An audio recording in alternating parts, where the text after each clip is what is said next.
Prada 2 has once again won the North American box office this weekend and took in a solid $43 million. Mortal Kombat 2 debuted in second place. It made $40 million, so right on the edge of that. Michael is hanging in there in the number 3 spot. And then you have The Sheep Detectives in fourth.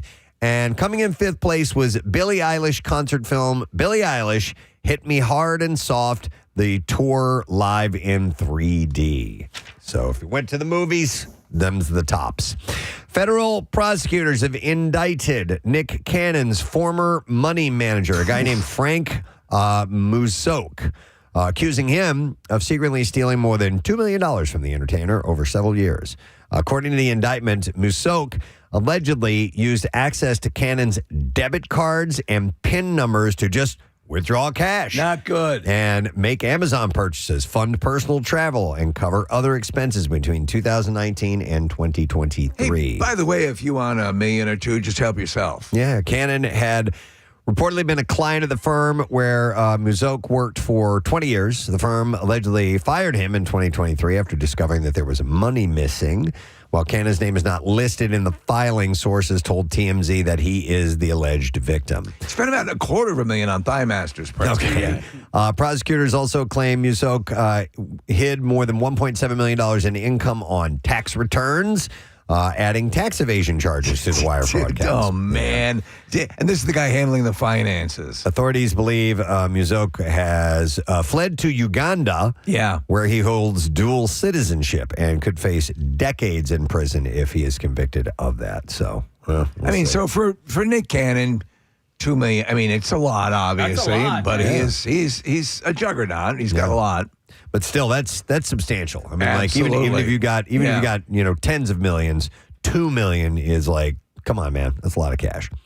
Dave Coulier addressed fans' concerns about his appearance in a new Instagram video, saying that the side effects of extensive radiation for throat carcinoma have changed how he looks and sounds. We have a clip. I didn't hear this, but let's do this. I haven't been able to eat solid food in months, and so I've lost 45 pounds. That's what you're seeing. And it's affected my ability to speak. Some of you said that I sound differently. So yeah, you're right on with what you're seeing and what you're hearing. He added that he's had some scans. Things are looking good, saying the prognosis looks good for the cancer in his throat and his lymphoma. He said, we're very pleased with all of that. So looking at the video, he looked actually pretty good. Obviously, as he's saying, he can't take solid food in quite yet, but hopefully this goes the right way. Yeah. Coulier previously announced that he was in remission from tongue cancer after also beating stage 3 non-Hodgkin lymphoma, undergoing 35 rounds of radiation that ended in December. Like, getting all that thrown at you at once. Oh, yeah. Friggin' nightmare. Reflecting on his health journey during an appearance on Good Morning America earlier this year, he had said that he hopes it encourages others to get prostate exams and mammograms and talk to your doctors. That's advice that we, of course, push as well. So do it.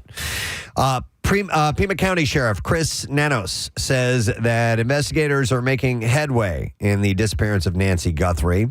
Guthrie vanished from her Tucson home at the 1st of February. When asked by reporters whether authorities were getting closer to solving the case, Nanos responded, "We are," before leaving in his vehicle. It's still, They're confident she's missing. They're pretty certain. Yeah, they're pretty sure. Yeah. Again, they say the first 48 hours are critical. The first 48 hours was months ago. Yep. So, this is just very sad all the way around, especially for the Guthrie family. Sure. They have no sense of closure. Yep. As the investigation continues, Savannah shared an emotional Mother's Day tribute on her Instagram stories, writing, "We miss you with every breath. We will never stop looking for you. We will never be at peace until we find you." She also urged the public to come forward with information, adding, "We need help. Someone knows something that can make the difference. Call 1-800-CALL-FBI." If you know who I talked to? I talked to Nick Cannon's former financial advisor. That guy knows everything. He went to Uganda. Yeah, he's got his hands on all kinds of stuff. So those who've ever stumbled onto a beehive and gotten stung, you can relate to Kevin Bacon. He was out on a hike with his daughter, Sozie, and her partner, Scoot McNary. I love that. Okay. I know that. Silsey and Scoot. On Instagram, Bacon told the story of getting thoroughly stung and noting that, quote, no one captured the moment on video. He said, now, it was very nice of my daughter to not take out her phone and start videoing this epic bee sting dance that I was doing. But he said, I asked her if there was any way she could recreate it from memory, and she did. And there's a video that he took of her acting like he did. I And didn't of course, see that. she's just flailing all over the place, rips her shirt off. Do you think when he's being stung by bees that he does the final dance in the movie Footloose? Of course. He's got it. Why not? Yeah. I mean, he was Yeah. really moving in that. So, so she, Bee sting! Oh, bees! she has some fun with it. But listen, it's how you react. I mean, Oh, my God. I just had like 2 wasps. It was a couple years ago, land on my ankles and go at it. And I was just, I'm surprised I didn't dislocate something the way I was kicking and thrashing Job it out. one, flail them the hell off. Yes, exactly. Yeah. Damn, those things hurt too, man. I mean, I had forgotten how bad a sting especially from one of really those. hurts. Yeah. All right, Brendan Fraser fans may remember the actor being in incredibly good shape for movies like George of the Jungle and The Mummy. More recently, they have seen him in considerably heavier condition as time has caught up with him, an image that wasn't helped by his Oscar-winning portrayal with the help of makeup and prosthetics of a morbidly obese man in The Whale. But now, with his upcoming return to the franchise in The Mummy 4, Fraser at 57 is working to get back in shape for the role. They could have taken the easy way and just done The Mummy and the Whale. Yeah, true. Right? The ultimate buddy movie. On The Tonight Show with Jimmy Fallon, the actor talked about the upcoming film and his efforts to get back in shape for the role of an adventurous archaeologist. He said, please wish me luck on his training. He is just so likable. Yeah. And you see him going through that process, and I think he can do it. 57 is going to be harder to reclaim that musculature. For George of the Jungle, he says they basically starved him to death. Sure. I mean, he was eating air and thoughts. I just saw a trailer. He's in a World War II movie about Pearl Harbor. Not right. Pearl Harbor. Pearl Normandy. Bailey. No, Normandy. Pearl Bailey? About Normandy, no Yeah, kidding. Okay, yeah. good. I likes me a good World War II movie.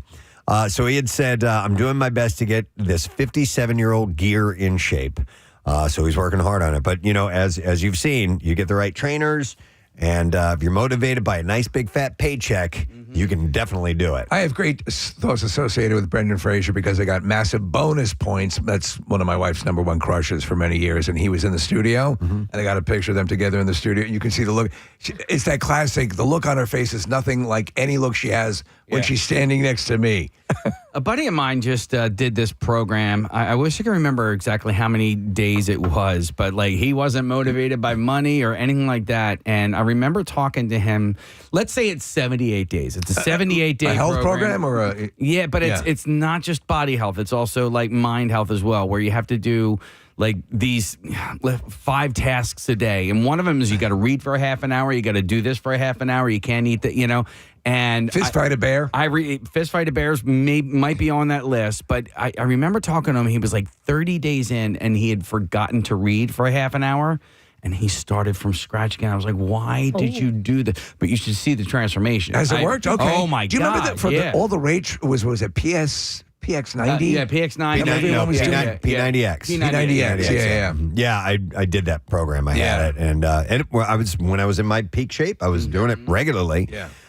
So the movie is set to hit theaters October 15th, 2027.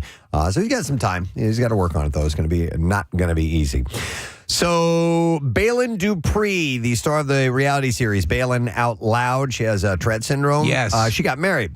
She wed longtime boyfriend Colin Dooley on Saturday in Warrenton, Virginia, in front of about 140 friends and family. The couple started dating in November 2022 after they connected on a dating app. The wedding will be featured in season 3 of Balin Out Loud, which premieres on Tuesday, May 19th. You had mentioned Billie Eilish and her movie earlier being in the top 5, and there's a clip. I've not seen the entire interview. I've seen most of the Letterman interviews, but he interviews Billie Eilish, and she starts ticking. Yes. Yeah, and I'd not seen her do that. I've seen her on an interview before, and I forgot who it was with, and she started having mild tics. Yeah. And she like paused for a moment, and the interviewer said, "Are you okay?" And she's like, "Yeah, it's just the tics." So, but she doesn't have them to the extent of Balin, who says curses, right, and does stuff like that. So, we remember the BAFTA Awards. There was that guy who was there for the documentary and started yelling out the N-bomb. Yeah. Yep. Mm-hmm. All right, Chris Appleton, hairstylist to the stars, who has worked on Kim Kardashian, J-Lo, and many more, revealed that the most he's made from one job was a staggering sum of $200,000. for a haircut. Yes. Appleton admitted to the massive payday, though not who paid it, but he justified the fee by saying there's plenty of times that I do work for free. There's plenty of times that I don't get paid that amount of money. And also said it's really not that much once everyone else takes their cut. He said it was a lot of traveling and it was a whole commitment. He said, so when you break it down, it's not as much. Also, 50% tax in America, that's half. And then your agent takes 20% and your business manager takes 5%. So think about it. Here he is making fabulous money doing haircuts while his cousin Larry Appleton, is having to take a roommate. Yeah, how about that? But, I mean, still, he's justifying it, but no, it's still $200,000 for a hairstyle. You may not see all of it, but somebody paid that amount for it. Correct me if I'm wrong, but doesn't it grow back in? It does. Yeah. Eventually. That could have included like coming to the person's house, traveling, getting on a plane. It's true. Yeah. No, I agree. Yeah, But still, that somebody paid $200,000 for that. By the way, that workout regimen is called 75 Hard. Yeah. Okay. It's 2 45-minute workouts a day. One must be outdoors, regardless of weather, and they must be separated by at least 3 to 4 hours. You got to follow a diet. No specific diet is required. No alcohol, which is easy because my friend's in recovery, so he doesn't drink anyway. But drink 1 gallon of water. Read 10 pages of nonfiction and take a progress photo every day. I don't want to do that. No, I'm halfway through 2 Girls in a Cup. Yeah. What's the reading part? What does that have to do? So it's I guess a physical and mental sort of The book has to weigh 100 pounds. yeah. And drink a gallon of water a day. 3.8 liters per day. How many ounces are in a gallon? Could somebody look that up real quick? find Because out. You got me at the ounces. they suggest, or it has been suggested in the past, 64 ounces a day, which they've changed that a little bit. It doesn't need to be quite that much because actually the food you eat has liquid in it too. It's double that. It's 128 fluid. Oh ounces. my God! No, So you remember when I was You were drinking too much water. I was drinking too much water. Yeah. I was told by doctors I was flushing potassium out of my system. yes, it cannot. It can be counterproductive. Yes. if you're drinking too much of it. So heads up on that. But do whatever you feel. But certainly read. Yes, you need to read. All right, the production companies of Ben Affleck and Matt Damon are the target of a lawsuit filed over their most recent joint project, The Rip. The Netflix film. Okay, we're gonna get a fart sound effect. I'm gonna see. I see you looking over there. The Rip. Okay.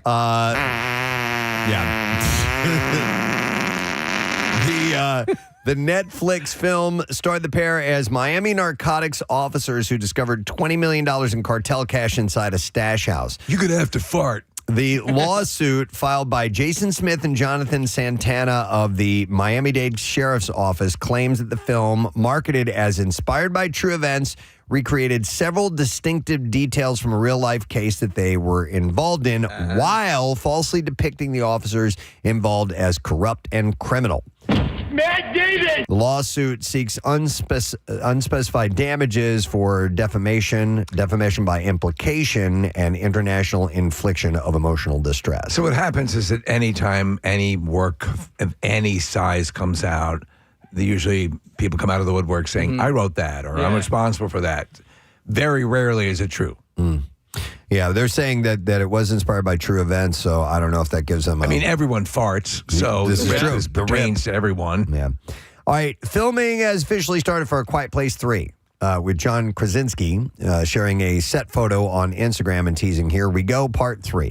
Emily Blunt, Millicent Simmons, Noah Jupe, and Cillian Murphy are all returning for the sequel. New cast members include Jack O'Connell, Jason Clarke, and Katie O'Brien. So there was the first A Quiet Place. There was the second one that was directly through that story. Then there was the prequel. Yes. Which I thought was very good as well. Can't remember if I saw that. You know what? I only watched part of it, and I Yeah. loved the Quiet Place movies, but I kind of It is a different story. Yeah. It is right at the point in a major city when the invasion, for lack of a better term, takes place. Yeah. And she is the bingo. What's her name? Lupita Nyong'o? Yes. Yeah. So she's terrific, but she is a cancer patient and she's dying anyway. But it's a well done movie. But the narrative of the first two movies is so good that I wanted to follow that Right. story. you Yeah, know? that one kind of reminded me of Bird Box. Yeah. Very much so. Yeah. Very much Yeah, so. yeah. Yeah. So Krasinski once again serves as writer, director, and producer after previously helming the first two films in the franchise. It will hit theaters July 30th of next year. I want this to be a not so quiet place where someone has cymbals. Yeah. I think that would be cool. One man band. I've got to play. All right, Adam Scott revealed on the red carpet at the BAFTA TV Awards that fans of Severance probably won't have to wait another 3 years for season 3. He said that the team is working to release it much sooner and said, we're always trying to shorten the amount of time between seasons, but it's more important for it to be great than for it to be fast. Well, just do it without sets. He also shared that filming will begin very soon, though he stayed quiet about what people can expect for the next season. Wasn't that it? Wasn't it 3 years between season 1 and season 2? I guess so. Yeah. It was it's a long too way. much. That's entirely too much, man. I mean, you can listen. You can go back and rewatch it. In fact, you kind of have to if Yeah. you want to get caught up on all the details of how the season went. You almost feel a little betrayed when they can't get to it, you know? I agree. So Fox has announced the cast and premiere date for its new celebrity competition show. It's called Nation's Dumbest, hosted by comedian Jack Whitehall. Didn't we just have him on? I don't know. Did we? I recognize that name. I apologize. Press go. Continue on. Go. Okay. Go to hell. Thank you. I have the floor now. The I series yield my time. The series flips the usual game show format with contestants trying to avoid being crowned the nation's dumbest. Season 1 will feature stars like Hilaria Baldwin, Carmen Electra, Ice-T, Steve-O, and JoJo Siwa. Oh, man, you had me at Hilaria Baldwin. The competition will combine trivia, physical challenges, and even other games as celebs are eliminated week by week. The Nation's Dumbest will premiere July 15th, 9 p.m. Eastern on Fox. Nope, we did not. We'd never had them on. Never, Okay. never, All right. ever. All right, so speaking of game shows, there's a new record set on The Price is Right. A mom and retired veteran broke the bank in a big way last week on the long-running game show, shattering the record for the biggest prize in a single pricing game in the 54-year history of the CBS game show's daytime edition. During Friday's special edition Mother's Day episode, she beat the Lion's Share game. Not familiar with that one. Neither am I, not by name, to win over $240,000, crushing the old record of $210,000 set a decade ago in a cliffhangers game. We know the cliffhanger game, but I don't know the lion's share. Yeah, but $240,000. So That's this is in the chunky. regular games they play. There was one game they had where they were giving away $1 million. Right. And I remember clearly I was watching it when it happened. Yeah. And Drew Carey sort of you won $1 million. Yeah, yeah, he Yeah. really downplayed it. Right. I remember that. But no, she won $240,000 for the lion's share. So that's big news in the world of game shows. So the Lion's Share premiered last year. It's a new game. It has 5 balls labeled, 40 numbered balls, and the balls are labeled with denominations from 1,000 to 100,000. It's and like a some cash lose booth. it's. Yeah. All right. All right, I get it now. Nice. All right, well, we got some clips if you guys are interested. A former sitcom star tries to revive her career again and again in The Comeback. And here, Lisa Kudrow explains what the role of Valerie Cherish has meant to her. I have played Valerie longer than I played Phoebe. That's true. But yeah, Valerie's always there. She's very right there, close by. She's the one doing commentary throughout my life. Really? Yeah. Okay, so The Comeback, Yeah. she's been doing that longer than she did Friends. I don't even know the comeback. There's been time off in between. Okay. Friends was like straight through for X amount of years, and the comeback was there and then not there, and then Okay. Exactly. The series finale of The Comeback streams today on HBO Max. Here's our next clip.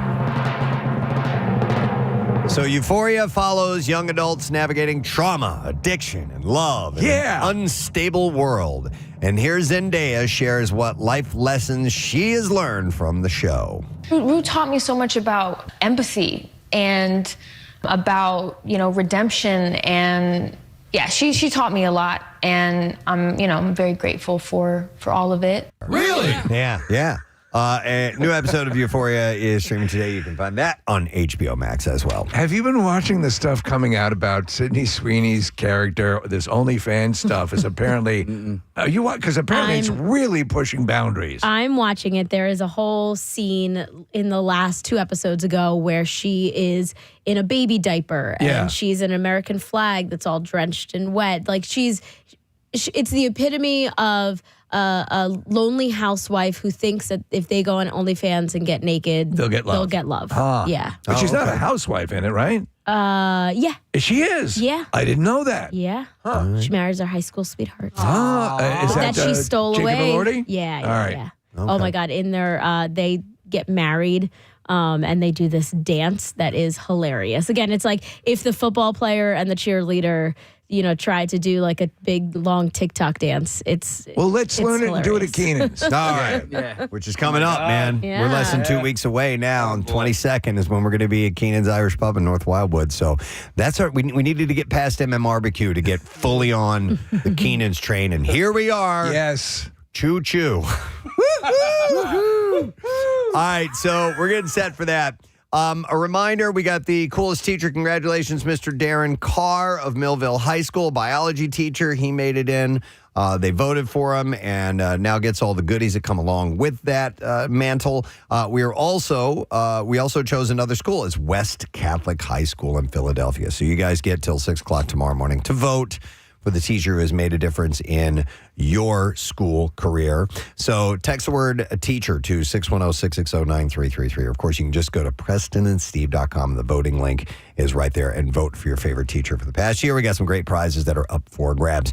Joining us on the program later this morning, Chris Jericho. We'll check in with him in the 9 o'clock hour. And new Word of the Week prize, 4-pack of tickets to Maurice Piers and Water Park in Wildwood. We're going to take a break. We'll come back in a second, and we'll get the conversation flowing on this Monday morning. So I don't know if we should do a weekly segment or not, but Casey's Adventures could certainly be one of those. We could call it DDIY. Don't do it yourself. Don't do it yourself. My adventures with home improvements. What was the last one? It was a ceiling fan on the front porch. The ceiling fan. The door wouldn't open because it was actually colliding with the blades of the ceiling fan. Yeah. So that was that. That was last week. Yeah. And by the way, shout out to the 2 gentlemen who live on my street. They were walking down to the beach yesterday, and they're like, "Oh, is that the ceiling fan that you put up?" I'm like, "Yes, it is." As a matter of fact, only took me 2 tries. So, new adventure this weekend, and listen, one that I think other people can sympathize with. That's why we opted to go with this, right? Yeah. So I certainly have a passion when it comes to this particular topic. Yeah. Well, I'd rather hear from you and your passion than me go into the entire saga, the 2-day saga that this was. Well, just give us a thumbnail. I will give you a from thumbnail. there. So I'll just how everything started was You were trying to mount a beached whale. Saturday morning. My wife was making bacon, and she took the bacon out of the oven, and it set off the fire alarms, right? The smoke alarms. Mm-hmm. And they're hardwired, so when one goes off, every single one in the house goes off, right? Until you clear the initial smoke alarm. So the smoke alarm went off. It triggered everything else. Everything went off, and then as soon as all the alarms went off, the smoke detector started chirping. All right, so it's a smoke detector. I believe it was a smoke and carbon monoxide detector. Right. So it starts chirping. The thing is, when it chirps, there are a few different things that chirps could mean. So it was a 5 chirper, right? So it would go beep, beep, beep, beep, beep. I think that was 5. Right. That was Thank you. What that indicates is that's the end of life for the smoke detector. For the unit itself. For the unit Not itself. Not me. You have all been terminated. You have all been terminated. You have all been terminated. Beep 5 times, please. Yeah. And Machine gun defense unit activated. this was Saturday morning. Beep, beep, beep, beep, beep. Right. Okay. Well, so my buddy's an electrician. I asked him what I should do. He said, replace them all, right? So I'm now at Lowe's. You're going to replace the physical units. We're going to replace the physical units. Now, this also does require turning circuits off and using electricity. I'm not comfortable with it, but I had just replaced the ceiling fan the week before. I felt confident that it was not going to electrocute You're a master myself. craftsman. I'm getting there, Steve, right? You know, I'm an apprentice at this point. All right, long story short. 7 smoke detectors later. I'm sorry, 7 and 2 days. Right. Of changing smoke detectors, interchanging smoke detectors, taking smoke detectors down, almost 48 hours of this because it was chirping the entire time. It chirped all day Saturday, all day, all night Saturday night. It will drive you flat out of your effing mind. I was constantly on the phone texting with my friend Phil, who is an electrician. And you appreciate the service that it provides. Yes. It is a life-saving device. We've seen in the news situations where places without, you've had loss of life. So you understand the importance of it. Doesn't diminish how goddamn annoying it can be when it's chirping away and you're trying to get it to stop. And when I had taken the initial alarm detector off, when that stopped chirping, when that was unplugged, the one in the back room started chirping, okay? When I took them both down, the one in the spare bedroom started chirping. Beep, beep, beep, beep, beep, okay? So I'm like, I took them all down, and then my last final ditch was to... replace the fan. I called Rodney. Rodney, who is Rodney is the man. An engineer. Yeah. He's not only an engineer, but he's also a firefighter. Yeah. He said, my electrician friend, he goes, I think it's a wiring issue. I'm like, how can a wiring issue just happen out of nowhere, right? So my last final ditch effort, if this thing did not work, what I was going to do is I was going to take all of the smoke detectors off of the ceiling, cap the wires, and just use battery-operated, not hardwired smoke detectors because I can't take the chirping anymore. Okay. So... Oh, well, okay, because I'll have an observation when you know this about battery operated. Right. So Rodney recommended that I turn the circuit off, that I pull all of the batteries, the spare batteries out of the smoke detectors, turn the circuit back on, okay? And then put the batteries back in, okay? So what happened? So I turned the circuit off, still chirping. Start taking batteries off, still chirping, okay? I turned the circuit back on, put the batteries in, everything's still chirping, and I'm like, well, screw it. I said, I'm done now. I'm absolutely done. So then, one by one, I take the one smoke detector out in the kitchen. I take the one smoke detector out in the spare in the back room. I take the one smoke detector off in the bedroom, and then the one in the hallway. And I have them all in a box, and I'm getting ready, and I just hear beep, beep, beep, beep, beep. Now, I hear the beep, beep, beep, beep, beep coming from the back room. Right. Okay. I go and I'm looking in this back room for a smoke detector, right? I would love to have seen the look on your face. I'm like, I took. You have all the smoke detectors in boxes. In the box. There is where is this thing coming the from? smoke detector's in the house. Get out. I'm standing in the doorway and I hear beep, beep, beep, beep, beep. And I look down and it was the carbon monoxide detector that was plugged into the wall the entire time. And it was never, ever, for 2 days straight, never was the chirping ever coming from the smoke detector. Oh, my God. Okay? So you have to understand, when these things chirp... All right. They all sound the same. Yeah. They all sound the same, but I guess the frequency of what it sounds like you're in the room. So we have an old house, a Victorian farm. It has countless... So there's our main level, the second level, and the third level, which is basically a bedroom, the third level. And then the basement. You're right. So right that when that frequency, it ricochets all over the house. There have been countless times where I'm standing there with the step ladder and I have a case of batteries just standing like I'm hunting African game. Right. Like, because, and then you are sure, and it takes forever. Why don't they include a blinking light on the one that is chirping? We have the Nest system, which is very good. Mind you, no complaints. It updates. It does this whole thing. It also has a thing where if you're walking down the hall and you get in proximity, a little bit of light shines down from it to illuminate your way at night. Nice. That's nice without 8 or 9 cats constantly setting it off. So the batteries, I'm forever. That's why I got like a battery caddy.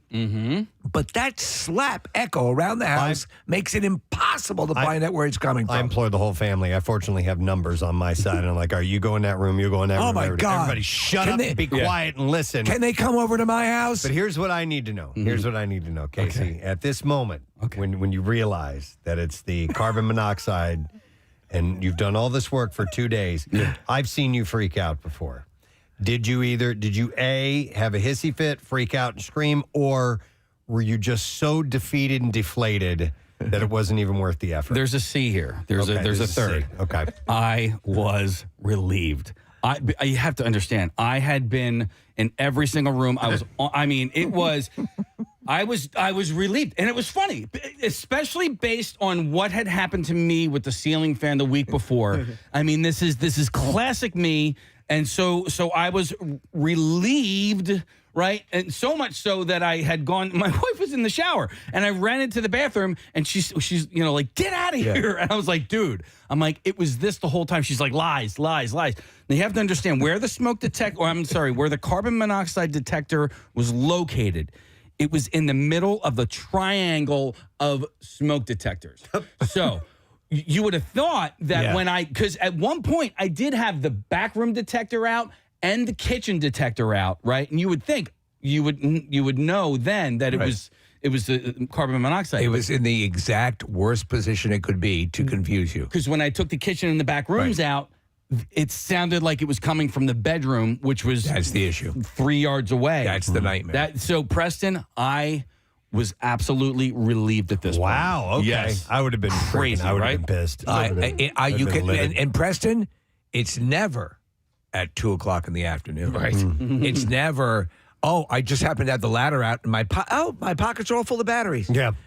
It's always like you're going to bed on Sunday night when we get back into the schedule, and you got to wake up at 3:30 the next morning, and then it's about 10:30, 11 o'clock. Beep. There was also one other thing with the battery-operated one that I bought a battery-operated one because we do have one detector that's not hardwired. And I, hey, don't hit this button. And there's a sign that says don't hit this button. Right. Well, I did that on the back of the smoke alarm where it says, like, deactivate. And I was like, oh, what does this deactivate button do, right? So I deactivate the alarm. And then I read the directions, and the direction says, once you deactivate, you can't reactivate. I was like, God damn it. Oh, no. I'm like, I just bought this. You hit the self-destruct button. Why would they include a full... I will talk about. So, Casey, I've read this a few times during this course of this conversation that apparently carbon monoxide detectors are supposed to be kept lower to the ground than smoke detectors, and some smoke detectors are more reliant on heat than they are the actual smoke rising to the smoke detectors. But carbon monoxide detectors are supposed to be kept lower because I guess the carbon monoxide is heavier than air itself. Yeah. So what I have in my detectors, my smoke detectors are carbon, I think dioxide, CO2, and then the monoxide I have down lower. Gotcha. And then peroxide if you're dyeing your hair. I'm going to go to Susan. Hi, Susan. Good morning. Good morning, everyone. How are you? Good. What's up, Susan? So you know what? Everybody's like hit on the exact same points that happened to me last week. So it was the end of my vacation. It was the night before I'm going back to work. Yeah, 1 a.m. There goes the chirping. And it's the same thing. I have the hardwired smoke detectors, and I was like, okay, I want to get up and reset it or, test it. And my son has to wake up early for work. He's got to go in. So I'm like, okay, can I just deal with this for like another hour until he has to get up? So he gets up and he's in the shower. I'm playing around up at the ceiling, pulling it down. And finally I get him to disconnect it, and I still hear this chirping. Now I have, Preston, you have that issue with your ear. You kind of lose the ringing. and I kind of lose the sense of where a sound is coming from sometimes. Thank you very much, Marissa. So, yes, MMRBQ 2026 is in the books. It was this past Saturday at Freedom Mortgage Pavilion. Ended up being a fun day. Weather was part of the equation as we had some concerns about rain coming through the area, but it was just a little hiccup. Yeah, true. It did cause an issue the early part of the day because at one point, forecasters were calling for the potential of hail. Yeah. And our friends at Live Nation, unfortunately, had to scrap the Preston and Steve Show side stage. So the stage wasn't even used at all. However, our live band karaoke ended up taking place on the main stage, yet it had to happen way earlier. And therefore, I missed the whole thing because my son, Carter, graduated from college. And I was at the ceremonies in Westchester, so I missed out on that. So we all, Marissa and Casey and myself and Ryan, we buzzed over early to get that going. Everyone was able to roll. Marissa pulled proverbial rabbits out of her hat and got everything all lined up and ready to go. And so Preston, the trade-off, and everyone loved the idea, is that, so you're not getting the side stage, but you're on the main stage of the MMRBQ, which was pretty cool. Yeah. And in short order, as everyone was coming in, it really filled in nicely. I thought so too. The audience in front of the stage was cool. Of course, sidearm, they can do no wrong. And they were really, providing the music for all these different types of songs that everyone was singing. But everything from the Doobie Brothers to a Candlebox and No Doubt, Blink-182, Foo Fighters, and they were having a terrific time. Yes, yeah. So it was a good time. Got it done in an hour. Yeah, and the 14-year-old Ethan blew everybody away. He was he Doobie Brothers? He was the Doobie Brothers. Yeah. And he was great, dude. I was blown. Listen, I knew all the performers. I went through all the videos, so I knew how solid all 10 of our performers were. But when the 14-year-old Ethan started singing, I saw this girl in the front, very front of the pit. Her mouth just dropped, and I just watched her mouth the words "Holy effing S," and I'm like, "Yeah, I know. Yeah, he was solid." But I mean, not to take away from any of the other 9 performers, but when you're 14, and then the other cool thing was Des rocks.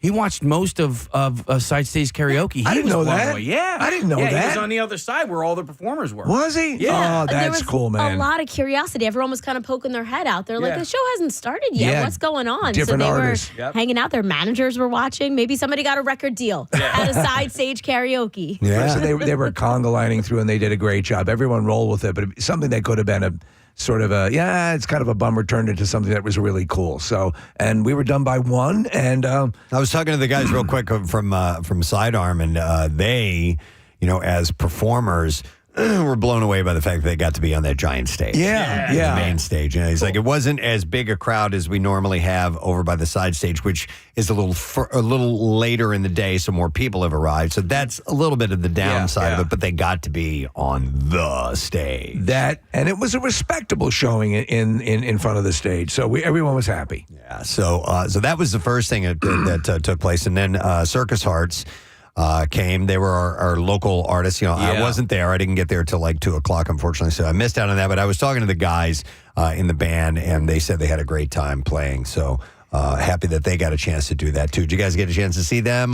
I heard them, but I didn't get to see them. But apparently it was great. Yeah, super nice guys and big band. It's they're like a 9-piece band. Yeah, we saw them come in backstage later on, and they just did not stop as they were walking through the door. And I love that we do that GA for the beginning. So everybody, no matter where your ticket is, you can come inside and watch. Although a ton of people were getting their spots on the lawn. I saw that. Yeah. I was like, why are you taking the lawn? You can be right up here. Yeah, but later in the night to have that spot because you were there early, totally worth it as well. Yeah. Cami Kehoe, Lilac. I didn't see them either. Lilac was playing when I arrived. I could hear them in the parking lot, and the gal's voice cut through big time. And I understand the keyboard player destroyed his keyboard on stage, a la Pete Townsend type of smashing it up. And he brought it backstage. They came back for a quick hello, and we got pictures with them. And the keyboard was completely trashed. And I guess that's super nice. He's like, I got to get this fixed. Do you know what they were saying in particular? They didn't have another, because of the scheduling, they could hang out and watch the whole show, which is what they did. And they were loving the fact that they could do that. with our thing, Preston, with not having the side stage, which would have kept us in that area, which we love, and I'm sure it'll return next year and it'll be great. But it did allow us extra time to go out and press the flesh and work the crowd. And man, that was fantastic because the vibe was, I mean, with everything, with Pierre, with the tribute to Pierre, with the energy of just being there and seeing old friends, man, it just felt, it always feels like a homecoming of sorts. Yeah. And never more so than on this Saturday just passed. It was terrific. We're usually, like you said, we're usually pretty busy, but this one, because of the switch in schedule, and when I got there, I spent more time, I saw more songs this MMRBQ than I think I've ever seen, because I was spending a lot of time checking out the bands, which for us, believe it or not, we're running around a lot. And we don't get to see as much of the show as the people who buy the tickets get to see. So one of the first things I did was come out to see Des Rocks, and I went out to, we're allowed on the stage. We have the passes, and so I'm on the side of the stage watching it, and I come walking up, and it was Eric Bazillion of the Hooters was standing there. So I pulled up next to him, and we're watching, and he just leans over to me while watching Des Rocks, and he goes, "There's hope." Meaning that here's a young guy doing a real rock and roll show on stage, so much energy, getting the crowd to chant and sing back to him. And Eric was just really impressed with Des and how he was handling the stage. Or Danny is his name, but Des Rocks is what he goes by. No, absolutely. And there was a lot of that going on. There, as you were pointing out, Marissa, and you guys saying, just even with the side stage karaoke, a lot of artists were coming out checking everything. And by the way, one of the really cool things about when we started off the morning with the side stage karaoke on the main stage, we're there, and there is a dividing curtain that's moved a little bit forward to accommodate the split in the stage. Behind that is all of Alice Cooper's stuff. Yeah. Oh, yeah. Laid out. It looks like a bizarre morgue and haunted house, all just sitting there. So while I was talking to Eric, also, we were standing right in front of his guitar vault for the band because, they had a set coming up. And so while we were standing there, he starts pointing out a couple things to me because he reached in, he kissed his hand and touched this one guitar. And I go, "What's the story on that?" He said, "That's mine." He said, it was a Les Paul. And I go, "What year is it?" He said, 1956. I was like, "Wow, man, that's cool. It's this vintage guitar." And he goes, "See if this sounds familiar." He goes, "Da na na na na na na." He goes, "That's the guitar I played on that song." Holy hell. On one of us, Joan Osborne. And then he points to the guitar next to it and he goes, "And I recorded every single track of Nervous Night with that guitar right there." So it was really cool, and I was taking pictures of them, and he was just pointing out these really cool guitar So I saw virtually factoids. all their whole set, Preston, and they were terrific. I mean, again, I say if you, it's been a while since you've seen the Hooters live, make sure you do because they're tremendous. I mean, they got it. They know what they're doing. They're so competent and so good. Yep. And the tribute to Pierre was fantastic. The video that Nick Murphy had done was great, and everyone was just properly emotional. Yeah. The Hooters were excellent. They came out and they played their hit songs. The crowd, they opened up with "I'm Alive," and everybody was just singing at the top of their lungs while that was happening. And I kept eye contact. I was on the side of the stage with Dave Asikinen because he and I, we're drummer, we geek out on drums and stuff, and he just kept looking over at me and was he took a nice solo, which was cool, that included the Rocky theme, which was a lot of fun. And they also and it was cool because they also played one of us, Joan Osborne, because Eric wrote that song. And they played Time After Time, which Rob wrote with Cyndi Lauper. And those were a couple of Pierre's favorite songs, too. Oh, and I must point out on Dave's kick drum on the front head was a great picture of Pierre in his lab coat with the gigantic stovepipe hat, the psychedelic hat on. So I went out to the front. I was out, way in the back in the pavilion watching the Hooters. All You Zombies. I don't know how that was mixed, but the bass on that. And I'm like, I'm feeling the pressure in my chest. It was great. I was running around the place during their set. I stayed by the side stage and I went into the back because there were some bands that were coming out to do some hellos. And so I was listening to Zombies, and it was definitely a different version of it that they had. I actually went up onto the lawn during their set, too. You did that a lot. I right? did, yeah. I went up on the lawn, and then I came back down on the side. So I was running around the whole time. We had the ability to do that. It was really, really cool, and they sounded nice and big and full when I was up on the lawn. But one of the major, I don't want to say a revelation, but what I was really interested in seeing after all the years, when in junior high I was told that if I listened to this guy, I'd become the devil. Alice Cooper, who did his sort of meet and greet before his set, could not have been nicer. And I know you have a few stories, Preston. Yeah, definitely. But holy hell, on stage, that is everything you wanted Alice Cooper to be. Hey, whoever texted me a picture from the pit of me and Eric hanging out by the guitars, if you could email that to me, they just texted it over. You can email that to me. I'd like to have that. That's a pretty cool little pic. Let me go to Lisa, and feel free to call in with your MMRBQ stories if you want to share anything that happened that day. Hi, Lisa. You're on the air. Good morning. Hi. Good morning, everyone. Hi, Lisa. So tell us a little bit about your day.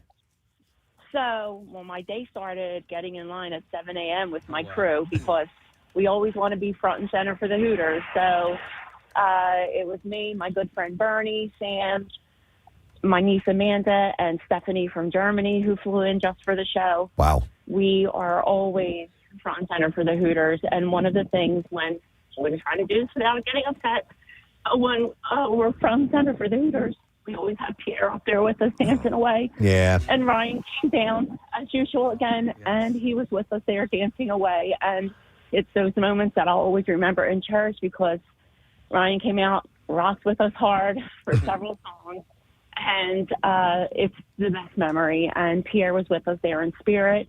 And we hope that Ryan's going to continue that tradition with us at shows. Oh, I think he's going to pretty much guarantee it. Yeah. Yeah. Yeah, we the Keswick, Ryan, we need you. Oh, Ryan. It was great. I need you guys. I had one mission for the MMRBQ, and it was to be in that exact moment and dance, especially with you guys during the Hooter set. So thank you, and keep on being what you guys are. It was Ryan who pointed out this. Well, what is the woman's name who came all the way from Stephanie. So Pierre met Stephanie when he flew to see the Hooters over. I think he met her in Berlin, and they just chance meeting. He was interviewing her, and he said, you should come to America. They're playing the Keswick Theater, and she came in October and flew, and obviously everything happened a few days later. Yeah. And she reached out to me and said, I'm coming to the MMRBQ. I'm going to celebrate the Hooters, and I'm coming to celebrate Pierre, and she was there. Love it. Awesome. Love it. Then we had Everclear.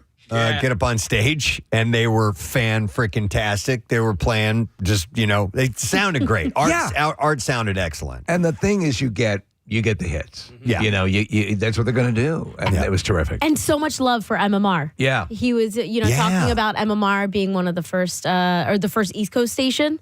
Yeah, in America. to play Heroin Girl. Yes. And he right before they did that, he said, he's like, MMR was the first to play on the East Coast, the song. And then I was talking to some of the guys in the back we have a little meet and greet. And, we're just talking about MMR and Pierre. And he's like, yeah, the old stations were cool, but it was always MMR when I come to Philly. It's always MMR. I love that. Yeah. Yeah, Art was he was in a good mood. We were taking pictures with him backstage. He was smiling real big and looking forward to the show. And so good to see that turn. Everyone who came backstage, it was kind of weird because we didn't have the program director. Obviously Chuck D'Amico was so responsible for so much of this, wasn't able to be there because of his daughter's graduation. But there were a lot of missing parts. But it kind of moved under its own momentum. But the general vibe amongst all the artists. Your exchange with Alice Cooper, you guys are talking golf. I think it was really chill in the best of ways. Yeah. Yeah. Alice was, he was like dad friendly. He came walking back and Sarah Parker, who was kind of managing things because Chuck wasn't there for the day. And Sarah's always a big part of organizing these events. But she was kind of laying down the ground rules of where we needed to be when Alice showed up back there so we could take pictures with him. Yeah. Some artists are very finicky about how backstage procedure is handled. And so she's like, all right, everybody be over here. We're going to bring them out. And then we're going to come over one at a time. We're going to take the pictures and you're going to move back over this way. And then later on, Sully Erna's going to come back out and then we can do the same thing. So we just keep everything organized. Well, Alice and Sully came out together. Yeah. You remember, we had Sully Erna on the show a few weeks ago, and we were talking about the show and saying that, he had said that Alice Cooper was a big influence. And we're like, well, you guys are on the same bill. Have you guys met? He said, no, I'd like to meet him. Well, we ended up making that happen. Yep. And they met and for the first time at the MMRBQ, which is cool. But Alice comes walking up. We're all kind of standing there. And before they bring him to where he is going to be for photos, he just starts walking through the line, shaking people's hands. Hey, how you guys doing? Well, we're looking at the one door he's supposed to come through, and he comes actually from behind us. Yeah. Well, hey, how are you? Walks through, and but just generally, you get a good reading on people. I've seen him work with fans before. Alice Cooper's legendary for being so fan friendly, and to see Sully a little starstruck, was pretty cool. Big shout out to Bill Bean. Anyone who's come out to an MMR event in the past 2 decades has met Bill Bean, tall gray hair. This was his 58th Alice Cooper show. I had no idea he was that big of a fan of Alice Cooper. Yeah. So while we were chatting with him, I'll share a little bit of this, and then we can talk about his set. But I knew what I was going to say to him. We were the first ones to walk over to get a picture. And I walk over and I go, hi. I go, I'm Preston. I do the morning show. I'm on the morning show. And I said, we share the same addiction. And I said, what's your index? Which means what's your handicap in golf? And he goes, I'm a 4.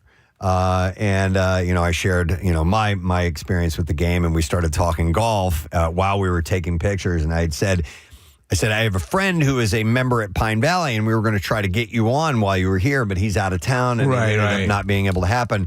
And he goes, and this is me trying to take a selfie at the same time, by the way. So I have pictures where we're together and his mouth is moving, so he looks like, like this. But he was talking to him, and he goes, I played Pine Valley one time. He didn't say when it was, but I guess it was several years ago.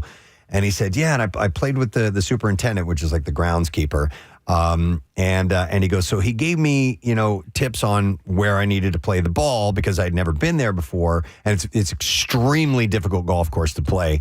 And he goes, you know what? I shot a 73. What? I was like, whoa, dude. He's that good. He's that good. He told me he was a 4 index, but at one point he was like a 1. Like he was down to almost scratch golf level. Wow. But and then we carried on talking about he pointed to Sully. He goes, Sully plays too. And so I turned to Sully and I go, what's your handicap? And he's like, I shoot in the 90s. I'm nothing. Don't worry about it. So then I went back over to Alice and kept talking. And he wanted to talk. He did want to talk. In fact, he continued talking as I was being led away. He kept talking about golf but what else did he say about it? But anyhow, it was a great conversation. We were talking about the bunkers that they have at Pine Valley and how they don't rake them. We didn't talk about the devil's a-hole. Okay. I should have brought that up to him, which would be perfect because it falls right in line with his type of stage show stuff. But that whole experience backstage was just fantastic. They were great. They were super nice. Didn't it feel a little bit like Wayne's World? Oh, yeah. We're not worthy. He's just so gentle and nice. Actually, he came up because where we're all hanging out is where all the artists arrive and they kind of, come around us. And he was walking in. And it's a moment where I just wish somebody's like filming you at all points in your life because I lean over, I'm like, I'm not worthy. I'm not worthy as he walked away. So behind the stage where there's a separate a separation as the way these festival shows work, as the show goes on, they start to expose more and more of the stage. They have it kind of sectioned off, and the first bands get a little less room to move, and the stage gets bigger as each band comes out. And so behind where the Hooters were playing, as Steve was saying, was all of Alice Cooper's props, or at least some of them that we could see. Right. And there was a female mannequin, looked like a corpse sitting there. It looked real. There was an exposed torso with bones sticking out of it that was coming out of a trash can. That's definitely the Hooters. Yeah, right. Yeah. There was a giant thing. I couldn't tell what it was, but it had like big circular, like almost like it looked medieval, whatever it was, and so all these things were back there, and we're taking pictures of this stuff, and we're like, I can't wait to see what this looks like when he gets out on stage. And so when I heard the music start playing, I put on my earplugs and I went down into the pit.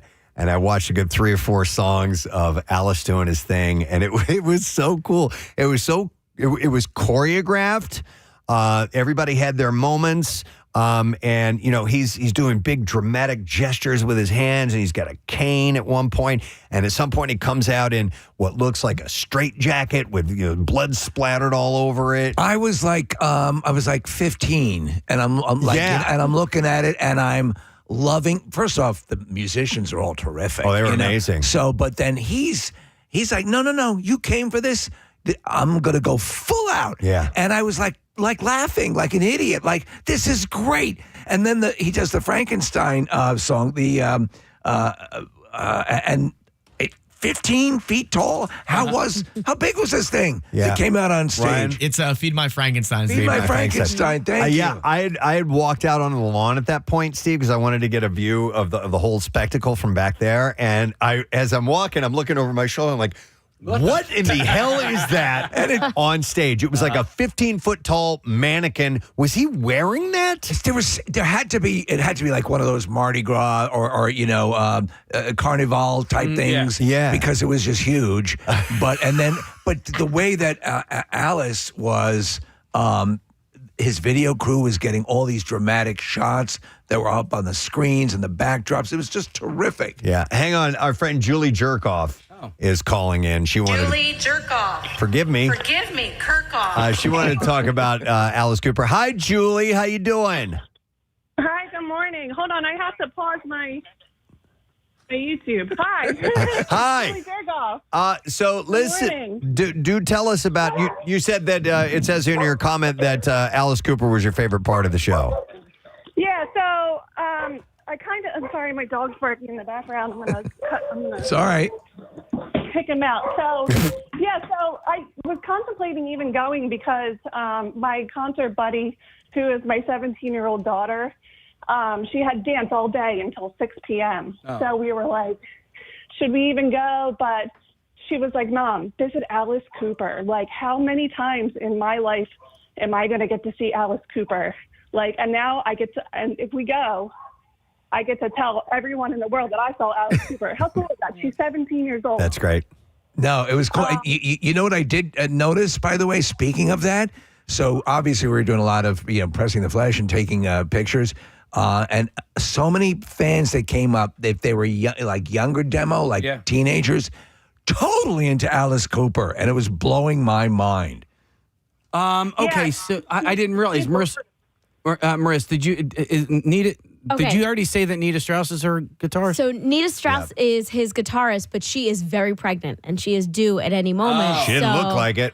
Anna Cara. That's who was playing? Yes. So there's a 22-year-old British guitarist named Anna Cara who subbed in for Nita Strauss. Okay. While she's she was ripping it, man. She was phenomenal. Yeah, they let her come out and do a solo all on her own. I did not know who that was. I saw her backstage too, and she was beautiful, gorgeous, but it was just shredding on the guitar. And that's one thing that you you obviously know the imagery, all that stuff, and the showmanship. But I totally forgot that he travels with some of the best in the business. Yeah, yeah, most definitely. All of the musicians with Alice were phenomenal, and I have some side stage stories with Jackie to tell you in a moment. But Julie, so any other observations from that? Well, so we went in there expecting just like a cool show. Alice Cooper, he's an old man now, so like. He's 78, by the way. Dude was his 78. His voice sounded fantastic. He was and he, amazing. It might as well have been 40 years ago. There was no difference. But go ahead, Julie. But we were just happy to see Alice Cooper. But that man put on a full production. Yeah. It was like, I felt like I was at a rock opera. Well, and the thing is, that's it. And we pointed this out on a festival show. A lot of times they'll pare down what they're doing and they'll come in because it's sort of a conga line of artists. He came with everything. It was terrific. And up on the monitor behind the stage, the giant screen, they were putting up wild looking images, and they were like these arms that made a frame around it. These human arms touching each other, and they were like slowly writhing around. And there's a looping video of Alice sitting in a throne with that cane, one leg up like that, and just kind of rocking back and forth, and just looking all intimidated and creepy. I was talking to some of the Live Nation guys at one point, and they're like, there's no other artist who is 78 years old who sounds as great and has the energy that he has. Like most of those people are kind of at the end of their career, still touring, but not Alice. And the thing about Alice, too, is he doesn't need to run around or anything like that. No. He just makes these gestures with his hands or a cane that he's holding, and it makes the whole performance. It's very dramatic. Even the way he was like twirling that cane. Usually I would snap a 78-year-old's wrist. Yeah, but he was twirling it like a baton artist. Yeah. Well, Julie, glad you guys had a good time. I'm so thrilled to hear about that. Thank you so much, guys. All right, we'll talk to you soon. Bye-bye. That was a blast. Yes. So there was a grandmother, a mother, and 16-year-old daughter all there for Alice Cooper, and it was wild. Taking pictures with them, and it was just blowing my mind that at this point in his career, and both you and I had never seen him, so we'd never seen him, in concert. To see this and have it deliver on everything you've heard over the years was fantastic. So Jackie Bam Bam, of course, knows everybody in the rock realm. And he and one of Alice's guitarists, and I apologize, I don't know every band member's name in the Alice Cooper band. Were acquaintances. At least I just thought they were acquaintances. Right. So we're on the set. What's his name, by the way, Ryan? Ryan Roxy. Ryan Roxy. So we're on the side of the stage. I sneak up. I see Jackie, and he's just watching. And Ryan comes walking over while the set's going on live. Kind of like Rick Nielsen did from Cheap Trick that one time at MMRBQ. And comes over and he's talking to Jackie while they're playing. And Jackie introduces me to him. I shake his hand and he kind of walks away, and Jackie goes, "He's my old roommate." Of course, Jackie and he lived together at one point. But he kept coming over and spending some time, and I took some really cool video of him just chatting with Jackie with the guitar, and them walking on. The lights come on, the state, and he starts ripping into his solo. So it was kind of cool to have that rock and roll moment. But I was like, I said to Jackie, not unlike it was with Rick Nielsen, I'm like, I think they want you to go out there. Right. And he's like, yeah, I don't know what to do. I don't know. Yeah. So eventually, and I left because I went up onto the lawn again to run around. And apparently Jackie went out on stage at some point. I didn't know that. Because they were throwing giant inflatable balls out into the audience for the audience to bounce around. And Jackie got out there and threw one out into the crowd. So he did go on the stage. They were big balloons. And if the person tossing it tossed it too close to Alice, he would just slice it open before it even made it out to the crowd. Nice. And then that was kind of the game, that you would get it back to Alice so he could toss it. And there was Jackie throwing one of them. Yeah, and he did the not worthy Wayne's World, gesture to him as well. So Jackie was fully in his element during that whole thing. So that was just that was so much fun to see. And then you had obviously our headliner was Godsmack. We did the introduction, so that's a late, long day for us. So I did not stick around for any of the Godsmack. I took off. I heard nothing but great things. Yeah, we'd been there since 11:30, and so but Sully and I loved, as you said, Preston, they keep obviously incrementally going back more and more stage. The setup for Godsmack, holy hell, amazing. Yeah, there was a whole bunch of wires around the front of the stage as we were going out to make the stage announcement to bring Godsmack on. Ryan got caught up in the wires. What happened? Did you see any of this? No. Yeah, because you were in the head of the line, right? So it was you, and then Steve, and then Marissa, and then Ryan, and then myself. And Ryan got caught up. Dude, he almost fell off the stage. Yeah. There's cables all over the place. You gotta watch. You gotta watch where you're walking. Yeah, so. it was a great memory I knew you were going to share, and I'm so thankful you're sharing it, pal. Thank you so much. I mean, luckily we were all the way over to the side of the stage, so most people didn't see it, but I got a front row seat to it. We were like walking a plank, and it was all like made of wires. It was magical. I was wishing. I was like, this is going to be so great. You got to watch it. And the last thing you want to do is touch somebody's equipment because everyone's very covetous. They want to make sure their stuff is stuff, and you completely understand it. The biggest takeaway, though, was, Preston, I think we're always out working the crowd. I mean, that's what we want to say hi and thank everyone for listening. But this one is probably the most amount of people I got to meet in years, just because of because we didn't have the side stage, so we had more time, and I actually we had more time backstage. I was actually able to be a part of staff pictures and stuff like that. Yeah. Oh, and by the way, I got to give a shout out to the crew that did the catering backstage. Oh my God! It's a catering group named Leslie. And they were really, really sweet, and they were big fans of the Preston and Steve show. And this is their first year doing the MMRBQ, and they were excited to be there. They had like a whole roasted pig back there, and they had this old. If you don't know what a Leslie cabinet is, it's something that's used in an organ to make a cool sound.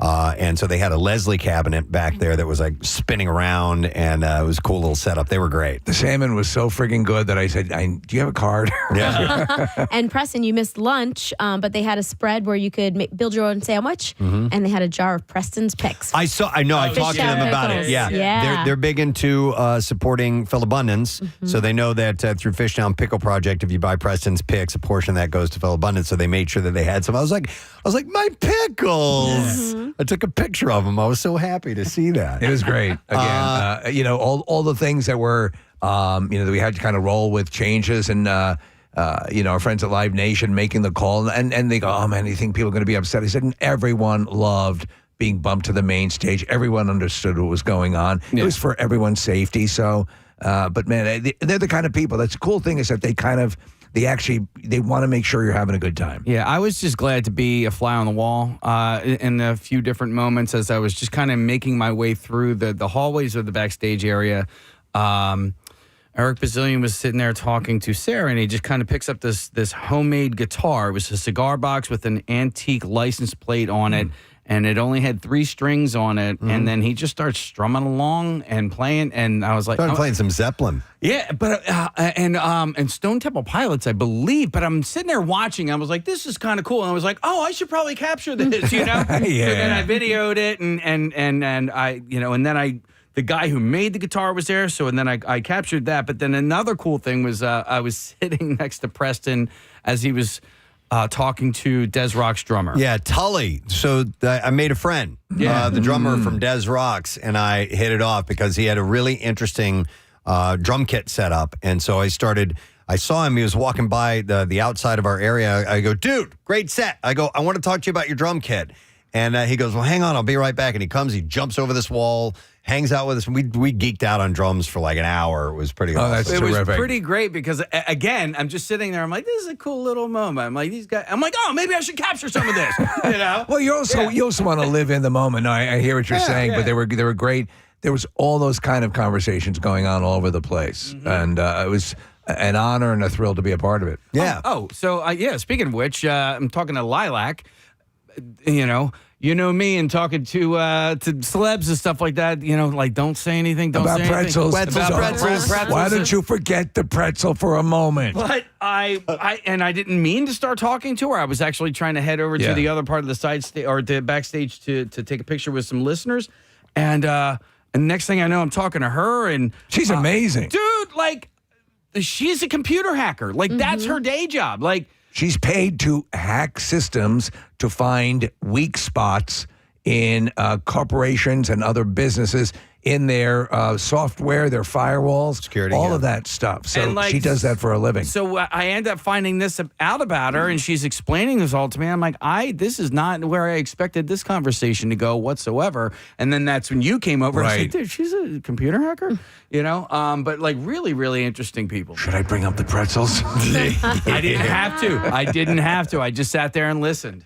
No, there were a lot of fun conversations that happened with the musician, with the artist, because they're all milling about backstage. Some some will go in their room and sit there and just kind of wait and kind of want to be alone. But others are walking around. Sully was walking around, enjoying the Hooters were all mingling with everyone. Des Rock's and his band, and it was really neat to see all that interactivity that was taking place. And here's something I want to point out later on. After Alice Cooper said, it was I think might have been after we did the on-stage announcement for Godsmack. I'm walking backstage, and I go back to an area backstage, and I see like about a dozen people hanging out that were, I could tell they weren't staff. And I'm like, I walk over to the security person. I'm like, what's going on here? And she said, oh, Alice is going to do a meet and greet with fans. I'm like, Really? None of our bands usually do that at the MMRBQ. I thought that was, I don't even know how that was set up. Did you guys happen to see the Alice Cooper fan? He was young. He was wearing a white shirt and he had his face fully painted like Alice. Yes. He was in the very front, like on the rail. I was in the pit, and as I was walking out, I was at the back of the pit. He sprinted over to the door to be the first one because he had purchased that opportunity to meet Alice. That's cool. I didn't even know that existed. Yeah. Quick phone call. We got to take a break here in just a moment, but I'm going to go to Jeremy. Hey, Jeremy, you're on the air. Good morning. Hey, long-time caller, first-time listener. Beautiful. Love it that way. All right, you at the MMRBQ? Yes, I was. I just want to share. I took my brother. He's 23 years old, roughly 22 or 23, I forget. And Alice Cooper was my dad's favorite, and it was just cool to take my brother because my dad passed away like 2 years ago, and but it was something that he really enjoyed, and he said that he was going to come back and see Alice Cooper anytime he came around. That's it great. was just really cool to share that that love of Alice Cooper with my brother. And my dad used to take me to Ozfest every single year, and so it was kind of cool to bring it like full circle and Love that. Bring my brother to like music that my dad listened to. Yeah, Jeremy, when I tell you that there were so many stories that were similar of someone who's, seeing a band for the first time or sharing it with other family members or, the multi-generational thing going on, people who had been ill and wanted to, or whatever the story was, there was all of that going on in that general vibe. And it was so great to sort of be walking around and talking to people and tap into that because it really made the day that much more special. Yeah. Absolutely. Excellent. And for him to be 78 and still rocking out like that. Yeah. It's crazy. It's wonderful. Yeah. Like he's in better shape than people 20 years younger than him. Yeah. All right. Thank you, Jeremy. Appreciate it, man. Well, it was a day of stories for people. It was fun. It was festive.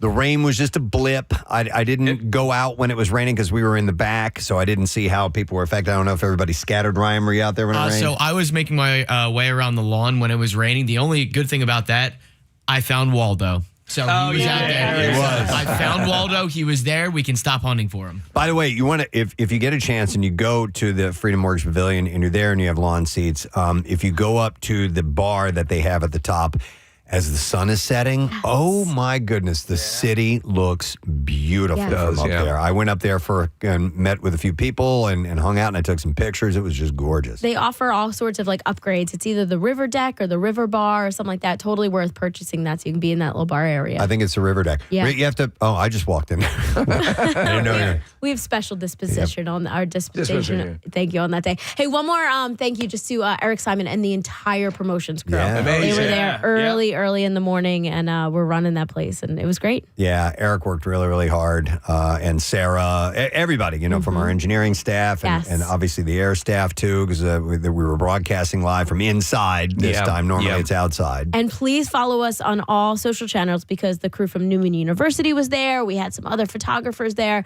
There's going to be tons of video and photo that'll be coming out over the next few days. And there were a lot of great pictures and video taken, so you want to get a little peek at it when you jump over.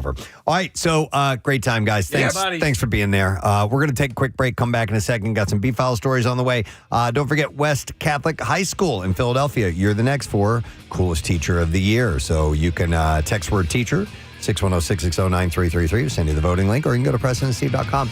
Coming back in a moment. Stay with us. So I'm laying there in bed all night long, and it's just chirping. I'm like, I have this disconnected. Why is this still chirping? I don't get it. So finally wake up when my alarm goes off, and I roll over, and now I hear the sound. It sounds like it's coming from the corner of my room. So I'm like, okay. I look at the carbon monoxide detector, and I'm thinking, don't even tell me it's been this all night long. And sure enough, that's exactly what it was. I unplug it, I take the battery out, and the chirping finally stopped. It was the same thing Casey went through. Exactly the And you just want to die. I did. Yeah. And now, like, my first day back to work after vacation, I'm exhausted. Yep, exactly. All right, thanks, Susan. I appreciate it. Thank you. Bye. Yeah, it's hearing that incessant. Nothing about smoke detectors have they made easy, simple. Like even changing the battery on some of them, trying to wedge that battery inside that little door that opens up on some of those things. What? So here's the deal. And then you put it in the wrong way. Mine Is it working?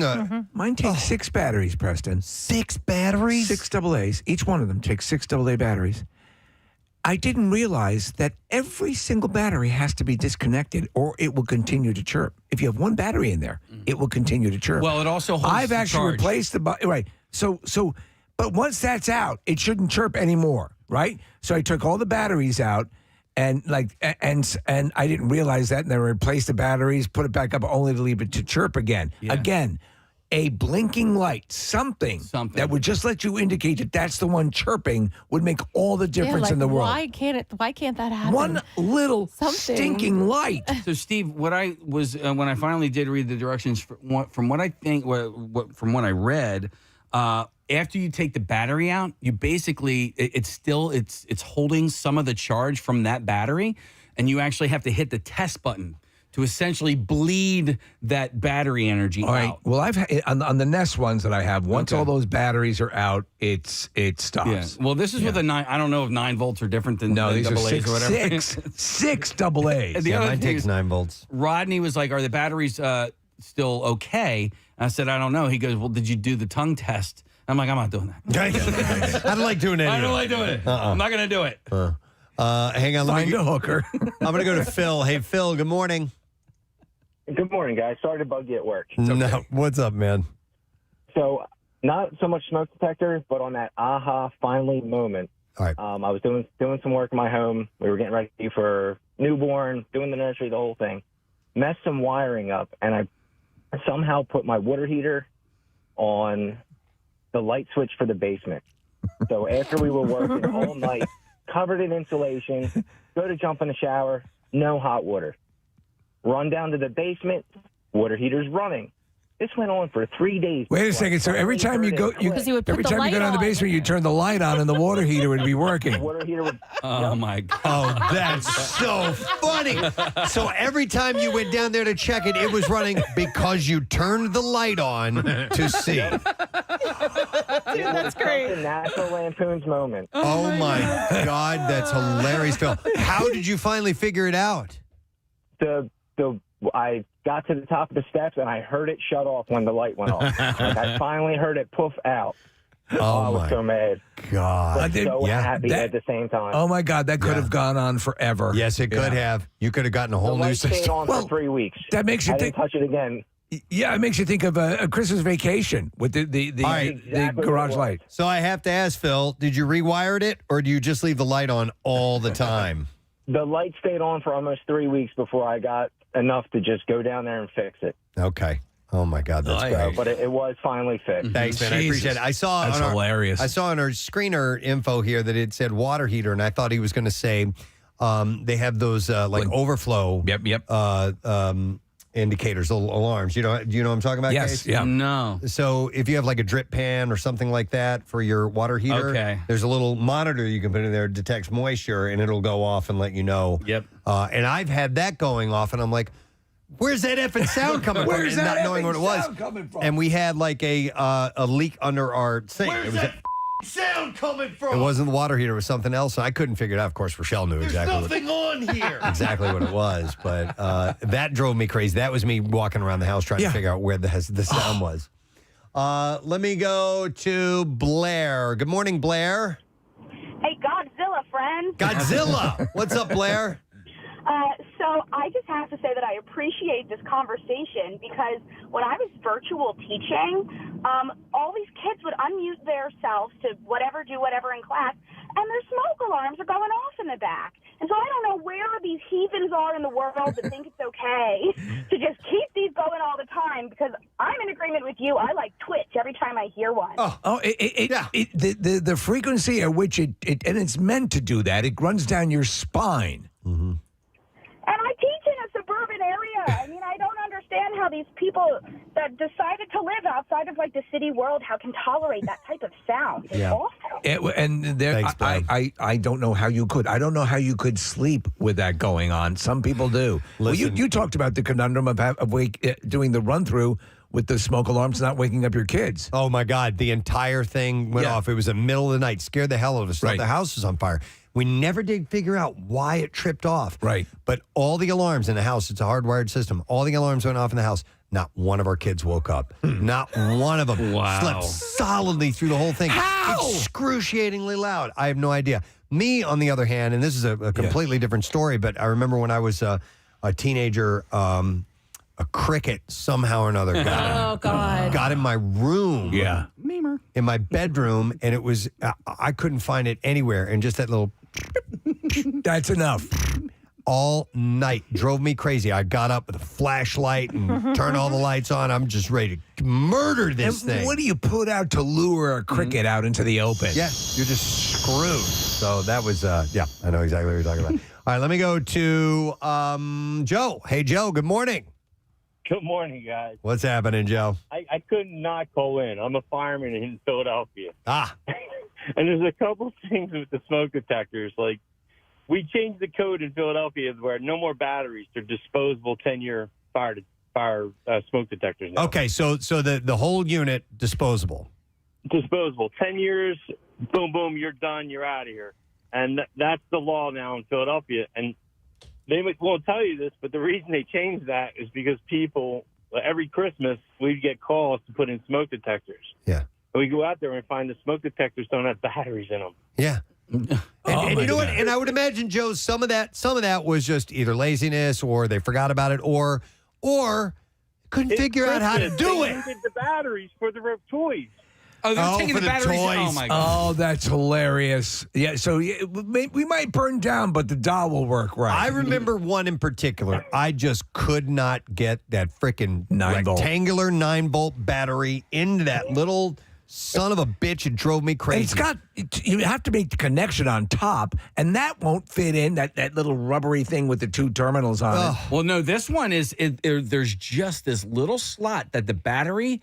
I know what you're talking about. Only slide in. There's only one angle that it goes in, and when it goes in, the door shuts perfectly, immediately. So we have the Joe. We have in our home. I guess I don't know if this is Philadelphia code or whatever. So we have the Xfinity system, the smoke detectors, or and then we also have to have a second set of smoke detectors as well. I don't know if that's still the case. So we have two. One time, accidentally, I disconnected the Xfinity system, and that alarm is super loud. But is that the norm that sometimes you have to have the backup battery system as well, or has that the backup battery system is a bought system? A lot of apartment complexes have that, right? You know, and systems that you buy to monitor your home. But that's a problem for us too, because we go to an apartment and say somebody doesn't know how to cook and they fill it. We call it a pot of meat. That's what it's called. Fill up the apartment with smoke, and now we're not supposed to reset your system, and everybody gets mad at us. We're not technicians. We're firefighters. There's no fire. Call your maintenance people to reset your alarm. Right. They go crazy. So unofficially, sometimes we help them out if we can, but if you have a new system that we don't know what it is, we have to be hands off. Yeah. I mean, we're not supposed to do it in the first place. So we're people, we try to help them out. There's sage advice there, Joe, too. If you do have a system at home, know what you need to do to cancel the system, because sometimes you'll forget. You're supposed to know what that code is so you can punch it in so they don't dispatch firefighters if it's for no reason. And Philly, we're coming anyway. Once that thing goes off, we're coming anyway. There's no turning around. All right. That's a good piece of information as well. Yeah, we do not. Don't worry. They'll just come check it out, and they're not going to give you a hard time. It happens to everybody. All right. Thanks, Joe. Appreciate it, man. Well, See ya. I guess the silver lining here is that I have 7 new smoke detectors. Yeah, good. So we're good for at least another 10 years, hopefully. Let me go to one more call, then we got to take a break. I'm going to go to Joan. Hey, Joan, good morning. Good morning. What's up, Joan? Love your show. I have a smoke detector chirping, getting under your skin story where I took yoga. Someone had a studio hooked onto their house, and at the end of yoga, you do shavasana, which is quiet. It's like a little meditation. Yeah, it's meditation. Yep. So the whole meditation, I heard the chirping. And there was no relaxation, none. Mm-mm. So I let the instructor know, and she was like, yeah. So I go back to the studio the second time. same chirping during Shavasana. I had to stop going. You'd stop going. How do you live? How do you conduct your life with that constant chirping I mean, going it's on? constant. And, It's like every part of your job involves instructing people how to meditate. Steve, you make it your mantra. Yeah. Just tell yourself. Hey, have a good day, guys. All right, you too. All right, we'll see you, Joan. Thank you. Yes, it was like every 30 to 45 seconds. It was. You just want to die. Casey, You want to get burned to death. if you come with another one of these next week, we will write you your own theme song. Oh, really? For Casey's do-it-yourself adventures. I gave up on something yesterday. I fixed closet doors yesterday, but I gave up on a whole other project yesterday, so we won't get into that. What we can do is we could DIY to DIY. To DIY. Don't do it yourself. I don't know what I'm doing and I don't know how to DIY to DIY. All right. It should be don't do it yourself, yo. Don't do it yourself, yeah. All right, we're going to take a break. We'll come back in a second, and I'll make Casey feel all better because I got some bizarre file stories of people who've done much worse. Yes. And we'll be right back. Stay with us. A bit about this story with Simone Biles, the gymnast. She was on a flight. She's only 4 feet 8 inches tall, but she's very recognizable, obviously. She's a superstar. But some people might not know who she is. And because of her size, it can throw people off a tad bit. Even if if you've ever met somebody famous and realized how short they are in person, it can throw you off a little bit. So apparently she was getting on the plane, and one of the attendants had asked her if she wanted a coloring book because they thought she was a child. She's a little girl, yeah. And I wanted to get calls from people who are either small in stature or look really young. Yeah. And get mistaken for a child. And if this is just something that happens all the time, because Marissa, it happened to her just recently. 215-263-WMMR is a number, because I'm sure you're expecting it now if it's happened a lot. So my sister-in-law gets this all of the time. She is very short, but she looks very young. She has. Is she petite as well? She's petite. Okay. She's very little. She looks a little more like an adult now because she's very athletic. So she's very muscular. So that will make her. But that would kind of be like Simone Biles. Yeah. That makes her look a little more adult-like. But so much so where she was probably. Maybe she was like 17, 18, something like that. And we had friends over, and the little kids were there, and they were like, I'm going to go play with my friend. I want to play with my friend. And they were talking about her. They thought she was a kid. So they wanted to play with her. Yeah, I can pull up a picture of her, sure. Because also, I mean, Simone Biles, her face actually looks young. And if she's... So I can see that. I've known a number of people in my life who fall squarely in this category, who would dread going out to, it's mostly women in this case, bars and things like that, because of they get the reticent bouncer or there's no way, Yeah, there was a guy I was in line with. He was at a store buying alcohol, and this was it might have been back in Missouri where you can buy alcohol at grocery stores. And anyhow. And was standing, and I'm looking at the guy, and he's got a 12-pack of beer, and I'm like, no way. Yeah. And I see him, and he's holding... I'm only 6 years old. Well, he's holding his ID in his hand. Yeah. I'm like, okay. Yep. He gets this all the time. Getting that for your daddy, little fella? Right, exactly. It's the same thing also is, and we've talked about this before, is now this is visual, but the young voice when you answer a phone, or the kid's like, chirpy voice. But this is... you're showing up and physically you are just constantly mistaken for a kid. Yeah. Marissa, do you usually get carded? Yes. Okay. A lot. Yeah. And then it's embarrassing when I have my ID out and ready, and then they don't want it. Oh, right. Yeah. Yes. Yeah, you're in that. Hi, ma'am. Yeah. Will you be needing any sort of walker? My smile and my crow's feet kind of show. But no, there are some pluses to this. Like, if you can, Thank you very much, Marissa. You guys want to meet a cool teacher? I sure do. All right. Well, we happen to have one from Millville High School named Coolest Teacher of the Year. Please welcome Mr. Darren Carr to our show today. Darren, good morning. Good morning. You guys rock. Thank you, man. And congratulations to you. The kids voted for you, and we got some stuff. I'll tell you about that in a moment. So you got to be feeling pretty happy about that. I've wanted this award since I started teaching, so this is an awesome honor. All right. So how long have you been teaching, Darren? 7 years now. All at Millville High School? All at Millville. Yep, my alma mater. Your alma mater. Oh, wow. That's pretty cool. Again. So we were hearing from the students that you're a snappy dresser who is into rock music. Is that, in fact, the case? I don't know about the dresser part, but I like the music part. Okay. All right, yeah, somebody wrote he's got some nice outfits. So somebody appreciates what you're putting on, Darren. I like wearing colors for sure. All right. And also, yeah, they wrote that you like to incorporate rock music into science lessons. How do you do that? So my class is really cool. We have a Bluetooth speaker in the classroom, so I can hook my phone to it whenever and just play music. Mm-hmm. So a lot of times we're just doing like kind of standalone work, play music. All right, what's your favorite? whenever I can. What's your favorite rock song to apply to peristalsis?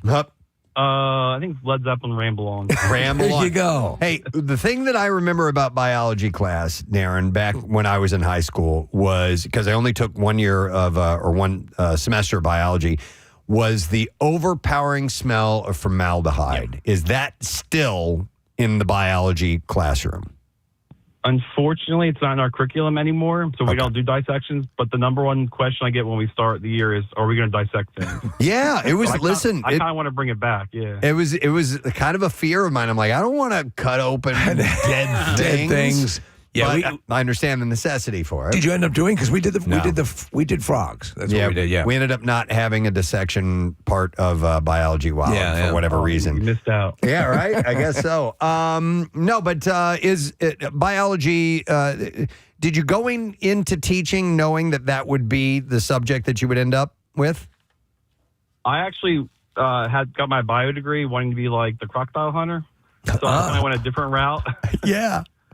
Became a teacher. But I've always loved bio my whole life. Oh, that's cool. So you're going to be Steve Irwin, but you listen. You're expanding minds now, and you're making obviously biology approachable to students. And listen, you can't argue with the fact you're the coolest teacher at that school right now. Yeah, unbelievable. Yeah. Hey, Darren, does football run in your family? Does what? Football? Football? Yeah. My brother Derek used to play for the Raiders. Yeah. There you go. He's the quarterback for the Raiders. Wow. Yeah. Wait. And then David Carr played. That's your brother too? David and Derek? Texans, yeah.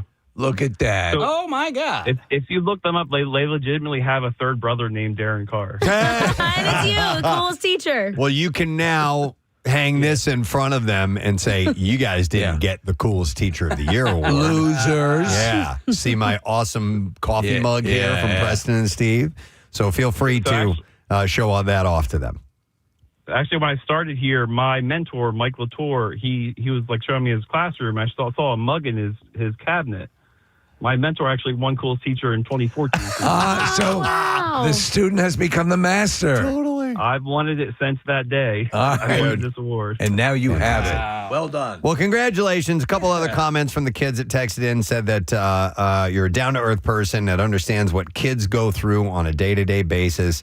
Somebody else said you make every day enjoyable in class. You are kind, respectful, engaging. You think outside the box. And somebody said you're the GOAT as well. Oh, wow. So they definitely enjoy what you're doing, Darren. Congratulations. That's awesome. All right, we're going to give you Thank we're going to give you that mug. Obviously, the President Steve Cole's teacher their coffee mug. And you get a tumbler and a $50 gift card from our friends at Dunkin', who are the sponsors of Coolest Teacher of the Year. So we hope you have a great summer. Enjoy the rest of the year, Darren, and congratulations to you.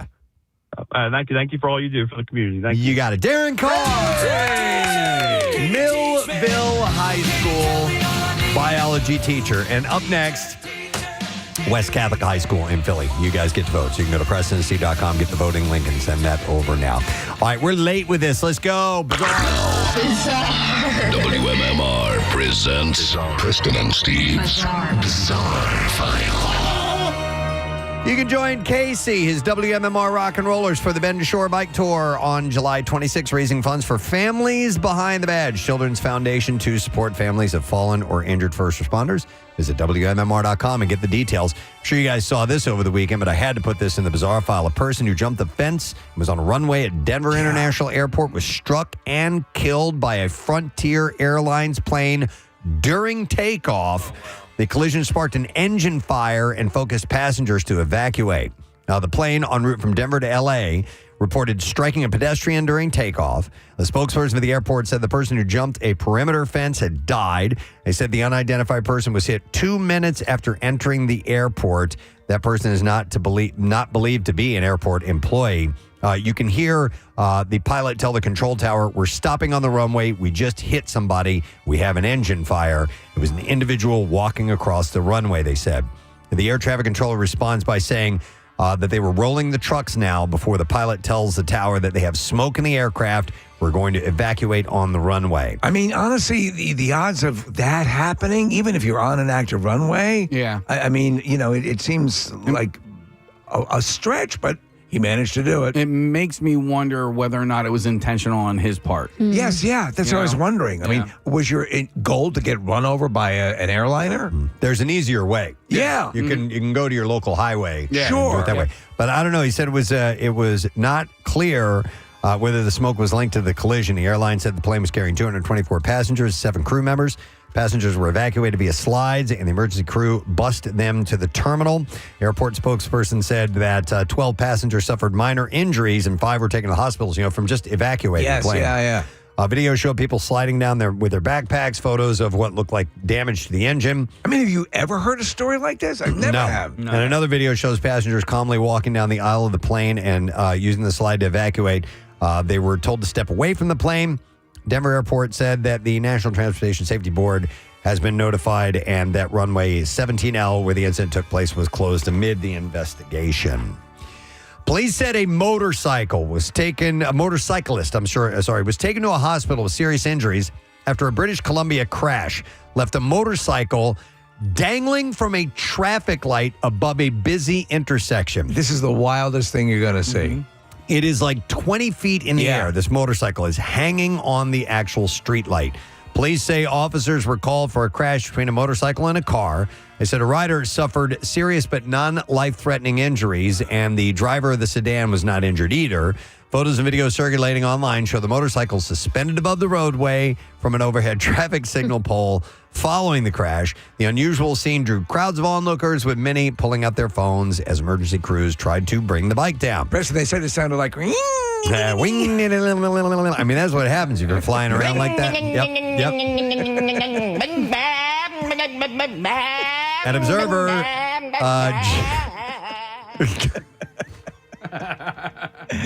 An observer, Javon Ryan, said that he can't begin to understand how the motorcycle ended up above the intersection. He said you'd think it would launch to the sidewalk, to the businesses, but perfectly get up there and wrap itself. It's like, wow. So, yeah, you got to take a look at the picture if you haven't seen it yet. It's a story out of England. A man was hospitalized after an acid attack outside McDonald's in a hazmat incident. Police were called to the restaurant in Ashton Town Centre in Greater Manchester. A man in his 30s was taken to the hospital, though his injuries are not thought to be life-threatening. 2 men in their 40s and 50s have been arrested on suspicion of assault. Back in October, 2 boys were taken to hospital after acid was thrown on them during a fight in East London. Emergency services were called to reports of 2 groups of boys fighting. A liquid was thrown, which was later determined to be a corrosive chemical. So acid attacks are apparently becoming more common in Europe, and that's pretty wild, man. Where does one get acid? That's my question. That can actually burn the skin. I mean, there's like you can get like pool supplies and things like that, but that acid won't harm you like this. So I don't know. A high school track coach is recovering in intensive care after being struck in the head by a shot put during a track meet in what family members described as a freak accident. Blake Krustinger, an assistant coach with Ponder Independent School District in Texas, suffered a skull fracture and brain swelling after the incident on Saturday. Man. Yeah. You're not supposed to catch those. The accident happened during a regional meet. Krustinger's wife said that he remained in intensive care while doctors monitored swelling and began reducing sedation levels to help him breathe independently. Recent updates say the coach showed some improvement, including reduced swelling around his face and eye. She also asked supporters to keep the student athletes involved in the accident in their thoughts, saying the incident has been emotionally difficult for those who witnessed it. She said the adults and athletes who were there witnessed what happened, and they were shaken to say the least. Even a smaller shot put would do damage. His wife credited coaches, trainers, athletes, and others at the meet with quickly responding to the accident, calling their actions a game changer in helping his prognosis. That's pretty messed up. All right, that's all we have time for in the bizarre file this morning. We're going to take a break and come back in a sec, a little bit later on, close to 9 o'clock. Chris Jericho. Yeah. Going to be checking in. Fozzie is going to be in town at the Underground Arts. That is tomorrow night, and you get tickets at undergroundarts.org. We'll be back in just a moment. Hassled. I was wondering. Some pluses. There's if some you might minuses. try to pull that off or not. Yeah, being at a concert is terrible. I've never seen like a full concert just standing. If I'm in standing room, I've never seen a concert. Just because you're short? Ever. Yeah. Okay. Yeah, Kathy, is this your cousin? My sister-in-law. Yeah, yeah, And she's in her mid-20s now. Yeah, she definitely looks like a kid. She looks like a kid. And Yeah, you can here. flip that around. I want to see as well. Oh yeah, she looks like a teenager. Yeah. Yeah, most definitely. Hang on, I'm going to go to Erica. Hi, Erica. Good morning. Good morning. Hey, what's up, Erica? Oh, so I am an elementary school teacher, and I'm 5 foot tall, and I'm constantly mistaken for one of my students if I'm bending down or sitting on the floor to help them, and someone else comes in the room constantly. Where's your teacher? Like it's funny, but Marissa, I feel you because you're always in the front row when you're in a crowd. You know, when you line up for pictures, like school pictures, I was always in the front row. I still am in the front row, you know, with the kids. And like it's funny, but like okay, I'm short. I'm in the room. Do other kids? So will kids or your will they approach you as a kid sometimes if they don't know you're the adult? From the back, sometimes. Yeah. You know, like if you see my hair, if you see my face, I look young, but I'm I teach elementary school, so I'm clearly not. If you see my face, like a 10-year-old. Right, yeah. But I've been out with other people who are much taller than me and kind of been treated like you said, like, oh, do you need something? Do you? Oh, Are you looking for your mommy? Yeah, I'm not. No, thank you. Now, Erica, if you were to dress the proper way, you think you could pull off being, a teenager for a little bit and fool some people? Absolutely. Okay. We had a school theme day where it was the teachers dressed like kids and the kids dressed like teachers. And I wore like leggings and a giant sweatshirt and put my hair in pigtails and oh yeah, I could have passed for like a middle schooler. I wonder if that would come in handy for I mean, listen, it's better that you're breaking, that you look younger than, oh, who's this fossil, know? But I mean, I wonder if that comes in, well, besides Marissa's thing about getting to use the order from the children's menu without being hassled. That I've never tried. I've never tried that, but I've been in that Marissa situation where they're like, no, you're okay. And then other times they demand it. Oh, Erica, when like at the Phillies, when they have special promotions, all kids 15 and under get a complimentary bobblehead. You should try that. Yeah. That's a good idea. All right. Thanks, Erica. Appreciate it. All right. I want to go to, now it's not just the size, but this is interesting. Kevin has a thing that happens to his mom. Hey, Kevin, good morning. Hey, guys. How are you? Good. What's up, man? Hey, all right. So my mom has a very young-sounding voice, and so whenever she answers a phone call or anything like that, people tend to think that she's actually a child. Okay. So she had called into the doctor's office to schedule an appointment or something like that, and when they answered, they thought that she was actually my younger sister, and they were giving her a hard time saying, that she wasn't able to make an appointment because my younger sister is only 11 years old. Put your mother on the phone. Yes, I'm trying to schedule a hysterectomy. That's pretty funny, Kevin. And so how did she prove to them that she was indeed the mom? Well, they obviously asked her the harder questions that an 11-year-old. Who's president? Right. Yeah. Right. So, Wow. That would be annoying. Yes, all the Thanks, time. Kevin. All right, listen. So now I want to hear from childlike sounding people. Yeah. To call us 215-263-WMMR. If you get mistaken as a child because of your voice, I want to hear that. This is something we can do on the radio. My friend in college had a voice that sounded and it was exacerbated by the phone. He sounded like a kid, like a little boy, and he was forever getting brick walls. Can you put your parents on? Yeah. But obviously he wasn't talking like a 6-year-old or an 8-year-old, but he just sounded like a kid. Let me go to Heather. Hi, Heather. Good morning. Hey, guys. What's up? Yeah, Heather, what's going on? My niece is almost 30 years old, and she gave birth within the last, 7 months. And she tells me that, people give her dirty looks because she's got a baby and she looks young. I'm like, nah, that's not the case. Until I went out with her shopping one time, and I walked a little back, just far back, just to, see if she was full of crap or not. And sure enough, people look at the baby, they look up at her, and she's very slim. She's all skin and bone. She's gorgeous, but she has this angelic face that I think makes her look 15 years younger. Like, what's your troubling story, sweetheart? Right. What happened to you? Yeah. Yeah. No, I can definitely see that. I've seen women who are tiny who have babies that are like a half their. Yeah. It's like carrying around a full-sized human for them. Somebody texted in and said being able to shop in the kids' clothes section can help save some money. That's I know people true. who buy. If you don't mind Hello Kitty on your shirt. No, well, I know people who do it, and I actually just did it for the first time, but will buy kids' Nikes because they're cheaper than the adult Nike. Okay. How big can you get them?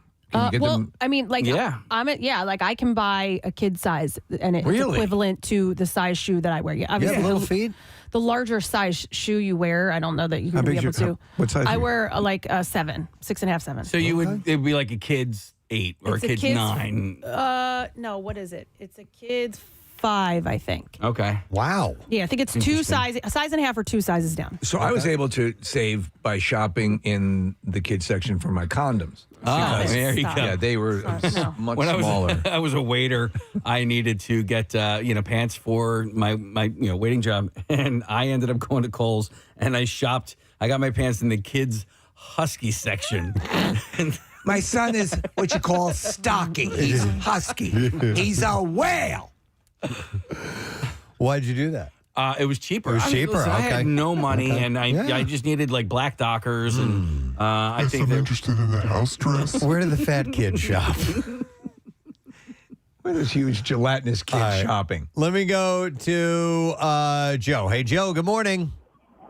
Hey, you guys rock. Thank you, Joe. What's up, buddy? So when I started teaching initially, after I graduated, I was actually at my alma mater, and they asked me to go work at my high school, which I was really happy to do to teach Spanish. And I have a backpack that's a professional bag to carry my laptop in. And I'm walking back to the other school that I normally teach at, and another teacher in the hallway. She's like, "Hey, son, do you have your hall pass?" And I work here. Yeah. Dude. I work here! Hey! Hey! I work here, You a-hole! son of a bitch! Imagine you think this little kid is freaking out. I swear to God, I'm going to sleep with your wife. Oh, that's funny, Joe. Yeah, no. Does it become annoying, Joe? Yeah, I mean, that's why I had to grow out a full beard. Because if not, nowadays, if I shaved it off, I would look like a middle school student, and I don't want to get flagged down again. Preston, I'm thinking of that Monsters episode where Eddie has the full beard. Oh, yes. Hey, by the way, so if you watch Umbrella Academy, the character number 5, he is a young guy, looks really, really young, but acts much, much older. Right. And He's his great. character Right. in real life is an elderly guy, but he's in a kid's body.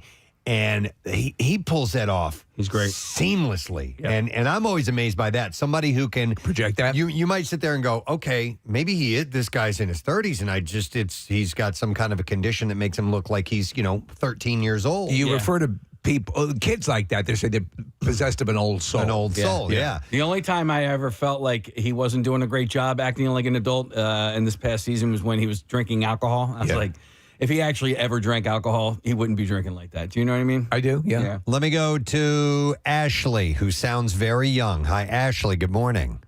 Good morning. Hi, Yeah, there you Ashley. So let's hear you chat a little bit. What have you? Tell us a little bit about yourself. So I'm 41.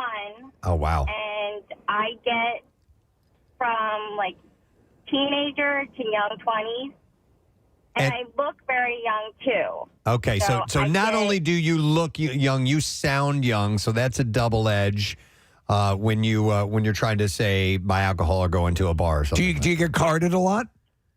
And yes, absolutely. And I have a 21-year-old daughter too.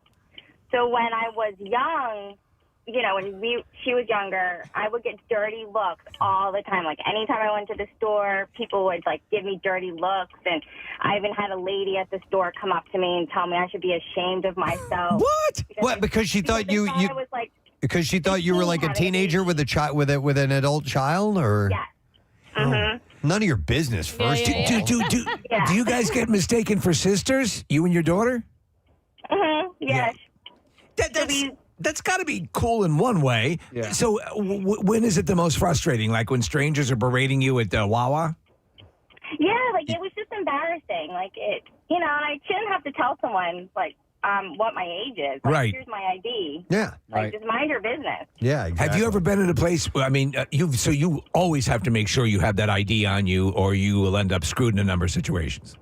Always. Yeah. No. Even checking into hotels, they're like, excuse me, where are your parents? Yeah. Where's your mom? Where is your mommy? If you're sitting, if you're at a restaurant and you're with a whole group of friends, adults, whatever, and you order a cocktail, or sometimes you the only one that they'll ask to see an ID?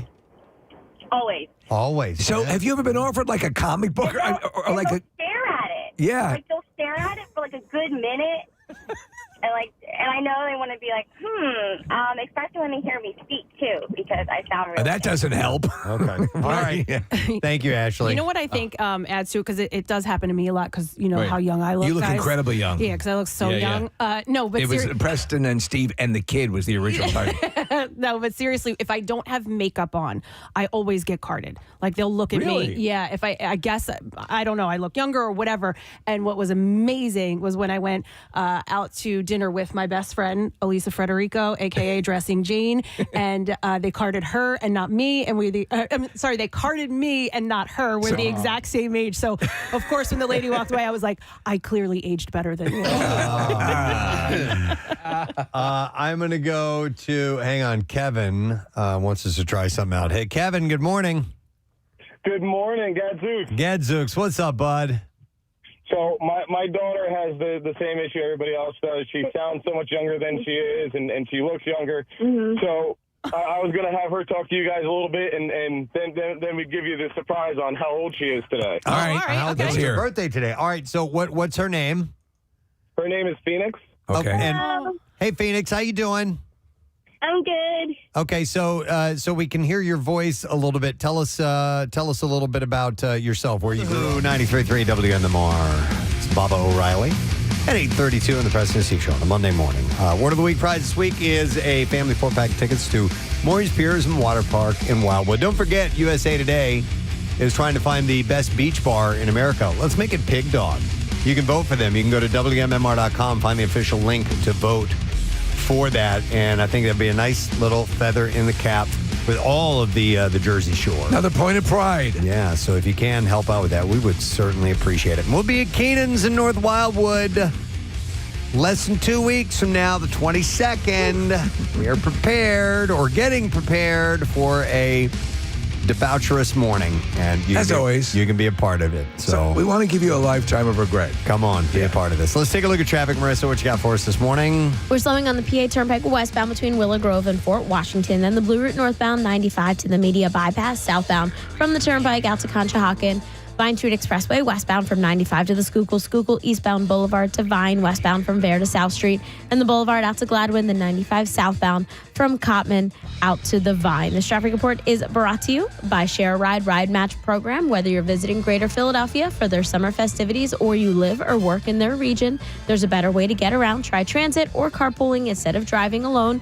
PACarpool.org. And that's your traffic on 93.3 WMMR. All right, thanks, Marissa. I have to take a moment and congratulate my son, Carter, because he graduated from college this weekend. I love the picture you sent out. Oh, thank you. Fresh graduate. He was walking back with his diploma in hand. The world in front of him. I had never been to a college graduation ceremony before. I did not go to college, so I did not graduate from college, and have never been invited to one. So that was kind of cool. It was more than kind of cool. It was extremely cool. It was very nice to see him. Westchester University is a beautiful campus, and everybody was in a good mood. And they had a series of graduation ceremonies throughout the entire weekend because there's so many different departments. Sure. He was in the math and sciences department, so he graduated with honors from. Come on, man, that's great. Westchester University with a science degree, so in psychology, which I was very impressed with. And you hepped me to something I didn't know. I forgot, or maybe you told me and I'd forgotten this, that he did 2 years at another school, right? Yeah, Monco. Mm-hmm. You know, makes sense. Yeah. You want some direction, then transfer it, and that's the way to do it. Yep, most definitely. So You get a little choked up, didn't you? A little bit. I did. I was thinking about it while we were there, and he wasn't even interested in really walking. Yeah. But my wife Rochelle kind of talked him into it. It was like, look, come on, you can do this. And I think he was glad that he did. And it was just neat to see all these young people raring to go. Yeah. They've worked really, really hard for several years, and this was the culmination of that whole event. And they kept it pretty brief, and there was no big, long, drawn out keynote speaker. They had a few people come up and say stuff, the dean and some of the luminaries, and they had a little brass band there for some musical interludes. It was great. Did your inner John McClane feel the need to yell out, "Welcome to the party"? Yeah, exactly. I was like, come on, here we go. Here we go. Real world starts now. But no, it was really neat. And I hear they do it really nicely. Obviously, Kathy had gone to Westchester as well, and a number of other people that I know, and they had nothing but great memories of the school. And I texted her while I was there. Yeah. I'm like, I took a picture of the inside. I'm like, look where I am. She's actually graduating today. I was like, yeah. So it was really, really nice. And then after that, Carter wanted to have, we're like, okay, where would you like to go for lunch after the ceremony? Where would you like to go? And he wanted to go to this place called Pumpernicks. And it's near, Montgomeryville. Mm-hmm. Thank you, Casey. It's a Jewish deli. Oh, wow. And the reason he wanted to go is they have an unlimited complimentary pickle bar. Yes. So we dove into that. And just Carter and I were the only ones diving into the pickle bar, and there was 9 of us all together. I love straight up real deal Jewish delis. Yeah. You get sandwiches like a Ben's Kosher Deli. One sandwich can feed you for a month. Yeah, Pumpernicks, he got the really, really big corned beef sandwich, and so we went there and had a great time. It was just a cool. Oh yeah, and we got matzo ball soup too. Marissa pulled up a picture. It was so yummy. Was there a conga line of graduation parties after? No, not there. Not at Pumpernicks. Yeah. It was packed though. I mean, we had to wait quite a while for a table because there were so many people there. But I'm not sure what everybody does after graduation. But I'm sure they were headed off to family events and stuff. Yeah. Oh my God, man! Though with this at the ceremony, the one negative thing that happened, and my tinnitus, my ears are sensitive, even though I can't hear anything. That's the bizarre thing about it, is it makes you more sensitive to certain noises. And this woman behind me, Carter's like, 6 or 8 people before he's being called up on stage. So people were yelling when the graduate's name was read. This woman, it's like a bomb went off. Oh, and she really? screamed right in my ear. And I'm holding up a phone trying to take pictures and stuff. And I winced and grabbed and I just go, Jesus effing Christ. I just said it out loud. Oh, wow. Do you have that? Is that recorded? No, I wasn't filming at the time, but I was like, God damn it, lady. And I was like, chill, Preston. This is not the time to get in a fist fight in the crowd. But that was the only negative thing. Otherwise, it was great. Now, I understand they were excited and everything, but dear Carter, your father is beating a woman in the... But it hurts, though. I mean, yeah.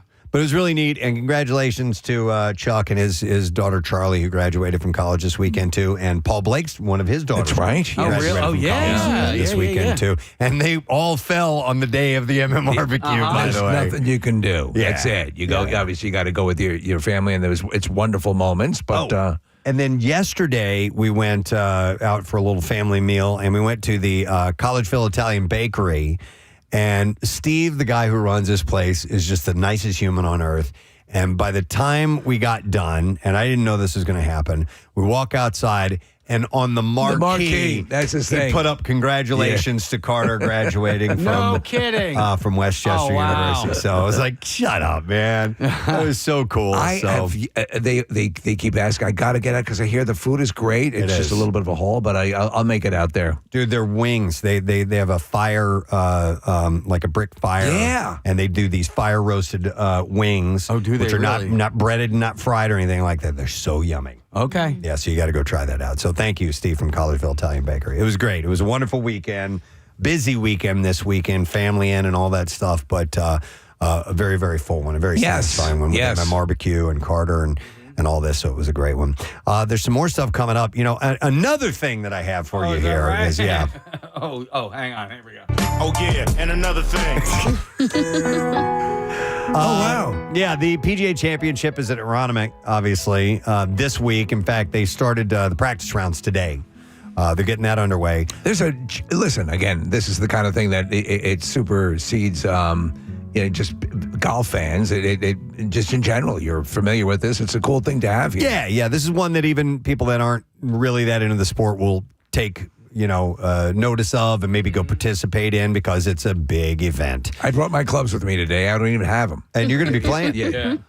So single day tickets for all 4 championship rounds Thursday through Sunday are sold out, but there were some tickets for practice rounds today and tomorrow and Wednesday available. What do they run? Through SeatGeek? I don't know. All right. I have no idea. I think I was looking up today for the practice round. It's about like $100 Not because bad. Yeah. Steve, not many of the guys are here yet. Okay. But listen, if I were to go, and I told you I don't really like going to I've done a few big tournaments, but I don't like going anymore. I'd rather watch it on TV.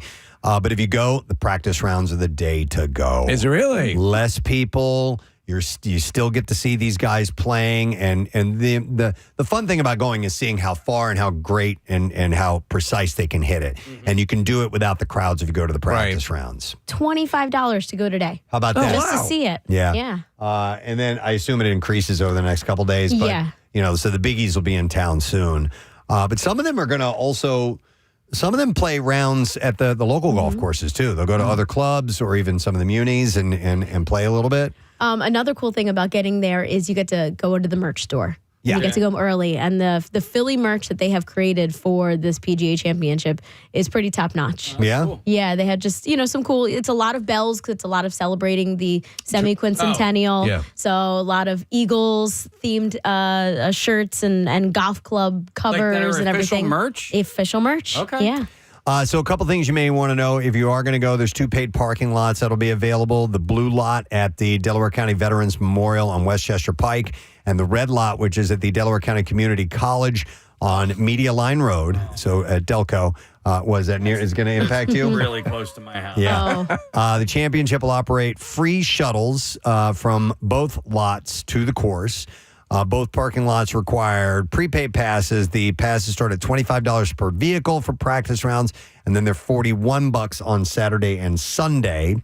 Spectators looking to take a ride share must be picked up and dropped off at the championship's official ride share lot, which is at 15 Campus Boulevard, where the tournament will operate free shuttles. Casey dropped me off there one time. Oh, really? I was going to one of the major tournaments. It wasn't. I'm sorry, not the major tournaments, but it was a PGA tournament at Aronimink. It was AT&T, I think. Maybe? I think you're right. Yeah. And we come up to where there's security, and police officer recognized us and let us go through. Oh, cool. And then Casey takes me up to the very front and drops me off, and I'm just going to walk right in because I've played the club several times and I know where to go.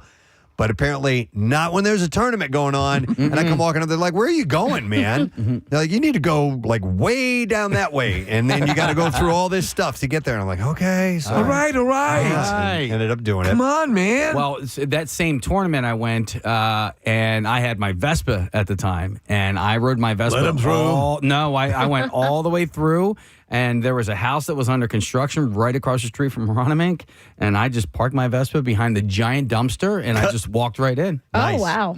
No street parking or spectator drop-offs will be allowed on the roads that border the course. So that's Unless yeah. You have a Preston Vespa. Elliott. Yeah. Sawmill Road, State Road 252, or North Newtown Road. You can't enter from there during the week. This whole week. The gates will open at 8 a.m. for practice rounds today, so they already did.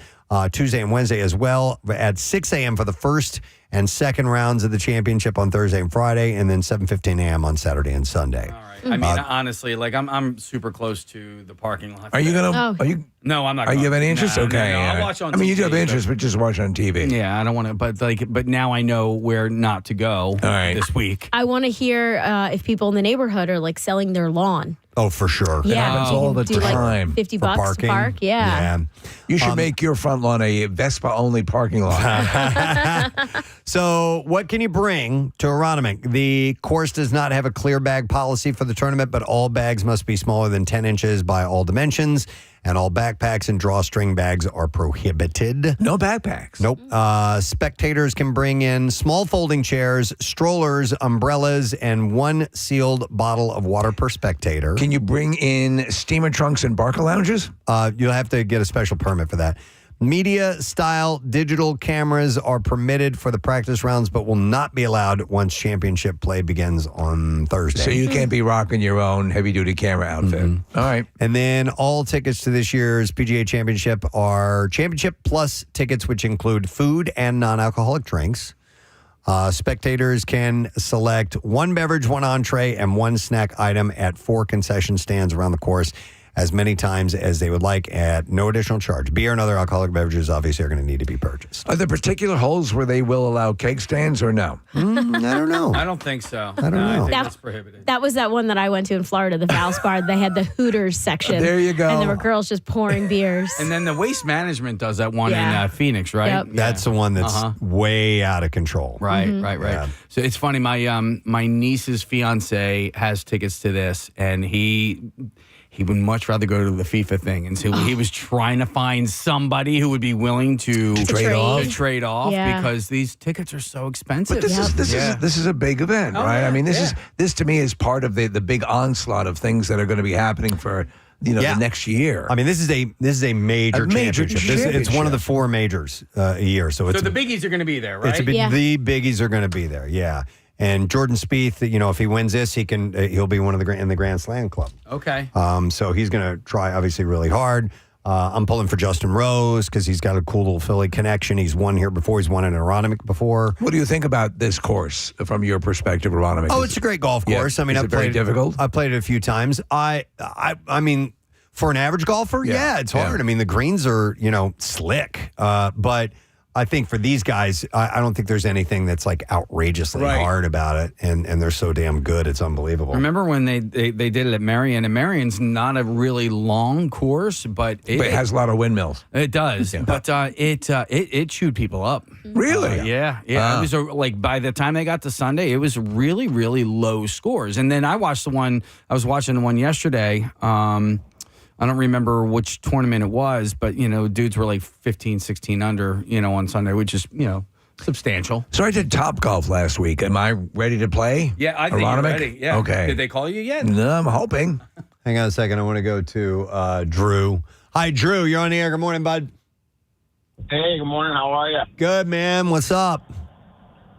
I was just calling in. I shot a text letting you guys know a buddy of mine who lives across from Aronimink actually got $45,000 from an event company to rent his house out for the championship. Wow. So for a full week, or how long they getting it for?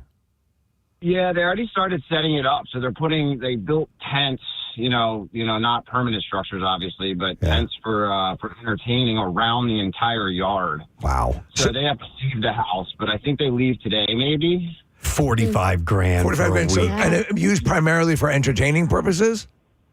Correct. Yeah, it's some sort of event company, so they'll entertain some of the higher rollers, I guess, that are coming in, more famous people.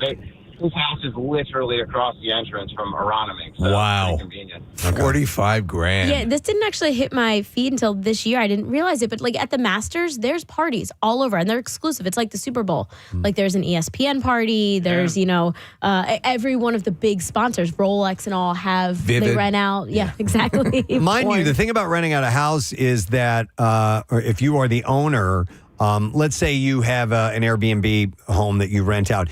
You have that home prepared for rentals. You know all of your personal items are locked away or not there at all, and they have it set up for usage like this. These are people that live there regularly. So they're not going to, whoever is staying in that house is going to have free run of all the All your personal things, stuff. Yeah. All your things. That draws for my poo-poo undies. Which has got to have your friends considered all that, Drew? Yeah, I think for 45 grand, they're They're going to roll with it for 45 G's. You can play with my underwear. Yeah. No problem. Yeah.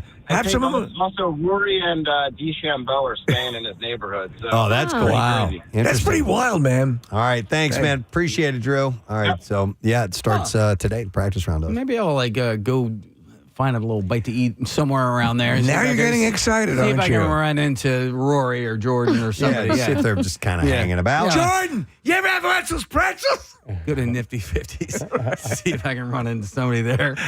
Oh, that'd be cool. Yeah. Lanark, they're sitting at the Silver Linings playbook. Listen, stranger things have happened, right? Did you guys hear about this local guy that qualified? Oh, yes. Yeah, he's a club professional at Rolling Green Golf Course. His name's Braden Shattuck. Okay. And he qualified to play in the round this week. I wonder how he got a qualification for that. I don't know. I mean, it's not an open championship, and it's for people who have their PGA Tour card. So maybe he's a touring pro. I don't know. Perhaps. It's interesting. But at Rolling Green, that's awesome. Good for him. That's a local little treasure. Yeah. Is it? Golf Yeah, course yeah. wise. Yeah. I know a couple of members there. Still haven't been invited out. Hello. Yeah. You know what? I've never played it. No. No, I hear it's phenomenal. Nice little spot. Yeah. Hang on a second here. I've got Sean wants to check in real quick. Hey, Sean. Good morning. Hey, good morning, guys. How's everything going? Good, buddy. What's up? Good. I was piggybacking off of the guy just talked about his friend, selling his house, but in the going back to the parking. Yeah. So a buddy of mine lives across the street as well from Aronimink, and so to park in those neighborhoods just as a resident, you have to register with the club and get parking passes. So he registered like 7 cars. And now he's got parking passes to just give away. So we're actually grabbing parking passes from him, and we can park at his house and walk across the street. So let me ask if I'm understanding you correctly, Sean. If you're a resident, in that area right outside, you're not saying people who live in those houses have to register for parking. You're saying they're allotted a certain amount of parking passes because they live there, correct? Both. Okay. Wow. So if you live there, you need a parking pass if you're going to park at a house or park on the street. Wow. Just so you can get access to the area, period, right? Correct. Yeah. So even he that lives there, he needs a parking pass for his car because they're gonna start flagging cars. Roads are going to be closed off. Yeah. So you need a pass to get through. Yeah. And a lot of people are going to try to fake that they live there to get in. Sure. Yeah. So Preston, if you want a parking pass, You're my man, Sean. All right. Appreciate it, buddy. Have a good time while you're there, Have a man. good one. All right, we'll see you, man. Thanks. Have a good one. Our old boss, Lynn, lives right across the street. Oh, really? Right, Yeah. Right Not across the far. street. Yeah. So She's got been a member- moped parking lot. She's been a member there for years, and so you could just walk over. All right. Well, anyhow, it's getting started as we speak today, so it's going to be pretty exciting seeing those people. It is. In and around the best in the world are here. We do need to take a break because we have. Chris Jericho. Chris Jericho. God, why can't I even think of it? Chris Jericho. Fozzie's playing tomorrow night, Underground Art. So we're going to talk to him. We'll take a quick break. We'll come back in just a moment and see what else we can get into. Stay with us. Cool stuff like that.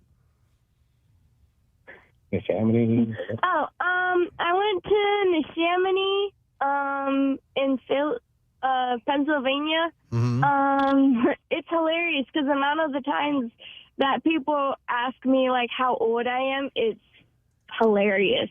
Okay. All right. Because like I look and I sound younger than I am, and I've had many people tell me that they think that I'm 16. Okay. I would guess younger. I'd guess younger, I would say too. middle school. Yeah, I was going to say like 13 years old. Yeah, something like that. So Phoenix just turned 21. Hey, happy birthday. Yeah, that's awesome. Thank you. And are you ready to face the now? Number one, do you drink alcohol, or are you going to start drinking alcohol today? Probably. I'm probably gonna have a drink when I get home from after work. All right, are you are going to be prepared to have that ID ready to go all the time, I guess. Yeah. What about like things like R-rated movies and stuff like that? Has anybody ever stopped you and checked your ID? Honestly, no. Okay. Really? Okay. Like, shoot, you sound so young. They probably proof you for like milk at Wawa, or if you're purchasing. You do. Yeah, I would have put you in like 11, 12. You know.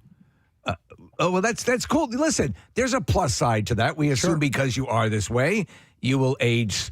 You'll look younger longer. But I have seen people hit that wall where they've looked young and sounded young all their lives, and then it just like snaps and they fall apart. So hopefully that won't happen to you. All right, cool. Well, thank you guys for your call. Appreciate it. Happy birthday to you.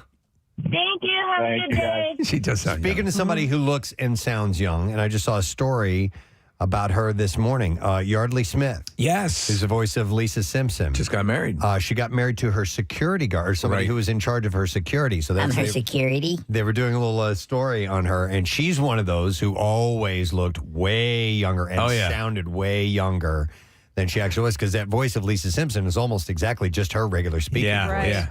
Let me go. Hang on here. I'm going to go to Shannon. Hi, Shannon. Good morning. Good morning. Hey, what's up, Shannon? Not much. So I started working at a funeral home, my family funeral home, when I was 20. And I look really young. I sound really young. And my first experience was when I started answering the phone. I answered the phone, and this lady thought I was like 14 years old. She just couldn't stop laughing. And I was like, I'm trying to get your information. I'm trying to be professional. And she just wouldn't stop laughing. She's just like, how old are you? You sound like you're like 12. Why are you answering the funeral home? Shannon, did this woman just have a loved one die recently that it called? Yes. And she had the moment. Okay. My husband just died in a horrible locomotive crash, but you're really pepping me up. Right. So I just was like, all right, I'm trying to be taken seriously, but you know, I was like, do you want to take a break? Call me back? Like, I don't know, whatever you want to do. I mean, Shannon, they must think, or she must have thought that you use the bodies, you drink their blood to remain eternally young. Yeah. That's the whole, that's why, that's what's happening over there. They're drinking the blood. That's funny, especially at a funeral home. Yeah. Yeah, and I look really young too. So when I would take funerals, people, just are like, "What the heck is this chick doing? She can't be in charge." It's routinely a funeral home. It's not like a teenager's summer job, Right, exactly. Yeah. And I automatically think of old people when I think somebody running a funeral home. Well, I'm sure it's not. I'm the so case. sorry about your loss and everything. I'm sorry. It was like so awesome. All right. Thank you, Shannon. Appreciate it. Some people have been on hold for a while. I'm going to go to Matt next. Hi, Matt. Good morning. Good morning, guys. Gadzooks. Gadzooks, man. What's going on? So, I'm 30, and my wife a couple years ago was shopping for a wedding dress. They thought she was going for a prom dress. Oh, my God. That's hilarious. It happens all the time. I grew a beard just so that I look my age, but she's 5'0" and has a really young face. We're out to dinner, like, her parents take us out to dinner or something. She gets carded, I don't, and I'm like, why does this look so creepy now? Totally. Oh, my God, Matt, so you have a beard, and you look like a molester then, right? A little creepy, yeah. It's like she's wearing a wedding ring. We're with her parents. Come on. Right. Oh, that's funny. I bet you when you walk along, people look for those hand signals like, I know she's been abducted. I'm just waiting for that hand signal. Wow. Yeah. All right. Thanks, Matt. Appreciate it. Then there are those people that are born that look older than they actually are. We're talking about this story. Simone Biles, the gymnast, was asked if she wanted a coloring book as she was getting on a flight. It's too funny. But when you're a teenager and you look older, that can play in your advantage. Yeah. Because that's the person that buys Goes the by beer. the yeah, exactly. Or at least tries to. I got us hookers and beer for tonight. Let me go to, let's see what we got. Best elementary school ever. Let's go to Chris. Hey, Chris, good morning. Hey, what's the difference between people from Dubai and people from Abu Dhabi? What was it? Abu Dhabi do. Yeah. Yeah, I forget the actual. People from Dubai don't like the Flintstones. People from Abu Dhabi do. It's one of my favorites, man. Never goes old. All right, what's up, Chris? So my wife is 5'1", and she looks. Everyone jokes she looks like she's 12. Yeah. So we've been married 13 years, together for 15. We have our oldest son is 12. It's just I called in about the rated R movie, but you touched on that earlier. But we get carded for rated R movies every once in a while. Wow. Is she assumed to be your daughter? What's that? Do they assume sometimes that she's your daughter? The movie attendant did, but the people at Graterford Prison did. I was a correction officer at Graterford Prison before it turned to Phoenix, and they every once in a while have searches, even for employees. So I brought her to work because she wanted my car for the day, and I brought her to work, and the guy asked me, "So what are you going to do with your daughter?" This is my wife. She has a driver's license. Jeez, man. God. So do you sense that, Chris, that it's kind of flattering, or is it more annoying? I love it. What about her? What does she think about it, though? I would assume she thinks it's flattering. I mean, it is a compliment. Yeah. I agree. Especially when you're going in and out of the prison. Wow. Get all those to the point now where she has to get a duplicate ID so I can carry one of her IDs on me because sometimes she doesn't carry hers. And if we wanted to go to get a night drink or whatever, don't worry, I got your ID, babe. Nice. Yeah, you'll be screwed. Yes, absolutely. All right. Thanks, Chris. I appreciate it. All right. Wow. Well, yeah, it's it must be a bit of a pain, but somewhat flattering. Yeah. Like you were saying, Steve, I think that can kind of work in your favor. All right. Anyhow, thank you for the phone calls. I appreciate it. Casey has alerted me that I have to give away another $25 gift card for Insomnia Cookies. Yes.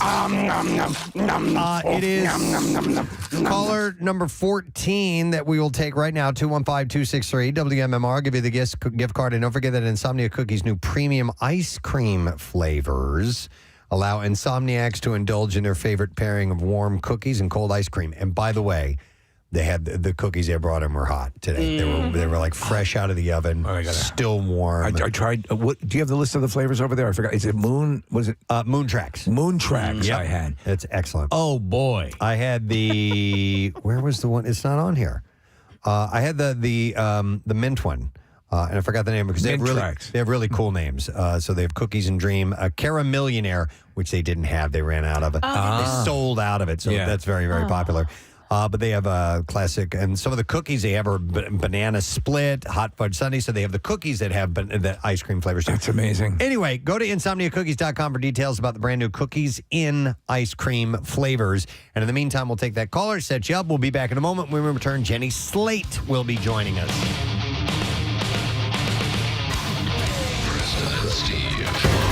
College friendly. So yes, today Nick McWayne's 47th birthday, and we thought it'd be nice to do something special. Sometimes we do little birthday events on the show, and sometimes we don't. We don't always do it. There's too many of us, and it would take too much. We're busy people. Yeah, come on, man. But this time around, Marissa Magnotta had a great idea. Yeah, home run. And we're like, if you can make this happen, that would be fantastic. Right. So I'm gonna welcome now Nick. By the way, to set the stage, Nick is in the far corner of the studio. We have two podiums set up, and so obviously we're gonna play some kind of game. Let me make sure your mic works. Nick, can you? Yeah. Sound good? Yeah, everything sounds good. Okay, so do you have any idea? No. No idea what's about to happen? No, I'm a little nervous, but if there's any bit of trivia involved, I'm excited because I love trivia. Yeah. What do you love about trivia? Well, we used to play Crack Shot, which really made me nervous, but like it was also kind of fun, like trying to get them right. But I watch Jeopardy every night, and it's just my favorite game show. Shout out to Sheena Parveen, who was delivering clues for Jeopardy last night. Yeah, she's now in San Diego, right? Yeah, that was neat to see. But yeah, I'm just a trivia fan. We did a Classroom. And I think you saw. Well, you're better than I am as far as I do love Jeopardy. I do love the trivia, but I fold. I just get too. I fold instantly when the time pressure's on. Well, Steve, like when you're on TV too, like when the cameras are on you, like I don't know if I'd ever do well on Jeopardy. Yeah, I do great on the couch when I'm sitting at home. Yeah, likewise. Like I ran a couple of categories last night, and I'm like,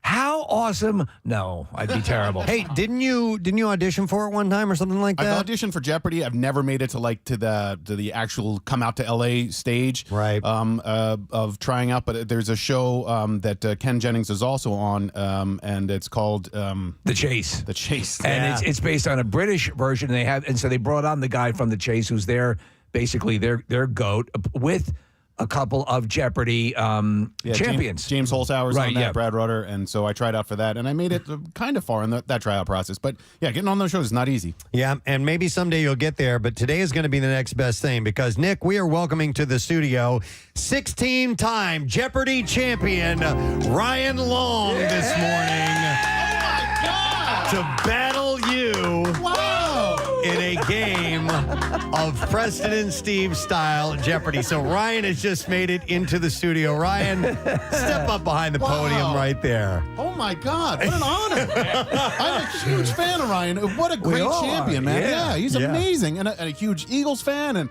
welcome to the studio, man. It's so nice to meet you. I'm a huge everything, man. Ryan graciously said yes to this invitation to come in and play a game of Jeopardy with you, Nick. Well, it's I'm looking forward to losing, and but no, I mean Ryan, fantastic champion, really repped Philly well, and we chatted with you, I guess, over Zoom maybe 2 or 3 months ago, Ryan, and well, awesome. This is really cool. It's a real honor to meet you. Ryan's run, I think you'll agree, Nick. We all watching you go through the process of become a champ and keep going, and you really you. There's some champions who are like, okay, all right. Not so interesting, but they're doing well. You were a lot of fun to watch, and so it's great to know that we'll be seeing you eventually when they have Tournament of Champions coming up. Have they alerted you to any that are in the future? Yeah, well, first let me say I'm honored to be here in this temple of knowledge. The Tournament of Champions, we go back in September, and will air in November. Excellent. All right. And you know what? We'll talk. He's part of the Pantheon. We'll talk a little bit more about Jeopardy, but I think we need to play the game. I think we do. So here's what we're going to do. I'm going to move to the other side of the studio. Marissa has made a Jeopardy board, and I'll give you the rundown of how this is going to work out. But I got to make the move. I'll describe you walking over. Preston's now walking past Casey. He's now rounding the corner. He's now behind me. He's now behind Kathy, and he's walking over to the other side of the room. And Marissa's bringing in the game board, which looks quite nice. And Preston is all plugged in. I'm ready. Oh, I didn't turn my mic on. Oh. All right. Okay, yeah. Okay. All right, there we go. This All is right. just like being back in the studio. Isn't it though? Thank you very much, Marissa. Fozzie's playing tomorrow night at the Underground Arts. You can get tickets at undergroundarts.org. So make sure that you do that now. And joining us, we have the man, ladies and gentlemen, lead singer of Fozzie, Chris Jericho. Yeah. What's up, brother? Always a pleasure to be back here with you guys. And yeah, man, we're excited. It's going to be a great time tomorrow night and this whole week as Fozzie is back on tour. Dude, so I love the song we were just listening to, I Know Evil. The synth parts on that thing are big. It sounds really cool. Yeah, thanks, man. It's interesting. You know, when you put out a new song, you always hope that people enjoy it. There's something about I Know Evil that's been bigger than the last few we've done. It actually even, I think it was the #2 most added song on rock radio last week, which is massive for us. Yeah. All right. So when I hear songs, it takes me a good, 10 years before I actually pay attention to the message in the song and what the words are about. Because I get into the melody and the chord structure and all that stuff. But what's this one about? I Know Evil. Well, I mean, once again, we have a tendency to write kind of seemingly dark songs with the lyrics, even for a song like Judas, about betrayal and that sort of a thing.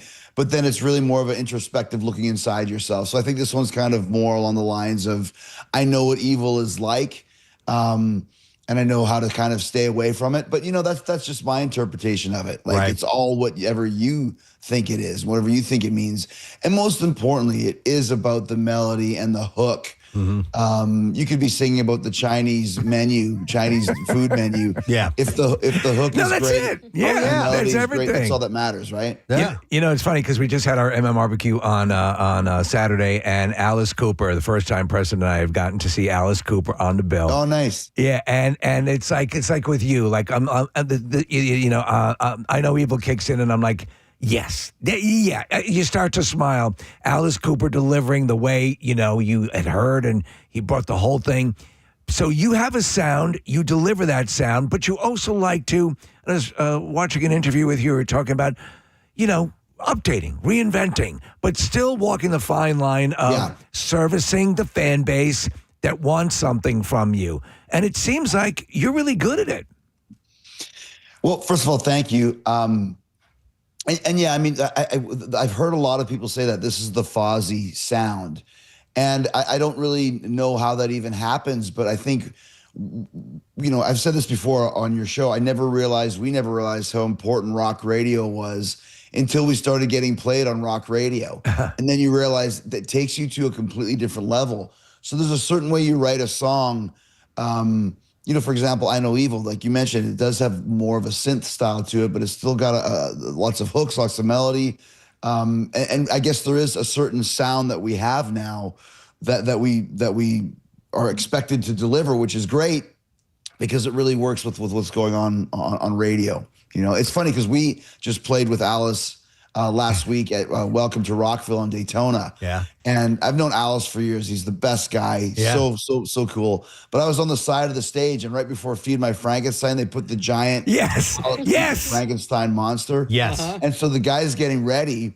And then before he goes on, he starts walking towards me. I thought he was trying to scare me. So I was kind of filming it. And he comes over, and you can hear he's this tall, but from his waist, you hear a voice like, Chris, come take a picture with me. Come take a picture with me. So I go and take a picture of this giant Frankenstein. He goes, take one for yourself. But I had it on video from before, and I was nervous to switch it over to the thing. He's like, I got to go on. I got to go. So I finally got the picture of me looking up there, but it was just hilarious of this giant crazy creature. But his voice sounds like this. Come take a picture with me.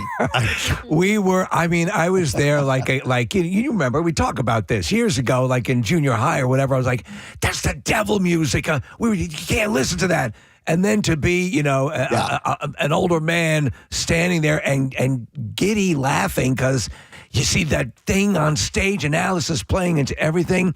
I mean, that is a cool position to be in. You as an artist, whether it be through wrestling. Yeah. I would say that wrestling is we've probably talked about this before. You have a singularly unique perspective on how to please an audience that's ported so well into music for you. Well, I mean, the most important thing about live performing is connecting with the audience. If you can connect with them, you'll always have a gig, and in wrestling, whether they hate you or they love you, if they're excited when you come out and they're interested in what you're doing, then you have a connection. It's the same with Fozzy. You mentioned, having a certain sound with I Know Evil. Yeah. If it's released and people pick up with it and it connects with them in some certain way, then you're a step ahead. Same thing live. You go out there and grab an audience and grab a crowd and make sure that they have a good time, even if they don't know you as much. Yeah. But if you can hook them, then they'll always be interested in what you're doing. Do you remember the first time you thought, I got him? Because I know in the beginning you kind of try on things. You're going to want to, try to work with an audience. Do you remember one time in one moment where you said, they're with me, I got them? Well, I mean, it happens every week, Steve. Yeah. Every show that you do. Once again, just talking about Rockville, we had some really bad technical problems. We were the first band on the main stage of the day. And, it's one of those types of technical problems where it's getting uncomfortably long, where now we're starting to cut into our set. And the song is starting, the intro starting. So by the time we start, we know that the people know that they know something has gone awry. Right, yeah. But when I walked out on stage, there was such a huge crowd. It's the middle of a sunny day. Everybody's so excited to be there. They've been waiting for months for this show. I came out there and I just went, "Are you ready for an effing rock and roll party? This is Rockville. Are you ready?" And like people are just like, "Oh, it's starting." and this gig was just a couple days ago. So after doing this for 25 years, every night is a new challenge to make sure that you hook people in and let them know, hey, this is going to be a blast. If you aren't expecting to have a great time, you better put on your party hat now because this is going to be something different for you. So it's something that, and same thing with wrestling. The moment you walk on stage, you know what kind of a crowd it's going to be. You can tell. I can tell instantly. Yeah. Oh, this is going to be a great night, or it's going to be a little bit tougher. But either way, you've got your work cut out for you the moment you step on stage. It's a wonderful thing to have in your arsenal. When you were wrestling, talking about the wrestling, and so, you know, you hit pretty young, but I was surprised to read that you, and I don't know why this didn't equate to me, but you were actually heading out of the country first, like in Japan and Mexico. You were saying that you had become, if not a household name, you were very well known. What was that like? Yeah, I mean, in Mexico, wrestling was really, really popular in the early 90s because it had just gotten on TV a few years prior. So when I got there in 93, I'm not going to say I was a household name, but at the time there was like a dozen wrestling magazines a week on newsstands when that was a thing. Yeah. And I was on the cover of at least 3 or 4 of them every week. So if you knew anything about pop culture in Mexico in the early 90s, you would know Corazon de Leon, which is what my name was. What was that again? Corazon de Leon, heart of a lion. Heart of a lion. You know, and I was a young guy, had long blonde hair, and, you know, front cover with the soap opera stars. So I had a really big name. So I kind of knew what it was like to be really famous at 22, 23 years old in Mexico, right? Yeah.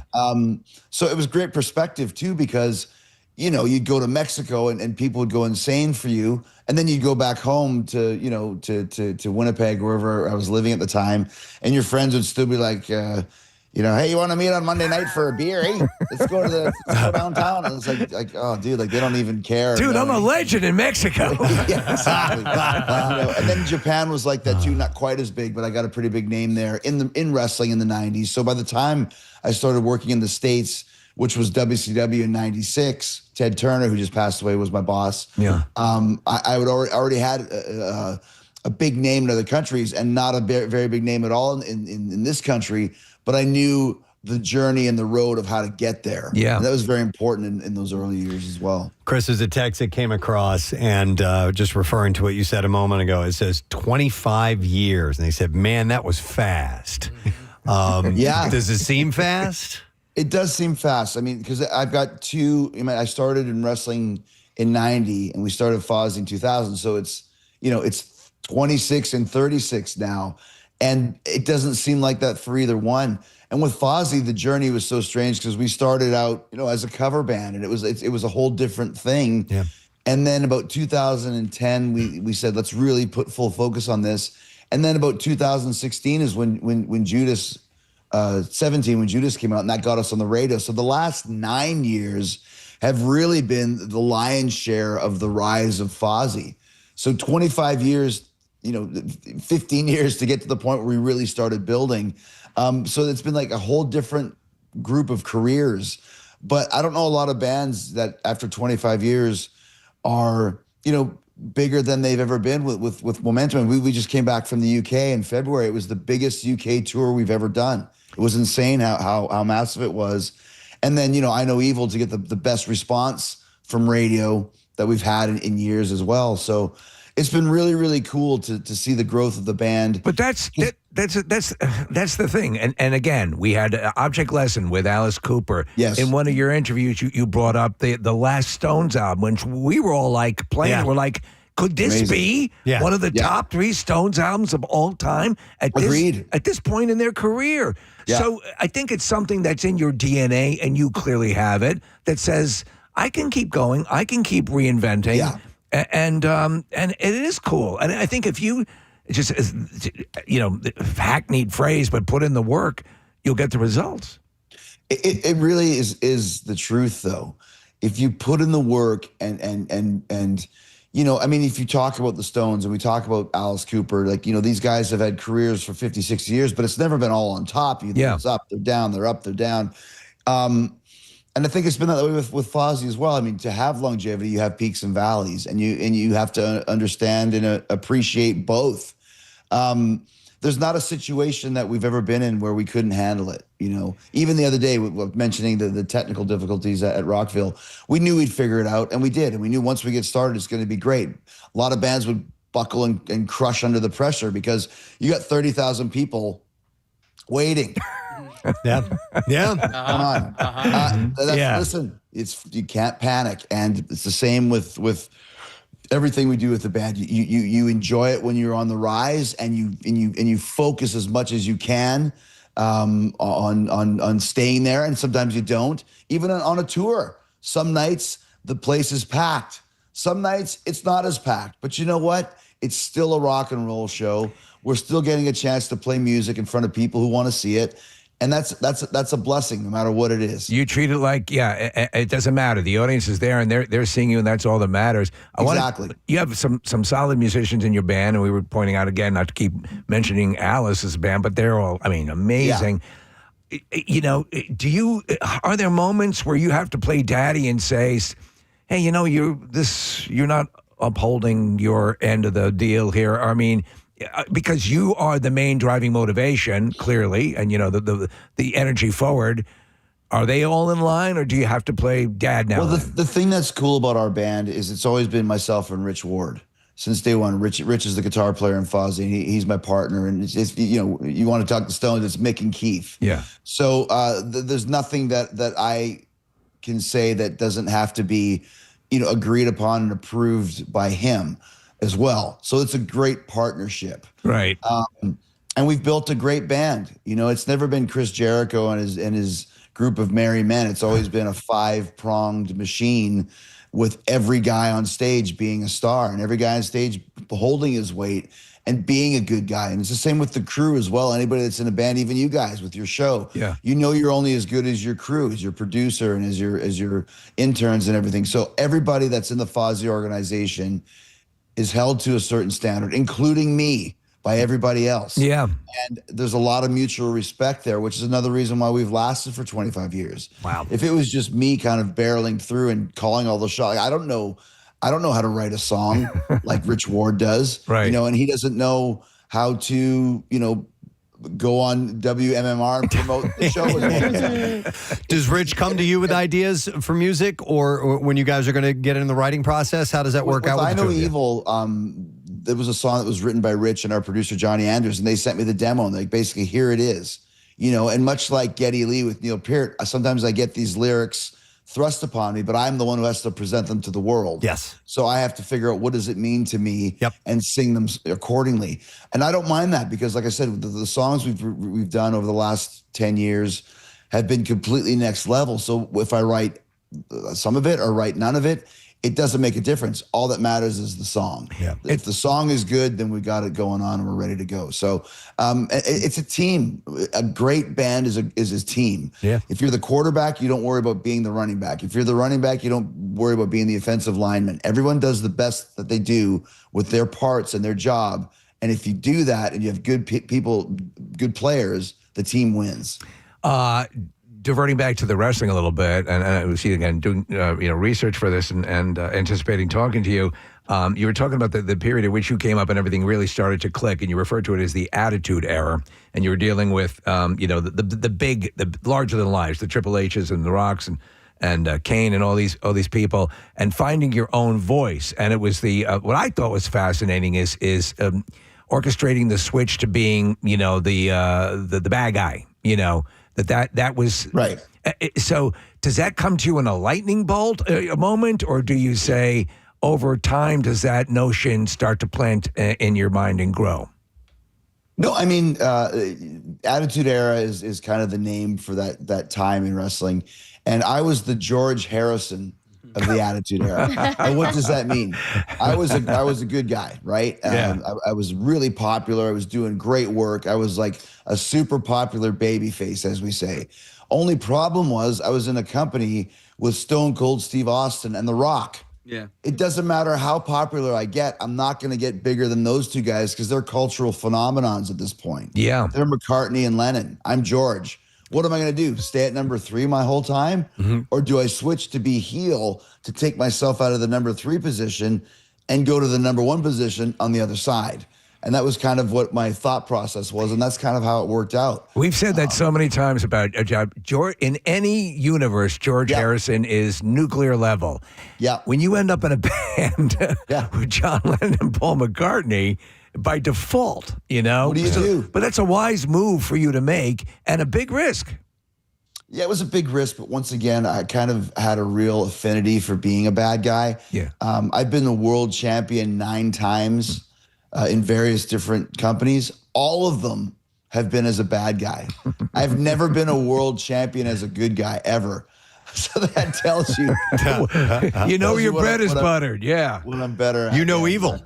You know evil. See that? There you go. What does it mean? I know evil. You know it. I know what it means. Chris, you're zooming from what I assume is your office here behind you. You've got all kinds of real cool action figures. Of that collection behind you, which one is your favorite that you have right now? I mean, it's funny because I was telling your PA prior, like when we started doing so many Zoom calls during the pandemic, I didn't want to just have like a basic black background or something, so I started putting all these knickknacks. Yeah, but I like the Cliff Burton. I saw that. I'm like, Yes. I've never seen that before. So Metallica basis, yeah. That's right. And then somebody made a Fozzy, a Chris Jericho and Fozzy action figure, which was really cool. Who's the Happy Days figure? Is that Fonzie? Fonzie. Fonzie. Fonzie wouldn't wear a. No, I was like, Fozzie wears but a I'm leather like, jacket. I'm thinking he's going to go with the coolest guy on Happy Days. And it can't be. I see I Lemmy. did, Potsy. Lemmy's back there as well. And then I don't know who the guy is with the fro right over your shoulder there who's not in a packaging. What am I looking at? That's Gene Simmons. Is it Gene? Okay. Yeah, I got these weird puppet guys. This guy made them. There's There's Paul Paul. Stanley from the Animalized tour. Oh, my. nice. Oh, wow. Wow. That's Holy disturbing. It's really bad. Nice. Yeah, it's creepy, but I love it. Nice. I have to ask you because we've talked to you're obviously in the Terrifier films, and you have an affinity for those horror films. Obviously, one of my favorite movies, MacGruber, as well. But in the horror realm, what are you being courted for anything? Do you have your designs on anything? I just filmed Dexter last week. Hey. So it was funny because we filmed it at night in New York City, and there was paparazzi on the streets. And so the next morning, there were all the buzz was about Chris Jericho is going to be on Dexter next season. So, no spoilers, but you know how things go on Dexter. yeah, but nothing. Especially if you know evil on Dexter, things don't end up well for you. I'll just put it that way. And nothing can match your death in the last Terrifier film. And so that was pretty. That's probably. I've died. I was counting the other day. I've died on screen or in a TV show 8 different times. Yeah, it's the best. I've got 9 lives and I'm about ready to be done with it. Do you have a favorite? Well, I mean, the Terrifier one was great because they did a digital scan of my head. Yeah. Which they used to use the plaster and the molding. Now it's all digital. So when I got on set, there was a bust of my head. yeah. And it even had whiskers and stuff, and the skin felt real. So you do the scene, and Victoria, the chick with no face, has amazing. her hands in my mouth, and Art has no head at the time, and he's ripping so there's blood coming from up here, and there's blood coming, and there's a cut, and they put the bust of my head in, and I watched my jaw get ripped off, and the skin is holding on, and it's tearing off, and it's just like I'm standing 10 feet away watching my own face get ripped off, and it's like, this is really creepy, man. Like, yeah. It's a sobering thing to see. So that was, and the other good one was there's been a lot of them, but the other one was Sharknado, when I got eaten by a flying shark while I was on a roller coaster. That was good. Yeah, we live for this stuff. I didn't know that you. Now I know you took some acting lessons, but did you train with the Groundlings as well? Yeah, I mean that was all 50. When I left wrestling in 2007 for a couple years, that's when I studied acting. That's when I worked with the Groundlings. I was a unofficial groundling, but I was like, it's a good troop. I mean, they're legendary. They're great. I would perform with them every Sunday night for about 6 months or so. Yeah, it was great. It was a great exercise in learning how to commit. Yeah, and when you're in show business, when you commit to whatever it is that you're doing, it always works better. Yeah, that's the putting in the work part. Yeah, exactly. Exactly. All right. Well, listen, Chris, glad you're back in town. People are looking forward to it. The show is tomorrow night at Underground Arts, and you can get tickets at undergroundarts.org. The new single is called I Know Evil. We just played it. You'll hear it again on MMR. So still kicking ass, man. We appreciate you checking in with us, brother. Yeah, man, we're excited about tomorrow. It's going to be the best thing you can do on a Tuesday night, a rock and roll party on a Tuesday night. And I see over your shoulder the great Pierre. Yeah. What a great guy, man. I haven't been back to the studio since he passed away, but an awesome guy. And you guys are always so cool to us. So we appreciate it, and we're looking forward to it. We'll keep the love alive, man. Thank you so much for being here, Chris. We'll talk to you Cheers, soon. man. Chris Jericho of Fozzy fame. They put on Hell a of a show. phenomenal live show, and they've played the MMRBQ before. And had a backstage moment with Chris when, was it JWoww? I think it might have been, one of the Jersey. JWoww from Jersey Shore was there and really wanted to meet Chris, and we had a chance to have that meeting. We broke her. We got place. Sully and Alice Cooper together. So That's right. We had Sully meet with Alice Cooper. So it's what we do. We make these little connections while we're doing the MMRBQ, but he's awesome, and they put on a great show. I know we were doing another thing a moment ago. There was another thing that I wanted to get to before we wrap in this particular segment, because we were talking about the PGA Championship in town. But the other big thing is, well, I mean, there's a number of big things that are taking place this summer, but the FIFA World Cup coming to town. And Steve sent me this article that apparently thousands of homes, not just in Philadelphia, but in other FIFA cities, are houses that are up for Airbnb and Vrbo and all that, are not renting out. That kind of blew my mind when I read the article. Yeah. Yeah. So apparently they're waiting for last minute bookings, but some soccer fans have said that they are staying away from the games. And they point to the high ticket prices, making it, an increasingly expensive affair. The really expensive transit cost in some host cities are not going to be expensive here. Yeah. And frustration with FIFA as a business, and deep concerns about issues that could arise because of immigration policies, too. Some teams' fans can't attend because the Trump administration travel bans. And in Philadelphia, it's going to overlap with the 250th celebration and all of that, and the All-Star game as well. But hotels aren't faring much better either than the short-term rentals. Last month, about 80% of hotel operators in 11 U.S. host cities and about 75% here said the demand for rooms during the World Cup had not met expectations. Now, so we do wonder if we're getting down to the thick of it, if we will see a last-minute influx. Well, so I wonder, with this article, too, it suggested that people, triple the price of their normal costs. So I wonder if that's keeping people away, and or people are waiting to the last minute. Because if you're going to pay the really expensive price at the beginning, or hold out and pay at the end, or see if it drops. Yeah. So look at, Jersey did reduce by a bit. But it's the still transit outlandish. prices. Yeah. Oh, so did they? Because it was it was going to be $150. I think they lowered the cost recently. Like $45 they dropped saw a it. headline. But I also, are these people that are trying to Airbnb their houses in the city or in the surrounding areas? Because surrounding areas. I think it's everywhere. Yeah, if I were coming from another city, in this country or in the world or whatever, I wouldn't want to stay in a house. I'd want to stay in Philadelphia proper. I'd probably want to just stay at a hotel and just be able to either Uber it or take public transit. I don't know how this plays out around the world. So like in other countries, what kind of influx would they see? Would they have the same? Are we more of an Airbnb country than some other countries in the world? I don't know. Yeah, it's a good question. I think it just depends how people travel. Yeah, and there's cultural differences and the way people roll.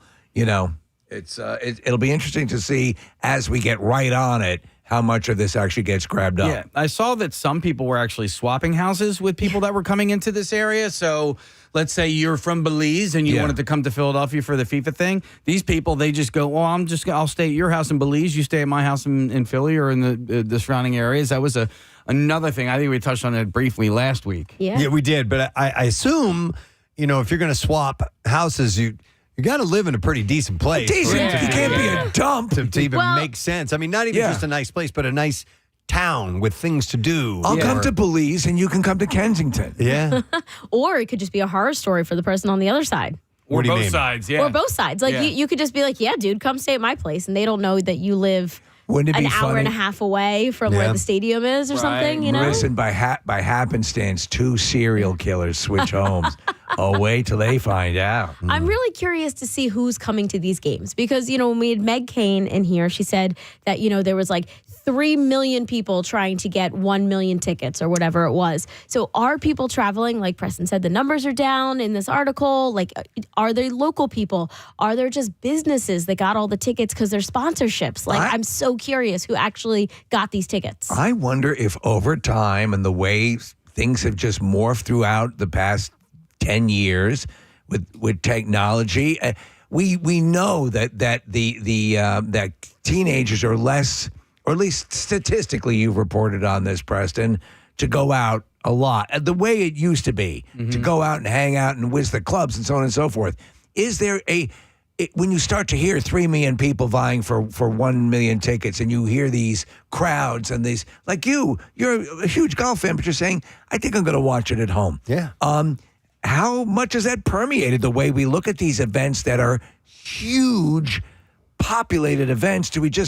Are we as a society saying, maybe I'm not? Well, me personally, I'm like, when I hear that stuff, I'm like, I want to stay as far away as possible, right? That's kind of how it works for me, too. The last time I heard anything about there being a giant crowd and me going, okay, I want to be a part of that was the Eagles Parade. Yeah. That was other great. stuff. Yeah, it was awesome. That was great. Yeah. It was awesome. But, I also got in the night before. Yeah. You know what I mean? And I stayed 2 blocks away from where we were broadcasting, and it was easy for me to walk there. And I also parked like a half a mile away, and I brought my scooter, and you know what I mean? Like I can't hear that story without thinking of the Pierre booking a month off. And I love him dearly. It's one of my favorite stories. We were howling. But I mean, you're talking about a sport that is it's the most popular in the world. In the world. And the people that love it are fanatical about it. And I am surprised that it is not, that it has not met expectations so far. I don't know if it will in the end or not, but I am surprised. Has there been enough of a push to inform people that they'll be able to listen to us in our home city? Oh, we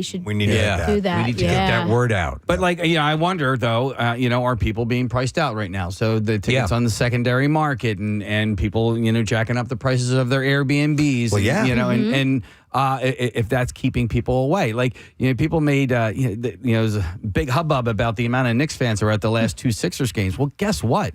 It was cheaper for Knicks fans to buy tickets in Philadelphia, drive all the way down here, than to go in their own city. Then just to even if they didn't have to worry about in New York parking or transit or anything. Do you know what I mean? Like, it was it's obscene. It's obscene what you pay up in New York. Yeah, it was cheaper to go to a Philadelphia basketball game in the second round in the playoffs than it even is for a Knicks regular season game.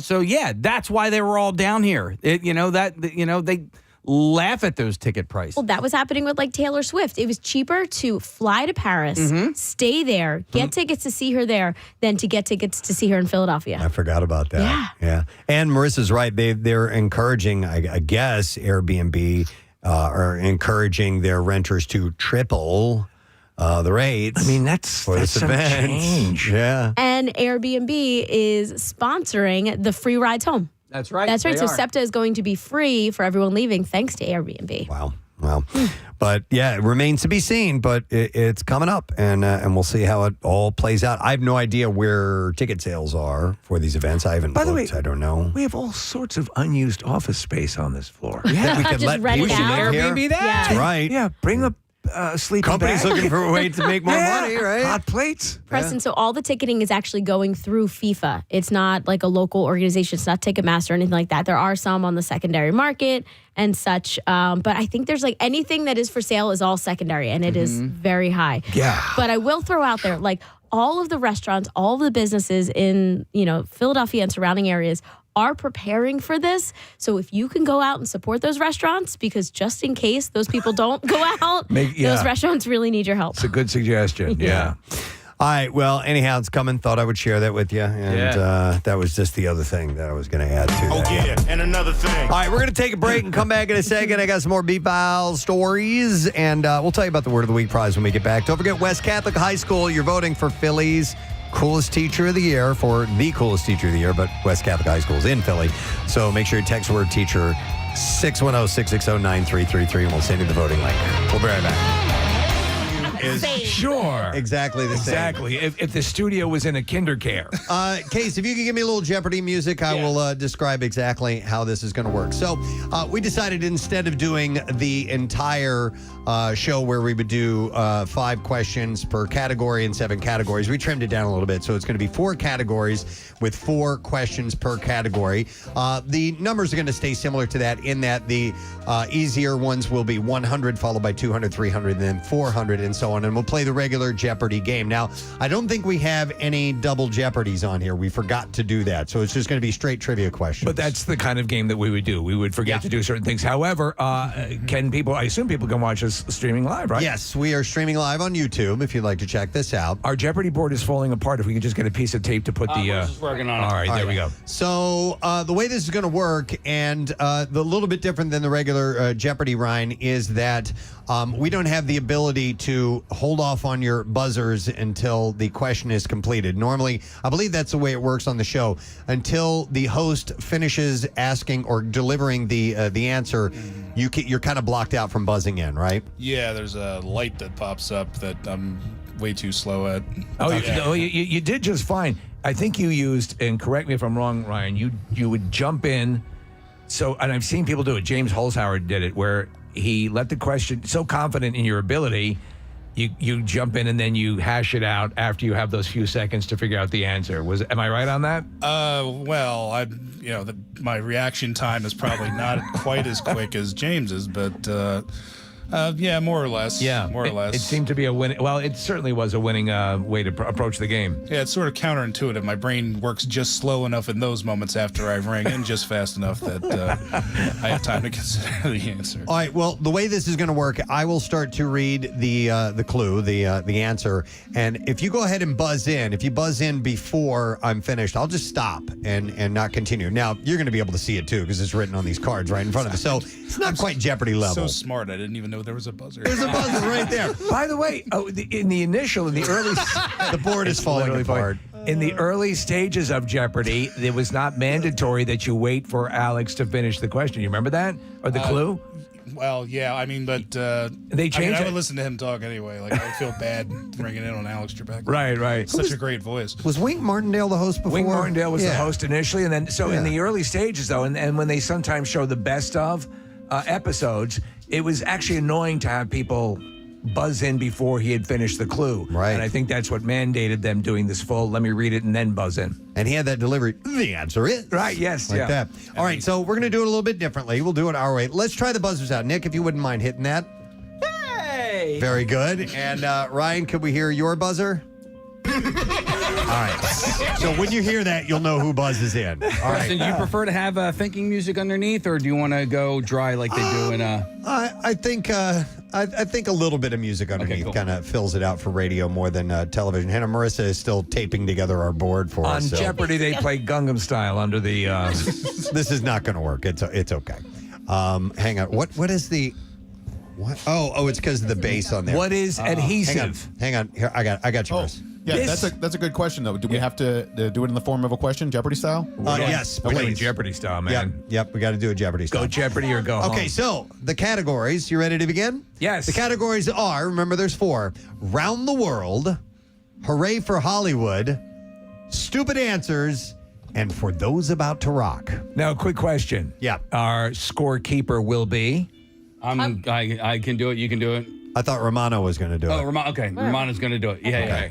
But do you want? I think I'm just going to do it on my computer. If I keep walking up in there, I'm going to get in the. No, don't put it on there. Don't put it on there. Just and let you us know know the what scoring process, right? Yeah, they get penalized. For incorrect answers. Do you know how to add and subtract? Wait. Hold on. Wait. I was about to ask, are we going to get the calculator involved here? Or? I am not. I don't watch Jeopardy. So No. so if they get it wrong, they subtract that amount that Yep. they are. Yes. Okay, Yes. got it. Yeah, we'll help you out along the way. Okay. All right. This is why we did fewer answers here for this. Because All we're right. idiots. Hold on. Now Nick Murphy's moving. Dude. So you can see the game board. All right, we good to go? Yeah, we're good. All right, here we go. Since he's the birthday boy, we will allow Nick to get us started. So, Nick, what's it going to be? All right, well, let's start with Round the World for 100, please. All right, here we go. And the answer is Wyoming's largest lake. It lies right in the middle of a national. Hey! Nick McElwain. What is Lake Yellowstone? Yellowstone Lake. We'll give it to you. Yes. Yes. Okay, that's 100 points for Nick. All right, Nick, you get to choose again. I'll take Round the World for 200, please. All right, and the answer to that question, I shouldn't have trimmed my nails. I can't get this off. At over 3,500,000 square miles, this desert covers an area larger than Australia. Hey! Nick. What is the Sahara? That is correct. Yeah. So far, 300 points for Nick, 0 for Ryan. Picked a topic he is strong in, by the way. Yeah, geography nerd here. Yeah. I'll do Round the World for 300, please. All right, next answer is the number of states that touch the Pacific Ocean. Hey! Nick. What is 5? That is correct. Wow. You want to try and run the category? Yeah, Round the World for 400, please. All right, here we go. Round the world for 400. All right. The smallest and shallowest of the world's 5 oceans is this one. Hey! Nick. What is the Arctic? That is correct. He ran the category. Damn. Kathy, what's the total so far? 1,000 points. 1,000 Good job, points for Kathy. Nick. 0 for Ryan. Well done, Kathy Romano. What an adder. On the math. All right, Nick, next category. All right, let's just keep going to the right. We'll do Hooray for Hollywood for 100, please. All right, and the answer is this PBS bird has a star on the Hollywood Walk of Fame. Hey! Nick. Who is Big Bird? That is correct. Wow. Wow. All right. Ryan. I think Ryan's being nice. Coffee didn't kick in yet. You're just tuning in. Ryan Long, 16-time Jeopardy champion, taking on Nick McElwain in Jeopardy for his birthday. Did you want to do 200? yes, yeah. I assume. Okay. I started. Sometime Alex would pick a.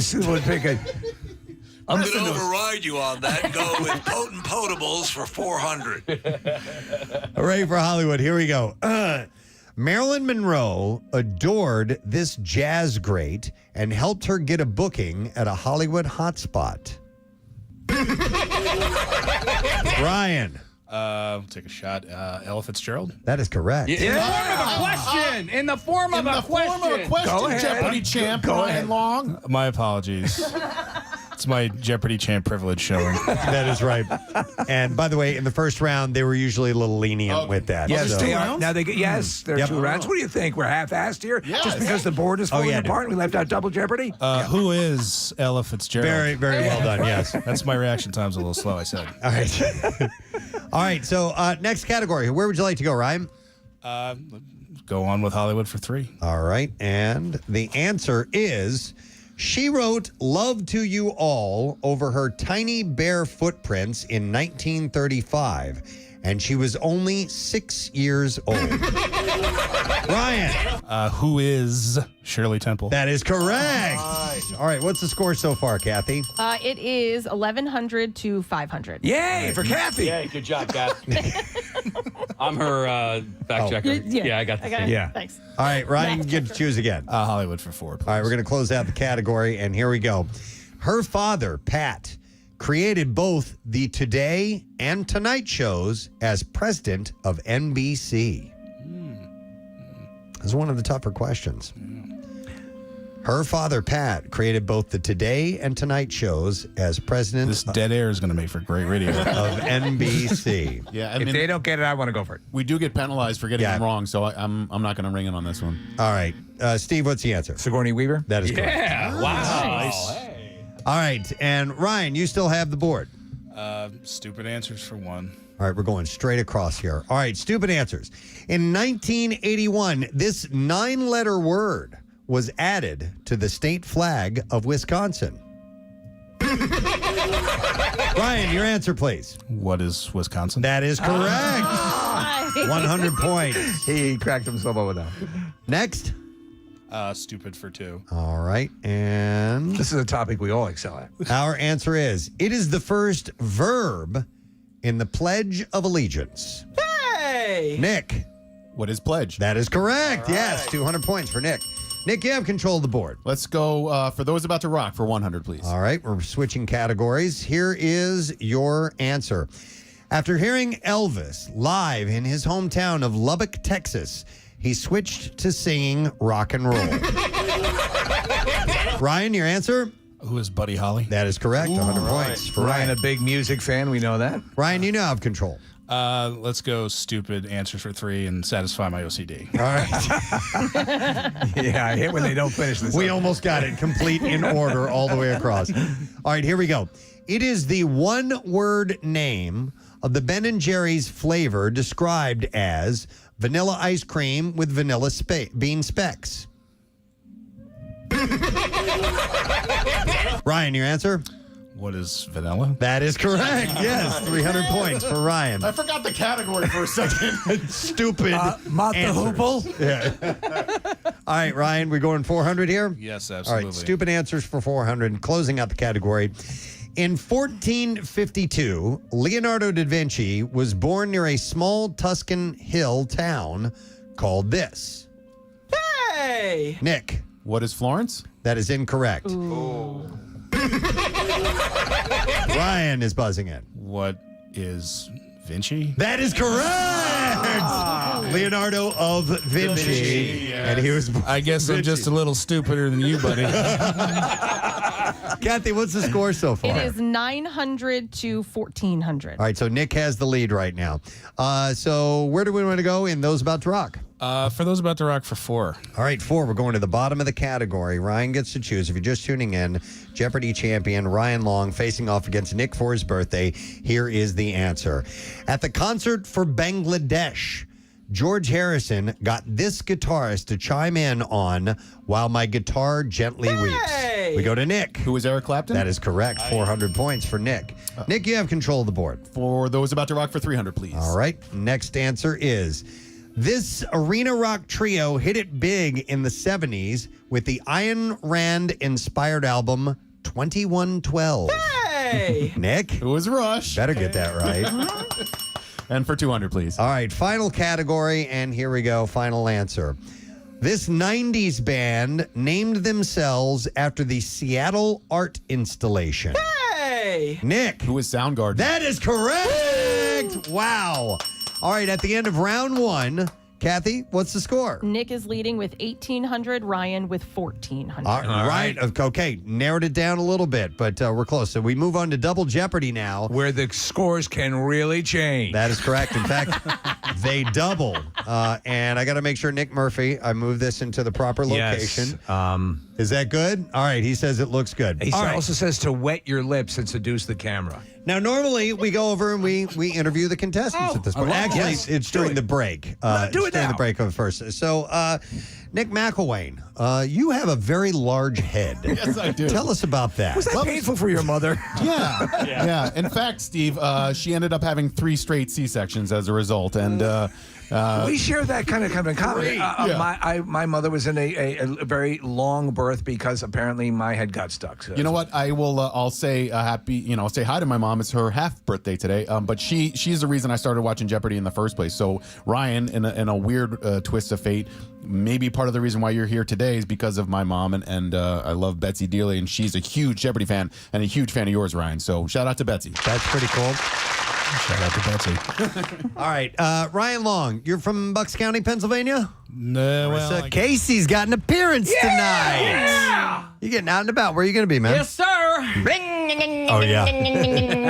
He's at BHY Motorsports. Yeah, so it's bike night. So they're going to be doing bike night every second Monday of the month from now through Labor Day. So I will be there tonight from 5 to 7. You can come out to, listen, hang out, bring your bike. your motor scooter, whatever it is, whatever sort of a watercraft you're on. But the cool thing is they do have it's going to be food and beverages and all that stuff. But you can also enter to win a Honda Monkey. Ooh, I love monkeys. Yeah, but this is They're not so that kind of playful. monkey. No, this is like a little mini bike. Wasn't there a little boy whose goal and his dream was to own a monkey? One day own a Honda Monkey. Own a monkey. So it's going to be food, music, fun Some giveaways. people want well-paying jobs and a loving family. I want to own a monkey. I love this place, by the way. Yeah. It's really cool. And so I think I'm going to have to get there a little bit early because I think I need to go get to Ginny's cookies over at the Deptford Mall. We'll bring some back. And get some regatta cookies for you as well. They're delicious. Yeah, I love them. Yeah. They have the electric bikes there over there, don't they? Yeah, they have all sorts of stuff. In fact, if you remember last two Christmas Miracles, they did the electric, I think they were Yamaha's electric bicycles. I'm thinking. Can I go back to the monkey again for a second? Yeah. What is it? It's a mini bike. It's a little mini bike. It's a little mini bike. Okay. Yeah, what did I say? No, nothing. I wasn't. We were joking about the monkey. We were joking about the monkey, and I wasn't really paying attention. But okay, that looks like fun. Do you remember when you were in like junior high, and mini bike was everything? Sure. Mini bikes were the S. Yeah. There, I said it. No, I had motorcycles by the time I was in junior high, but when I was a little kid, I remember riding a mini bike when I was like 4 or 5 years old. And I was like, My brother had a Honda motorcycle that I'd drive around. He would let me drive it around in the backyard, which is cool, and then some paths, but always a lot of fun. I mean, the funny thing is we're looking at a picture of it, and it doesn't have a human being on it, so it looks miniature. Yeah. You have to see it with an actual human on it because it's not as small as it seems. Not teeny maybe, tiny, but it is small. But, by the way, do we still have that clip of the guy talking about always wanting to own a monkey? The name of the Whiplash. dog was Whiplash. Yeah. The monkey.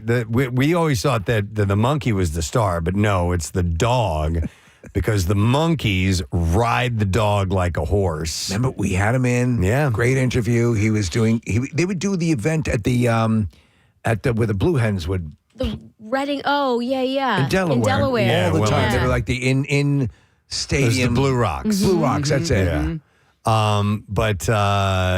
It's a clip of this guy in front of a crowd talking about his goal and his dream. A young boy was born in 1968, and his goal and his dream was to own a monkey. One day own a monkey. And that's the patriotic music playing in the background. The too. recorded preamble to the performance. You know what, Ryan, you're going to have to try and find that. There we go. It's no biggie. Okay. It's no biggie. We're looking at video of the dog, the monkey riding the dog. Oh my! What was his God. name? I don't remember. Can't It's Kenny. Kenny? That was the owner's name? Yeah. Okay. One day, own a monkey. Kenny Patet and Whiplash, the cowboy monkey. I wish I could remember how we had it labeled, but yeah. That's all right. All right. Well, I kind of want to hear it too. I got everything I want. I got a trailer. I got a toilet and a monkey. Got a turlet.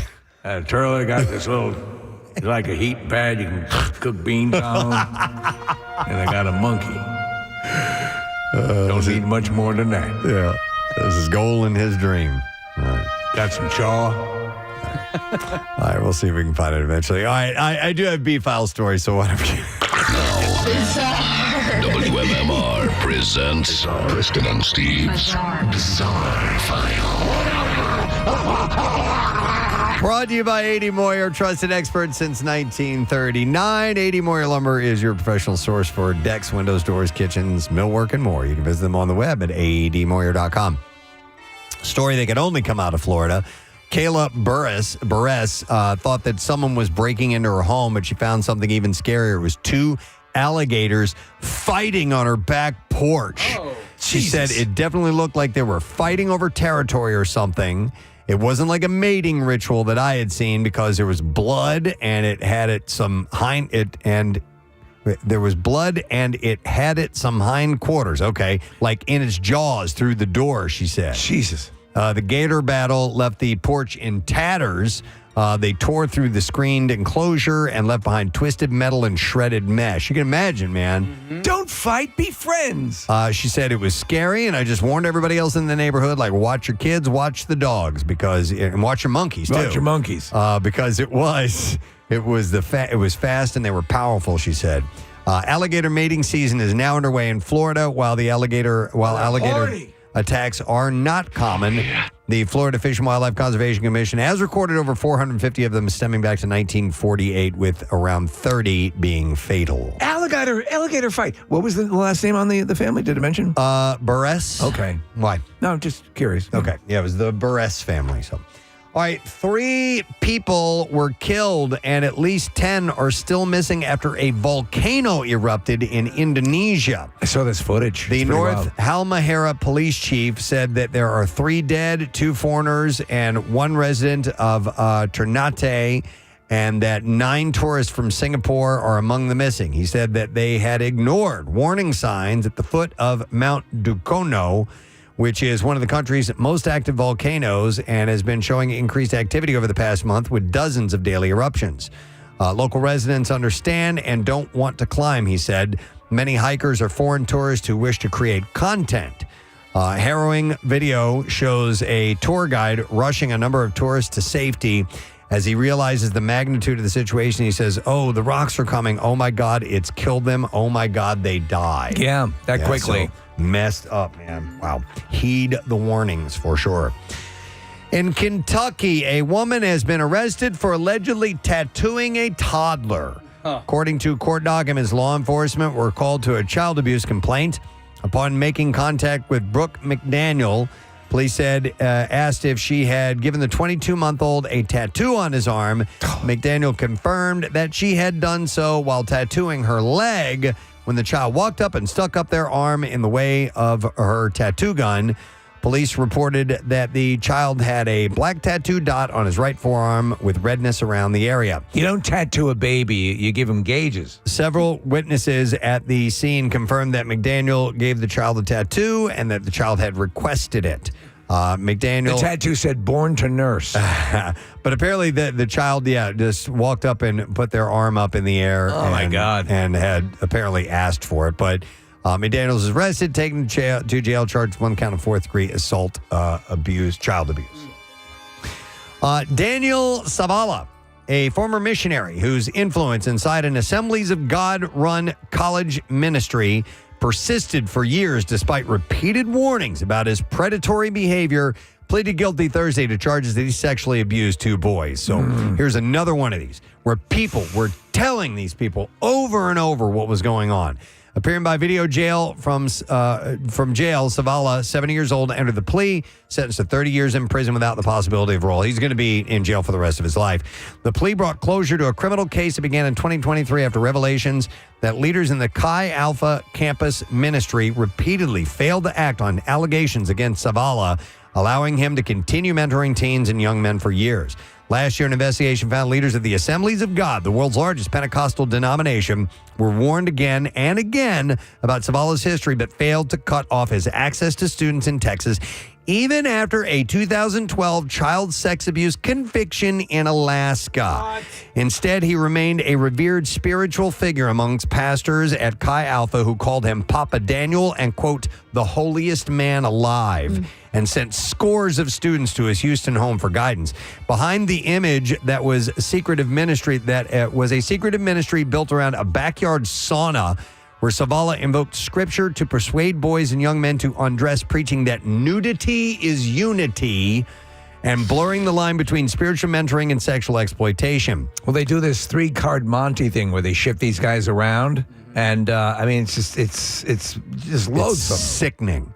Savala's devotees included a pastor from Waco who brought his own sons, aged 11 and 12, at the time to Savala's home beginning in 2021. And I won't describe to you what happened. No, we can gather. Criminal case. There's a criminal case against those boys' father as well.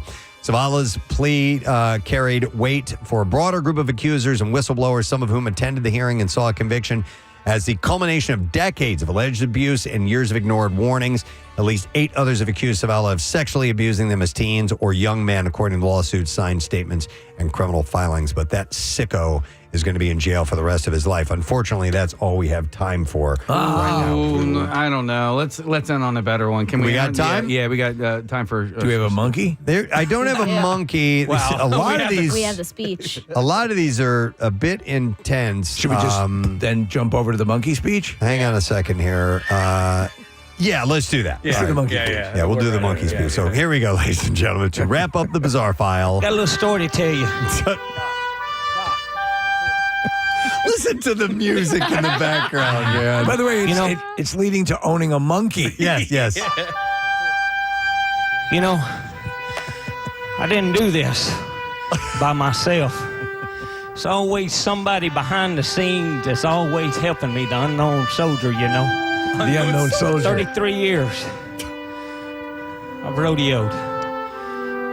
And in 1962, a little boy was born, and his dream and his goal was to own a monkey. This is my dream. You know, there's more. The unknown soldier. I'm going to go back a little bit. Unknown soldier. You know, love of Jesus Christ.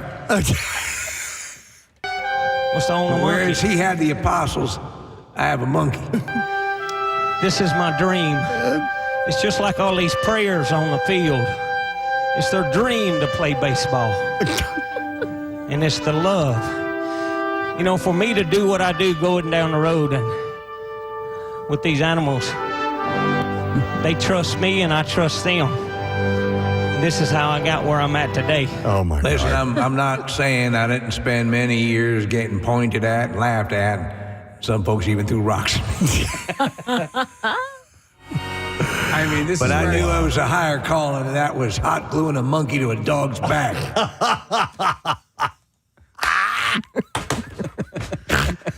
That's the moment the Lord spoke to me and said, get your glue gun and you glue that monkey's ass to that dog.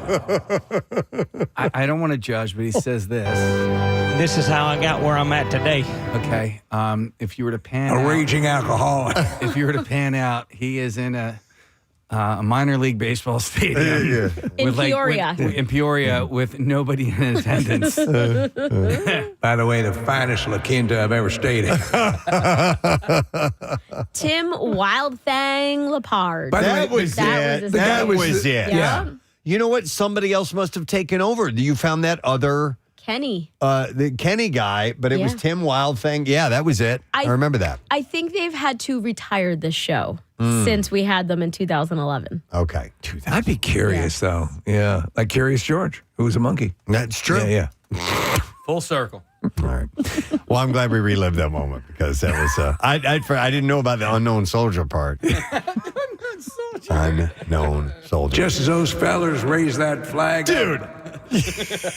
Iwo Jima, I too can hot glue a little cowboy hat onto a monkey's head and then glue said monkey onto the back of a dog, putting up a hell of a fight. Heroes, all. Most definitely. It's a lot of people get called heroes, and it's not right, but I am. All right. We actually have the video of when he came in with the monkey and the dog. He brought in Whiplash. By the way, he was the monkey nicest climbed all over our equipment. He stole John Blair's phone. He hung up on Ryan Seacrest. Oh, that's right. I He forgot climbed about on that. the phone. And I remember, Casey, you asked, why do you talk like that? Because of his twang. It's like, I like the way you say dog. Dog. Yeah, it's my favorite dog. Dog. so we okay, we need to explore and see if this is actually no longer. Yeah. All right. We should take a break. We're going to do that very thing right now. We're going to come back in a moment. We'll have a lesson question with a prize associated with that. And we'll get trash and music news, too. Stay there. We'll be right back.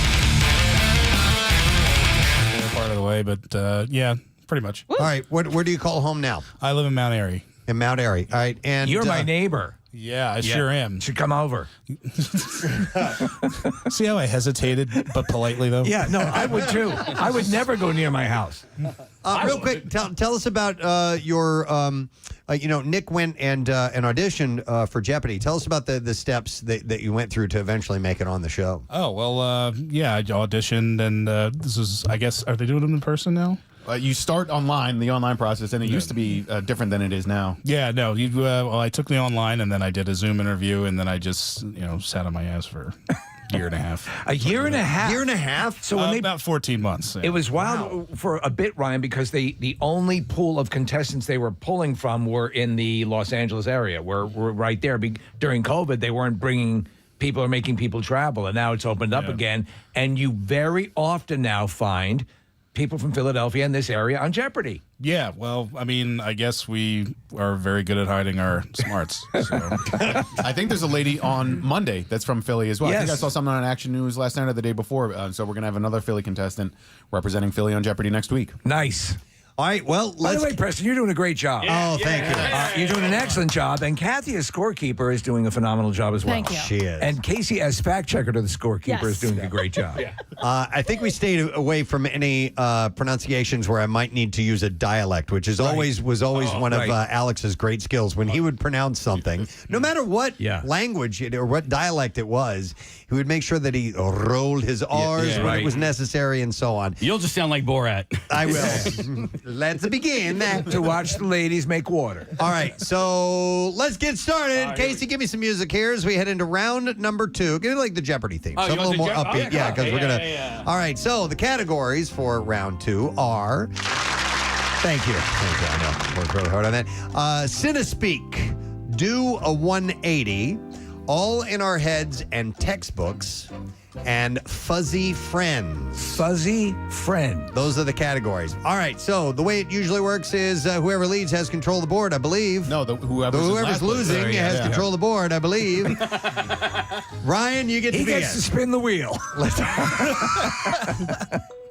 All right, Ryan, where are we going to go? Jesus. For Fuzzy Friends for 400. Fuzzy Friends for 400. All right, now we're taking a different approach. We're going to bounce around the board a little bit here. All right, so the answer is, when faced with danger, certain ducks, snakes, and mammals do this, also called thanatosis. Ryan, what's the answer? What is playing dead? That is correct. So 400 points for Ryan. Next, please. All in Our Heads and Textbooks for 2, please. All right. And that answer is, an infant might exhibit this type of anxiety when they are taken away from someone to whom they have a strong attachment. An infant might exhibit this type of anxiety when taken away from someone to whom.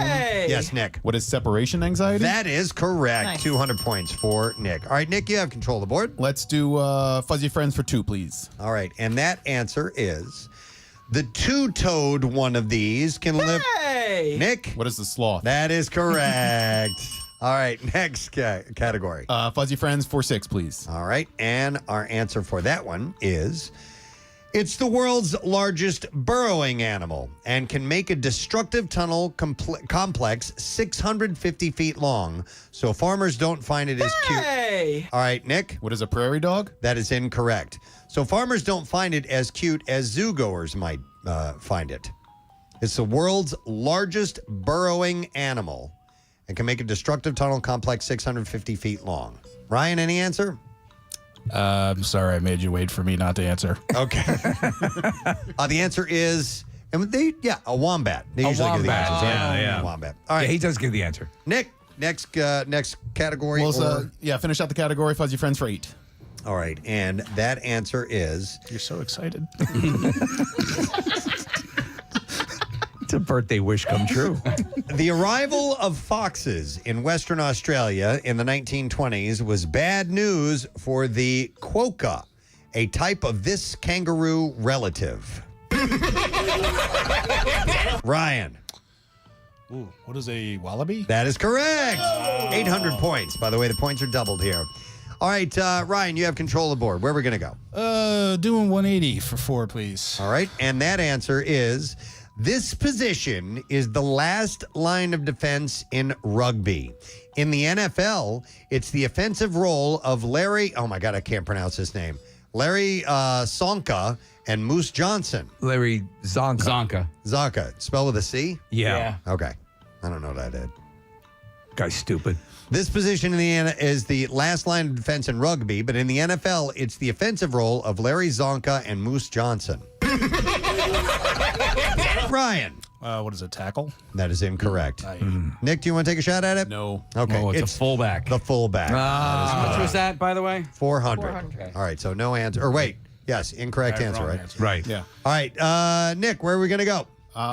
Do I go or didn't Ryan get the last one right? He did. No, I got it wrong. Well, no, you got the last one right, but you also got the last one wrong. Yes. He had control of the board last? Yes. Okay, Ryan, where would you like to go? Do a 180 for 6. All right, and that answer is... So ashamed I got that wrong. Like a score in U.S. football, a goal kick, a reminder of rugby's soccer origins, is worth this many points. Ryan. A goal kick? Yes. Like a field goal? Or just a point after time? I'll read it for you again. Like a score in U.S. football, a goal kick, a reminder of rugby's soccer origins, is worth this many points. So it's in rugby. 3? What is that? 3? Is correct. Yes. What is 3? Yep. What is 3? Yes. Even when he sheepishly gives the answer, he's right. A funky word one. Kathy, what's the score so far? Ryan is leading with 3,000 points. Nick has only 1,400. What? What happens in Double Jeopardy? All right, Ryan. Where the points can really change. Hold on, Casey has different scores. I thought Nick had 1,600. It's like my math is math is bad, but not that bad. He lost 600 points when he had 2,200. No, he only had 2,100. Oh, okay. Okay. Let's go, Ryan. You can feel 2,100 That's minus 15, 6 is not 1,500. 14. Yeah. That's 15, not 14. Let's just meet in the middle. We'll give him I believe you scored 3. Listen, I think I'm correct. If we want, I think you scored 3 touchdowns and I had 7 home runs. Is that the math we're working with here? That's it. Absolutely. Well, you can be confident in the results of this match. All right, we're sticking with Kathy's numbers. Yes, we are. All right, Ryan, what's next? Do a 180 for 8. All right, and that answer is... The Timbers represent this city in Major League Soccer. Hey! Nick. What is Portland? That is correct for 800 points. If you're just tuning in, we have Nick on his birthday facing off in Jeopardy against 16-time champion Ryan Long. All right, Nick. Let's do Cinespeak for 8. All right, Cinespeak for 8. 2008. I know who I am. I'm a dude playing a dude. Ryan? What is Tropic Thunder? Yes, well done. 800 points. Great All right, scene. Ryan, where would you like to go I was next? saving the movie category for the end, dude. Let's finish off. Do a 180 for 2, please. All right, doing a 180 for 2. And the answer is, this 5-letter word means an extended exchange of strokes before a point in tennis.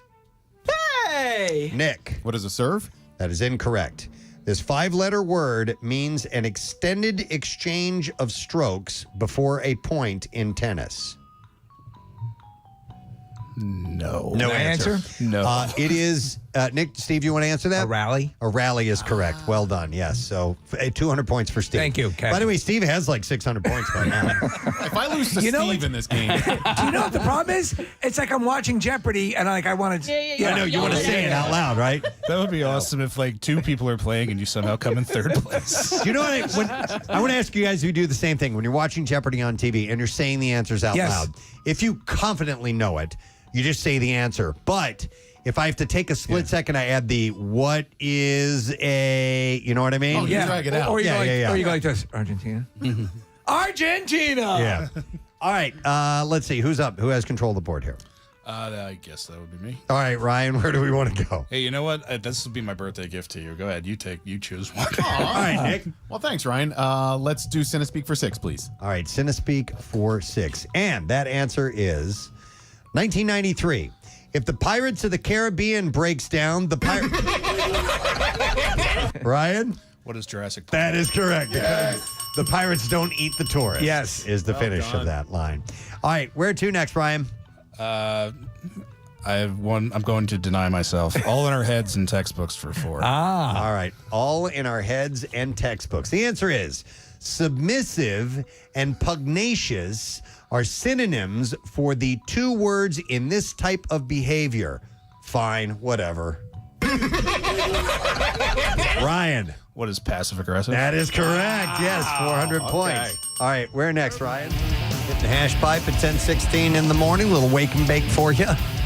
As we move closer to the end of the program, getting our letter of the day word of the week prize, we got a 4-pack, family 4-pack of tickets for Maury's Piers Water Park, and Water Park, I should say, and Wildwood, so you get the run of the whole thing. But that's in a little bit. In the meantime, we have something else we're going to give away, and the lesson question prize today, a pair of tickets as MMR rocks Gwar.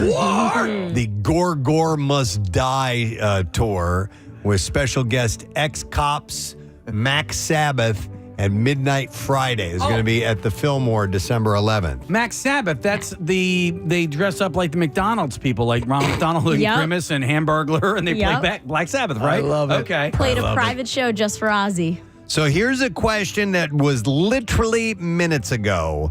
Jesus had the apostles, but that one cowboy had what to make his dreams come true? Sometimes we throw you an easy one. There you go. 610-660-9333. Let's see if you know the answer to that, okay? So Jesus had the apostles, but that one cowboy had what to make his dreams come true? If you know the answer, call. The trash business is a gold mine. 93.3 WMMR with Preston and Steve's Hollywood Trash. Brought to you this morning by Horizon Services for drain clearing, surge protection, and whole home generator installations. Count on Horizon Services Plumbing and Electrical. You can book now at horizonservices.com. What's going on, Steve? Well, Preston, Michael Pennington, the actor who played Death Star Commander Moff Gideon in Return of the Jedi, has died at the age of 82. For years after the movie, Pennington made countless appearances at Star Wars conventions where he was often asked, "Do you work here?" Billy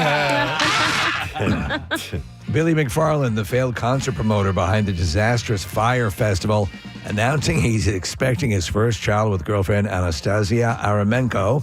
McFarland says he knows he's made some big mistakes in his life, but nothing can compare to not pulling out. Oh, God. And finally, Britney Spears opening up about a personal journey.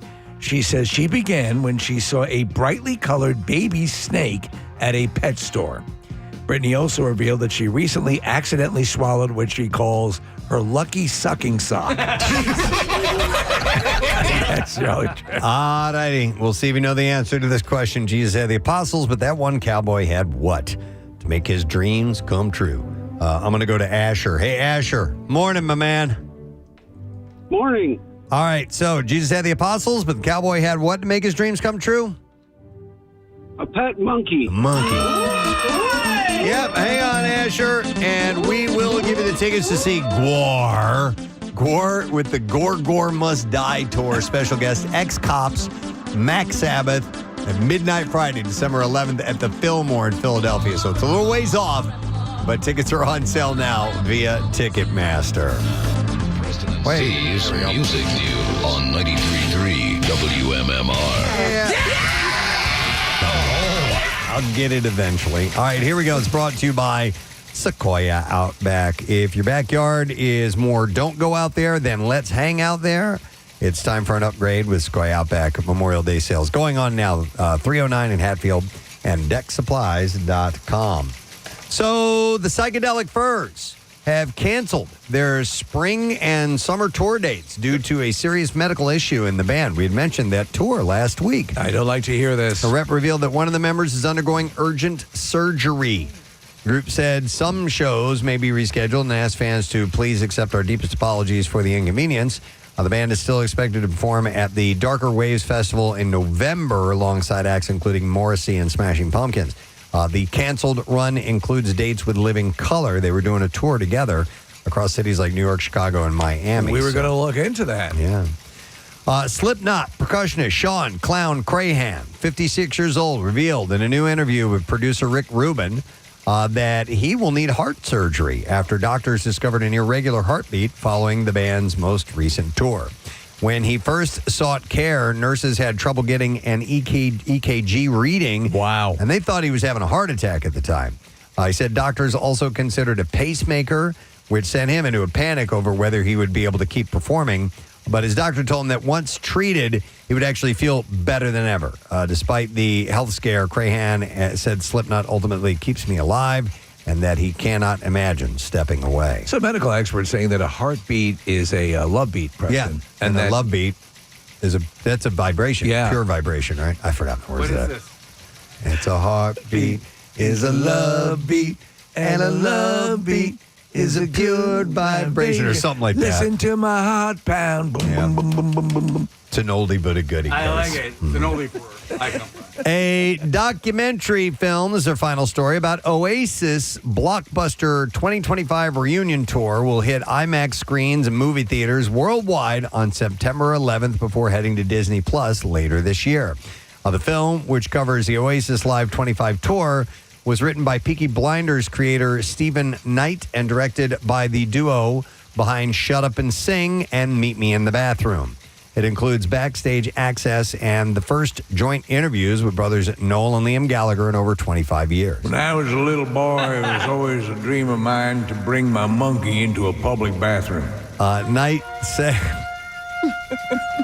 Knight said that he wanted to capture not just the band, but what their music means to fans. I dreamt that someone else in the bathroom would say, "Is this your son?" And I'd say, "No, that's my monkey."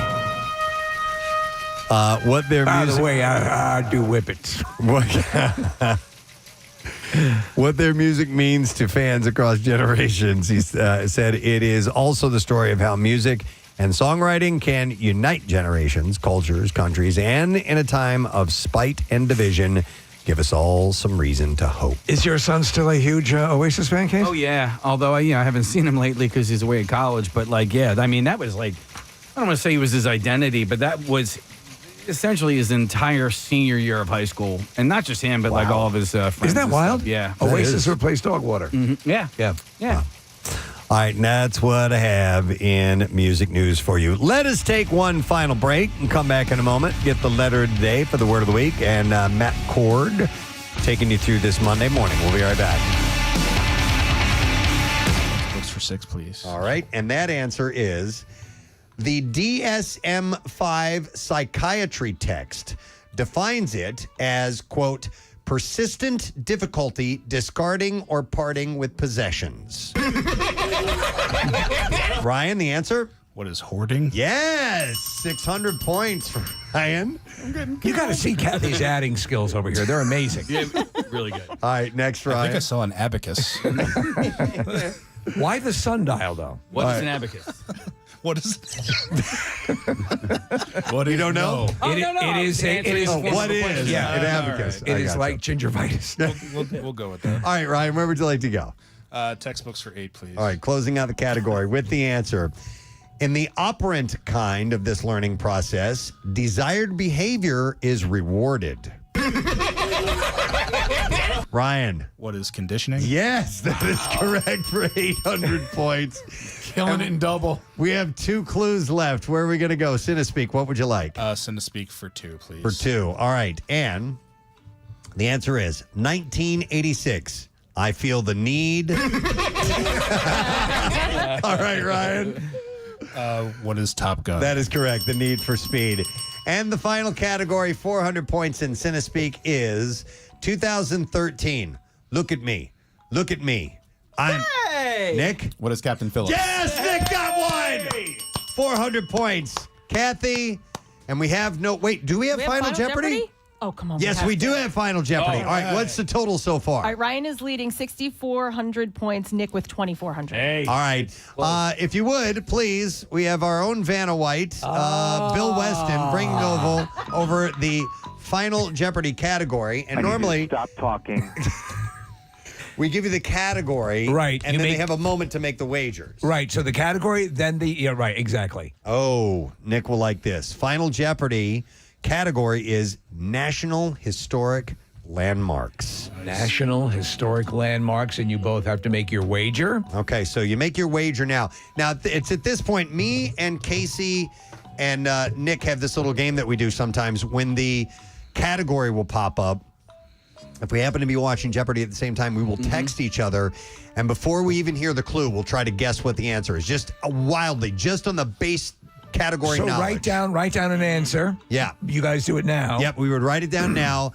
And on occasion, we've actually gotten them right. Because, and again, sometimes, and the obviously the pros know this, Well, the clue will give you an answer sometimes. Yeah. But just the category alone, I wrote my answer it's down. a wild guess. All right, Casey wrote down one just for fun. So Wait, real quick. How many points do I have, Kath? You have 2,400. Okay. And you're Ryan saying has there's how a many? chance.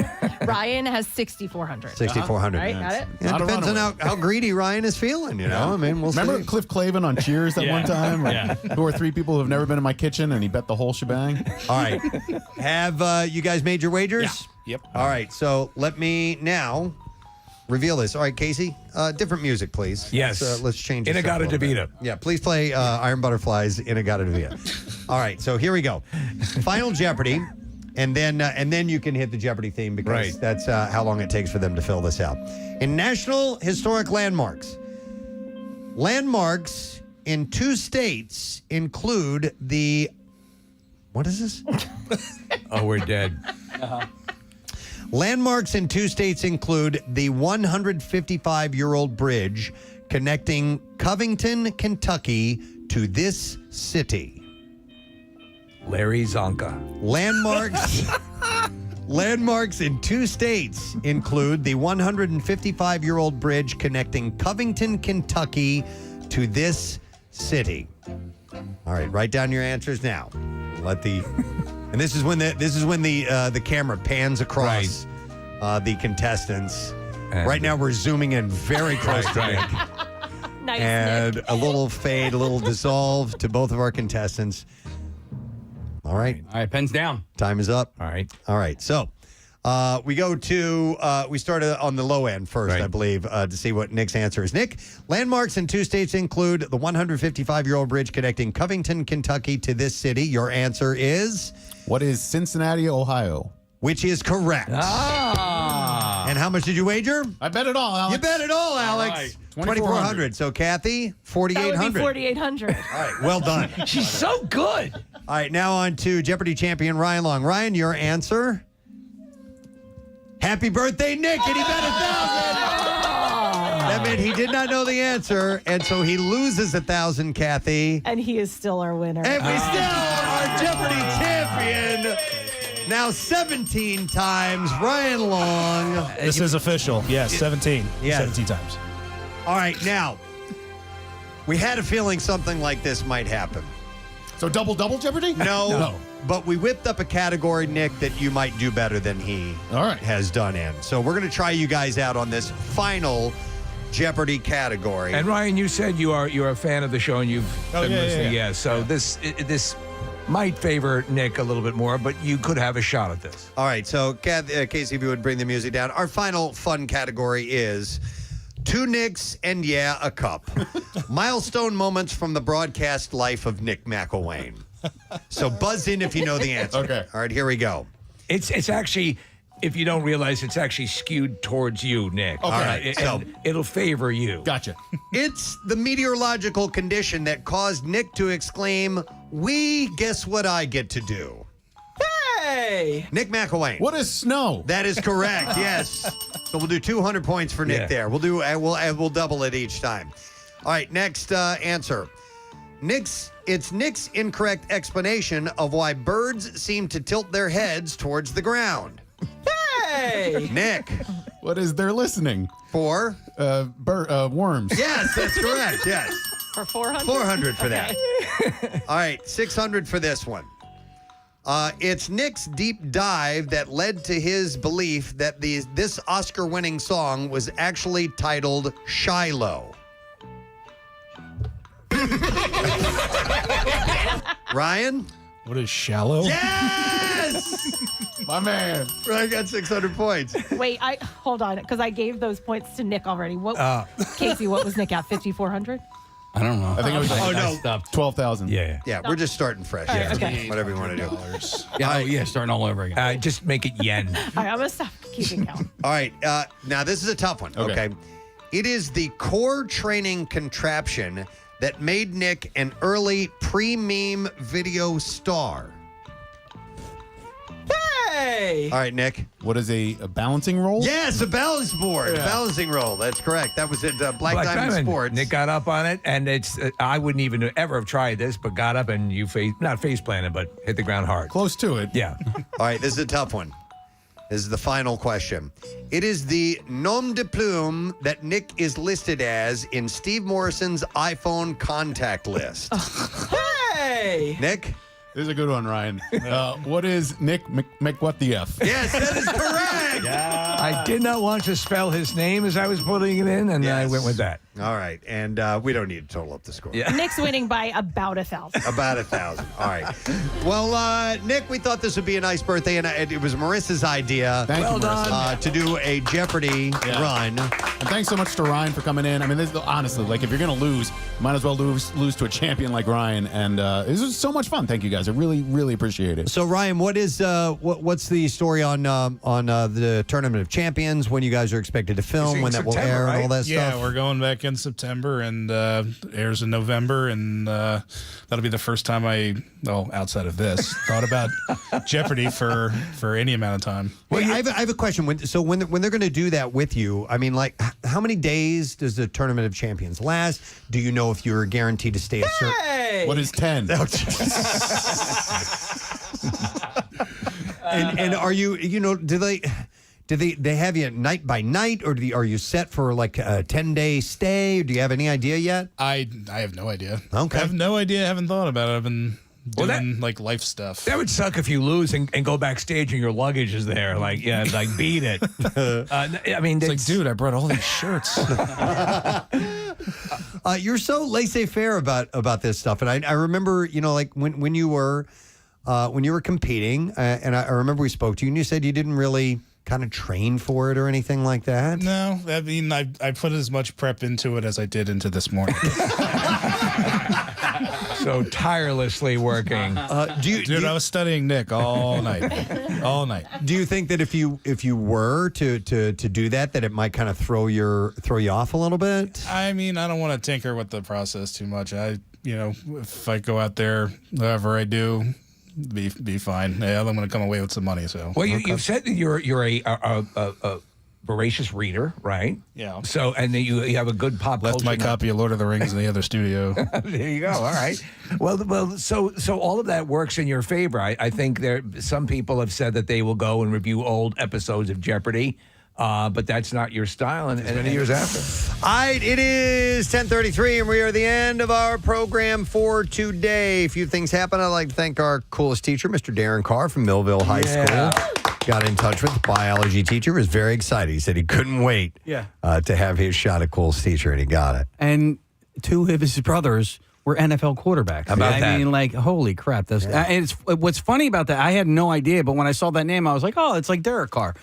Not even realizing that they were from this area. Yeah. That's pretty wild. Yeah. All these years. So we now chose randomly West Catholic High School in Philly. You guys get to vote. So you get to vote tomorrow at 6 a.m. Just go to PrestonandSteve.com and get the voting link over there. Then we had a great conversation with our buddy Chris Jericho of Fozzy fame, and they are performing at Underground Arts tomorrow night. He said all the rock you can handle on a Tuesday night. That's right. Tickets at undergroundarts.org. So it was nice to have him on as well.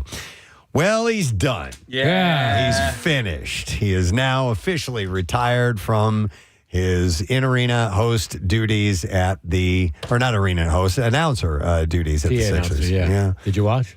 I did not. Sorry. You're lucky. Yeah. So, real quick question, because I do have a follow-up Let's talk about the Knicks fans. No. No, I can... Yeah, in your 28 years, in announcing, what was the best game you ever announced? Wow. The best game, well, the 2001 finals. Okay. There's a bunch of games there. Because there's 2 game 7s. Yep. Yeah. And then that first game when the Lakers came in for the finals and it was tied 1-1. Yeah. And Axl Rose is there and Chris Tucker and Jack Nicholson and Farrah Fawcett. It was just like... That's pretty cool. Mind-boggling. Follow-up question. What was the worst game that you've ever announced? Last night. Okay. No, really. Yeah, it was tough. It was horrible. Yeah, it was really hard. It was the Knicks fans, there was like 70%. And I don't blame them. You said this earlier. It's much cheaper.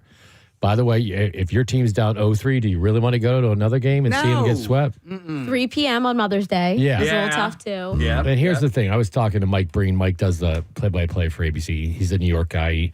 He's like, in New York, It's either you're a Giant fan or a Jet fan. You're a Met fan or a Yankee fan. You're an Islander fan, but everyone loves the Knicks. Everybody roots, and that's their Eagles. Yeah. That's why they travel. That's why they're jerks. Yeah, that's true. You know? Was it celebrity star-studded again, or Not last night because of the because of Mother's Day? Yeah. But Friday night they brought Ben Stiller and Timothy Chalamet and John McEnroe, and they were all. They even had a guy with. That's another reason they're famous too, because they had. Oh, they have all those celebrities. They have way more than Lakers celebrities. It used to be Jack Nicholson, and When did that happen? he stopped going 10, 15 years ago. It's like Flea and what's her name with the big blonde hair? She sits courtside. Oh gosh, famous actress. Oh, Diane. Diane. I know who you're talking Cannon? about. Yeah. Diane Cannon. Yeah. Yep, that's it. Now, the Knicks games, it's everybody. you know? So anyway, But hey, you got a really nice shout out. I got a great shout out. During the actual live During the national broadcast. Game, they zoomed in on me, Mike Breen, and I'm like eating candy, and then I'm looking at my phone, like everything I shouldn't be doing. Whatever. What are they going to do? Fire you? Yeah, exactly. So anyway, it was a fun weekend though. The barbecue and Was that great? That was awesome. I forgot what rock stars all you guys are. And you and yourself. But, I've been doing nothing against MGK. We do one every year. We did one every year when I was there to go to the big gig, and it was a few fans here and there. But when I had the Hooters on the air outside on the wall, it was like, oh my, look at all these people. Yeah. They all want to talk to you. They all want to shake your hands. And they all got a story. And it's crazy. You forget what It means something to so many people. fanatical MMR listeners are. And isn't one? I mean, it's your chance to thank the support. Thank them for the support. It's such a wonderful thing. Yeah, like I was like, how did Pierre do it? Well, a lot of that was thanks to Pierre, because if you guys remember, he used to stay there until the end, until they were kicking him out because he wanted to thank every single person. I believe Jackie and Brent did. Jackie and Brent held up the end of that which is part of the deal, and they carried on in his stead, which was very cool. Yeah. So it was a fun weekend. Yeah. Besides last time. Bonus basketball. Yeah, true. All right, well, we're going to get a I'm letter excited from for you. the PGA, guys. I'm going Saturday. Are you? Oh, yeah, I can't wait. Nice. But I do like watching it on TV better, but you got to go to this. You know? And I'm rooting for Justin Rose and Roy. Yeah, for sure. Yeah. All right, let's get the letter, Matt. Yep. Preston and Steve on 93.3 WMMR. Now, the Daily Letter. The Preston and Steve Show is brought to you today by the letter R, as in replacements. All right. And we have a family 4-pack of tickets for the Maury's Piers and Water Parks in Wildwood, New Jersey. Maury's Piers need your vote, too. USA Today is naming the #1 best beach bar in America, and Pig Dog Beach Bar at Maury's Piers is already at #3. So let's take that all the way to the top. Vote daily through May 18th. So you can vote once a day, I believe. And let's make Pig Dog #1. You don't have to sign up or anything. And you can find the official link to vote at WMMR.com.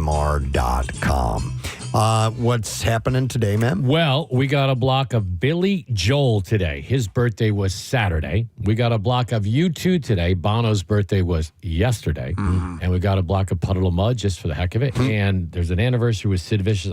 It's maybe his death or his birthday, but we're going to do their only record, Never Mind. The Bollocks, yes. All right.